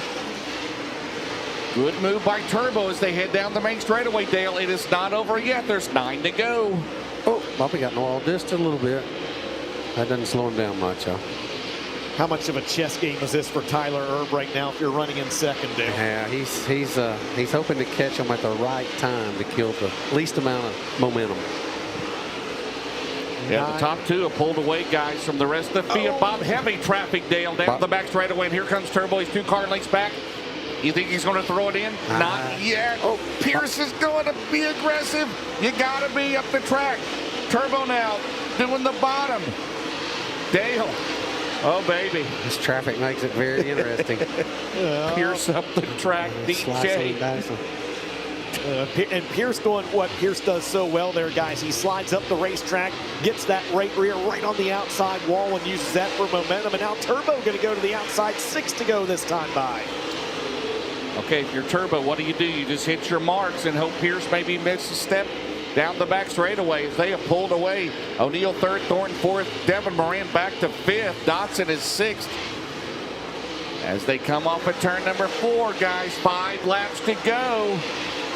Tyler Erb right there, knocking on the back door. He'll look down to the inside in 1 and 2. Pierce bounces off the wall, but uses that for momentum. He stretches out down the back straightaway. Try to work around the slower car of Mark Leitner. He'll be able to clear him. This time by 4 laps to go for Bobby Pierce. He and Tyler Erb have about 2 seconds over Hudson O'Neal. That might have been the move right there, wasn't it? Yeah, that cleared him up right there. Yep. Down the back straightaway, a work around is at the outside of the Evelyn McCowan. He clears him. It may be clear sailing, guys. 3 to go coming up. Yeah, Bobby Pierce works by Dylan McCown. He's got a clear racetrack in front of him, I believe, for the closing stages of this one. 3 laps to go, 9/10 of a second the advantage. Bobby Pierce in 32, Tyler Erb in 51. Again, these 2 cars have stretched out by a pretty considerable margin over 3rd place Hudson O'Neal. 2 laps to go, James, this time by. Nope. Dale, Turbo's getting it wound back up. He's just hoping. He's just hoping he may catch that wall and kill his momentum enough. Well, look at this, guys. 2 cars in front of your leader. Turbo's got to get around McCown as they head to the white flag. All-Geyer performance, 1 to go for Bobby Pierce. Final time around. Last night had trouble. Didn't make the show. Tyler Erb, is he close enough? I don't know that he is. Pierce will take the slider line away from him. Checkered flag in the air. Your Thursday night winner at Eldora Speedway, the smooth operator, Bobby Pierce. 2nd will be Tyler Erb. 3rd, Hudson O'Neal. 4th, Devin Moran. And Ricky Thornton Jr. from 20th will round out the top 5. Then it's Ethan Dotson, Josh Rice, Chris Ferguson, Kyle Bronson, and Garrett Alverson unofficially rounding out the top 10 here tonight at the Big E. Well, they go to the Longacre Racing product scales. Pierce started 7th, unofficially your winner. Turbo started 12th, comes home in 2nd. O'Neill started in 9th. And your hard charger of the race, Ricky Thornton Jr., from 20th to 5th at the finish, guys. Shout out to mention Dan Ebert, the Lakeshore, Minnesota driver earlier. He changed a tire. At one point, he was knocking on the door for a top 10. He slipped back just a little bit to 15th there, you see on the left side of your screen. 16 drivers on the lead lap, and guys, all 26 starters finished this race. One bit of business, though, still to take care of. The Longacre Racing product scale area. The minimum weight requirement is 2350. They get a pound per lap burn off, which means 2300 is the minimum weight requirement at the end of the night here tonight. Well, you're nervous before on the parade lap, or you're always nervous when you pull up on the scales, right? Oh yeah, you're you're just praying for the green light. Yes. Praying for the We've seen some no green lights, unfortunately, haven't we? We have, yes. Bobby Pierce up there, the #1 ranked dirt late model driver in the nation, the Show Me 100 winner a few weeks ago at Wheatland. Vic Hill power plant under the hood. They changed motors after last night. And here we go.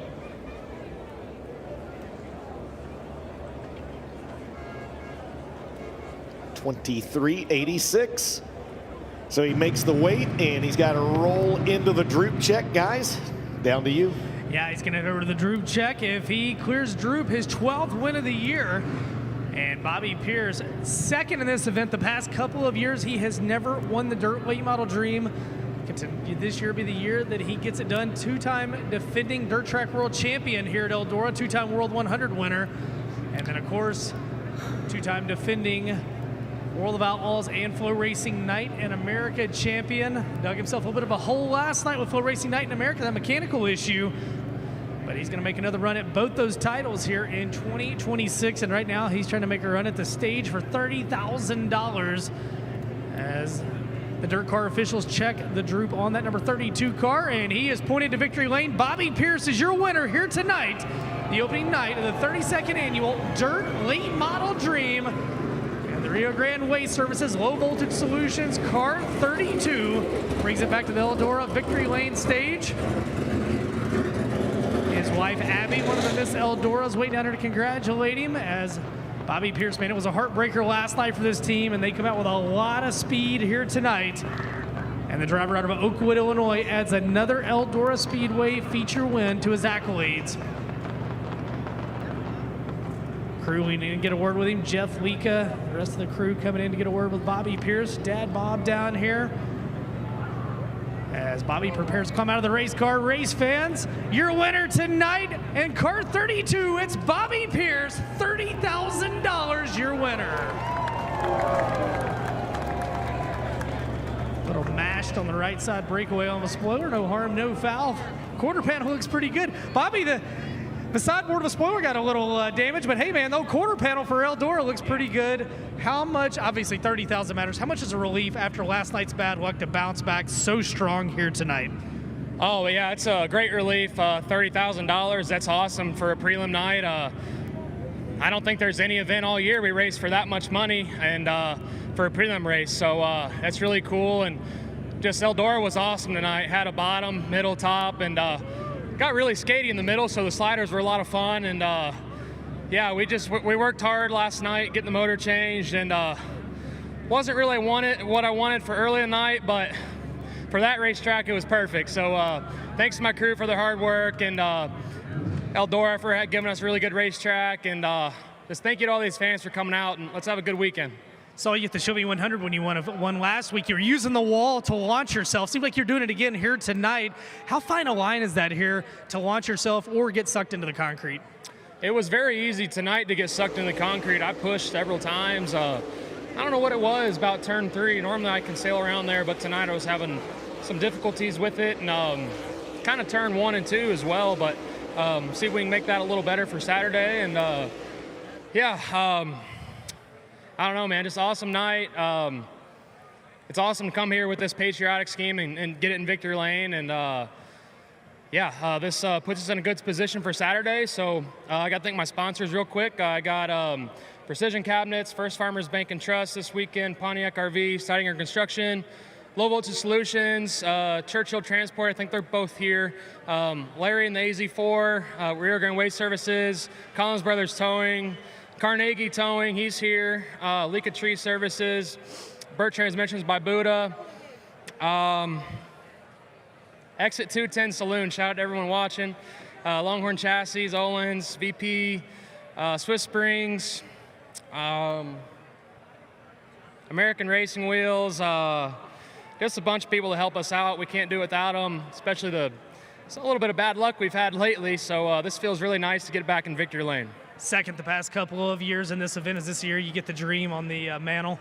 I don't know. There's some cars that look pretty tough, and we get our car a little bit more than one-dimensional. I did feel pretty good on the bottom too. Like I made some passes down there. Just I think I'm just the fastest on top, but trying to get our car a little bit more than one-dimensional. Get off the top and get it more in the middle. 100 laps here, it's hard to do that. Once you lose your downforce with the spoiler, and like you saw Hoffman, he was really good in the middle. Kind of reminded me of Bloomer, and once JD, I guess, figures out his plan A, he'll probably be good again. And I don't know, so we'll give it our best. Turbo even looked pretty good there on the bottom, so we'll give it our best, that's for sure. This team doesn't quit, and we'll give it our best. A bicentennial for number 32, $30,000 for the smooth operator, Bobby Pierce. Mike Norris with our second and third place finishers.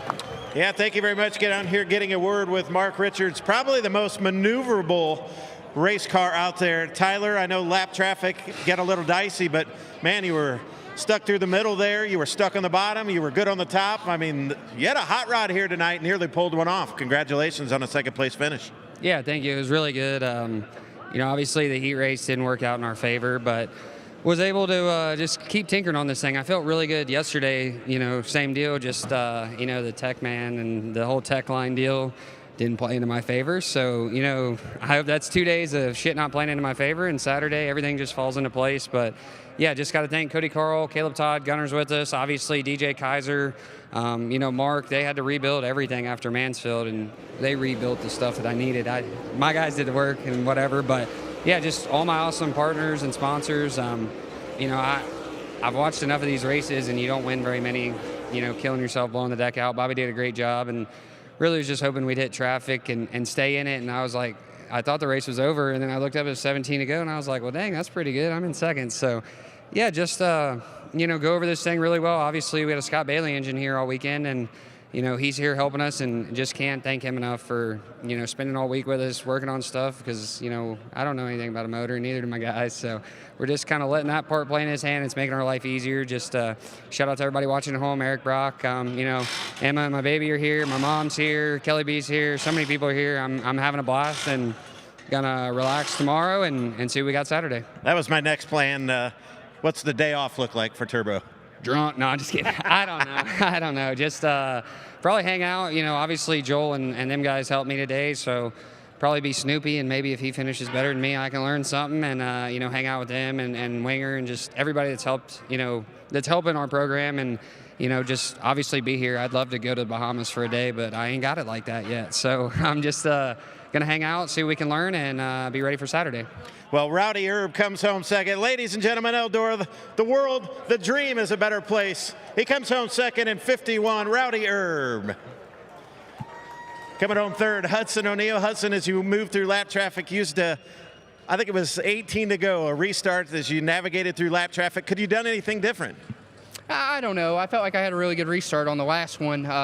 Bobby and Tyler, they were just a little bit better than I was. I was a little too tight to really move off of that cushion. So, yeah, no, all in all, it was a good night. We kind of had a battle night. It didn't qualify amazing, but hit the invert right. Was able to run second, and then just kind of weaseled our way up through that race. I think at times we had really good speed, and especially when we got to traffic, I was really maneuverable. We just got to get a little bit better whenever we're in open air like them guys were. So we'll work on it and come back, and hopefully we'll have a good day tomorrow. But really appreciate all of Eldora Speedway, all of these great fans for sticking it out with us, coming out and supporting us. It's pretty awesome. And thank you to all my guys, Jason, Riley, Kyle, Logan, my wife Tessa, and everybody on this race car. Wheeler Metals, Merrill Bonding Company, Professional Concrete Cutting and Drilling, O'Neill Salvage and Recycling, Big River Steel, Snowco Race Fuels, NENU Triple SA, Seven Spurs Ranch, TAM at Mark IV for everything that they do, Snowco Race Fuels, Penske Racing Shocks, Longhorn Chassis, Kevin Rumley and everybody, and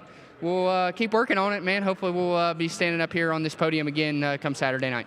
Well, ladies and gentlemen, Hudson O'Neill comes home third, Tyler Erb second, and how about it for your winner one more time, the smooth operator, Bobby Pierce. For those of you right here at Eldora Speedway, and for those of you watching at home, again, we'll be right back here on Flow for some more post-race coverage. You're watching the opening night of the 32nd Dirt Late Model Dream. We'll be right back here at Eldora. Rocket Chassis, the winningest name in dirt late model racing. From the red clay of the south to the slick tracks up north. When victory is on the line, champions choose Rocket Chassis. Born in 1991 by racers for racers. Rocket has built nearly 6,500 chassis and stacked more wins than anybody in the sport. And don't forget the newest cutting edge XR2. Razor sharp handle, unmatched speed, and the legendary Rocket Edge. Whether you're chasing Lucas, World of Outlaws glory, or dominating your local bull ring, Rocket delivers the tools to dominate. Rocket Chassis, built to win, driven to victory. Willie's Carbon Dyno Shop has been setting the pace for over 40 years by manufacturing championship-winning high-performance carburetors, including the U.S. patent Super Bowl and revolutionary Twin Blade. The Super Bowl delivers instant throttle response, eliminates fuel foaming, and keeps jets perfectly fed, built for gas, methanol, or E85 in both 2-barrel or 4-barrel designs. And the Twin Blade, the most innovative carburetor of our time, tuned for maximum output while protecting your engine. Visit online at Willie'sCarbs.com. Willie's Carbon Dyno Shop. Run one or follow. Summer Tradition, Country Concert 26, Fort Loramie, Ohio, July 9th, 10th, and 11th. With Jason Aldean, Riley Green, Alabama, Travis Tritt, Jamie Johnson, Cole Swindell, 38 artists, 4 stages, deluxe camping, coolers welcome. Get tickets now at countryconcert.com. Eibach Road Truck Lift Stage 3R. Proudly made in the USA. Designed for the most rugged and demanding off-road trails. Featuring front 2.5-inch coilovers and rear 2.5-inch reservoir shocks. Developed to provide maximum traction, consistency, and control off-road and on-road. Weekend under the lights, racers chase something bigger than a trophy. And since 1998, Race Car Engineering has been serving the racing community that keeps this sport alive. With over 100 years of combined racing experience. Now with a brand new website featuring free freight on all orders over $199. RaceCarENG.com. Race Car Engineering, built for racers. This isn't just a shop. It's where racers build products for racers with blood, sweat, and gears. At Buzzy Racing, we know what's at stake because we race too. From rear-end rebuilds and tube straightening to dyno-tested steering boxes and transmission overhauls, we don't just fix it, we build it like it's our own. Family-owned, track-proven, built with purpose, built to win. For 4 decades, one name has redefined hunting precision. Jarrett Rifles, where engineering meets the art of the hunt. From African plains to American mountains, discerning hunters choose Jarrett for one reason: when opportunity presents itself, there's no room for compromise. Every rifle leaves our workshop with proven half MOA accuracy and our craftsman's personal guarantee. Jarrett Rifles, the difference between a shot and a trophy. Welcome back to the Thursday portion of the 32nd Dirt Late Model Dream here at Eldora Speedway, where Bobby Pierce takes the lead on lap 31 and leads the final 19 laps. to get the win in this one. And for their final thoughts on this Dirt Late Model Dream opener, we'll send it back down trackside to Ben Shelton, Mike Norris, and Randy Weaver. Well, thank you very much, DJ. Tonight, man, a good one here at Eldora. Randy Weaver, you made the comment the racetrack had a lot of grooves there late, but you had a few storylines late in the race and there at the finish line that stuck out to you. Well, the main thing was, Bobby running the Bobby Pierce line, and he's the best at it, just like Dale said. But if you notice, Turbo was running a line that really didn't take chances and had a good enough car. He could still kind of keep pace. That's great, but we got 50 more laps to run, Saturday. So I just feel like Turbo's car is good enough that he don't have to chance it until maybe later in the race. Bobby's always good on the top, but sometimes that top will bite you. So it's just something I feel like Turbo's, whatever they found, it's where he can be really fast and not have to take a lot of chances, and that'll pay off in 100 laps. Mike Norris, I think the big thing that we noticed from the infield, a lot of comers and goers, man, and it really seems like this Eldora Speedway staff, we saw it in the feature last night, they're really getting a good grasp on how to get this racetrack ready for these 50 lappers and ultimately the 100 lapper on Saturday. Absolutely, tip of the cap. And last night after the 50 lapper, we walked across here and our shoes still stuck to the bottom, so we could have ran another 50 laps on it. Hats off to the Eldora crew, man. They've got this track dialed in. I think we're in for a special Friday and even better Saturday, man. What's cool, you see all the fans coming around us to the infield. They're going to go see their favorite drivers. They're going to get their pictures taken, get to see them up close. Then we got a party up in the fan zone. The total atmosphere here, DJ, we've been talking about it for a long time. You get it tonight. The other half of the field races tomorrow. You do it again. Man, I love everything about the vibe here at the Big E. Absolutely, guys. I couldn't agree more. And James and Dale, that is a wrap on this night of racing action. And Dale McDowell, I'll start with you. What did you see from up here tonight, if anything, that you might be able to apply behind the wheel of a race car tomorrow night? And that answer might be not a damn thing. No, you're chasing track conditions, but I share their sentiments with the track crew and all the Eldora staff. I mean, the racetrack was awesome. You see them here working at 2 or 3 in the morning when the TV cameras aren't, That's showing. Right. So hats off to those guys. And I mean, really, it was exciting. I mean, they raced the 50 lap deals are a little bit different. Like you and I talked earlier, the prelims at the World are like 25 or 30 lap, I think. Right. So it's different to see, how they go about, their strategies as far as, once they get out there. See Devin, what he did early in the night. And obviously Bobby, taking advantage of that top lip. And so it's awfully exciting. But before I get off here, thank you guys for having me. I enjoy it. The view up here, you guys do an amazing job. I watch you guys at home. And also, I got a grandson that's 4 years old today. Rode his motorcycle, little dirt bike, without his training wheels. And so got another grandbaby on the way. And so I need to just give him a shout out. And Banks Lewis, proud of you, buddy. Amen. That's awesome, man. Good stuff. Dale, thank you for joining us, brother. We appreciate you and your insight and just you as a human being and everything you've done for this sport, brother. Thank you, guys. I appreciate it. I had so much fun. I appreciate you. Did you see, DJ, did you see Dale text Tony Stewart? We need more water on the bottom for tomorrow night when he comes out here. Hey, great job, Dale. I just want to say one thing. Pierce led 30 laps. Devin led 20, Moran. He gets the $900 bonus to Devin Moran leading in lap 18, courtesy of Hellraiser Jacks. But the aggressive style, you've got to be aggressive when you're leading through traffic. As DJ mentioned, all 26 starters were still out there at the very end, so you got to be aggressive. You can't get behind somebody and lollygag around, as they'd say, right? You can't ride anymore. I mean, because somebody's going to be aggressive and take. I mean, there's I don't know how you word it, aggressive carefulness. And like what Randy was talking about, made a great point with Tyler. Being able to run that middle and take care of his stuff and not take a gamble or a chance. All right, great stuff, guys. Well, that's a wrap on the Thursday portion of the Dirt Late Model Dream. We're right back at you here tomorrow night, live on FloRacing. So on behalf of the wonderful guys down in the infield, Mike Norris and Ben Shelton and Randy Weaver, on behalf of the wonderful crowd that we had here at the Big E tonight, and on behalf of it was us up there, by the way, on behalf of The National Dirt Late Model Hall of Famers here beside me, James Essex and Dale McDowell. Glad to have them here in the booth. This is Dustin Jarrett signing off tonight, ladies and gentlemen. We'll see you right back here at Eldora Speedway tomorrow night. For those of you on the grounds, Clayton Anderson will be playing in the fan zone at the top of turns 3 and 4. Thank you and good night.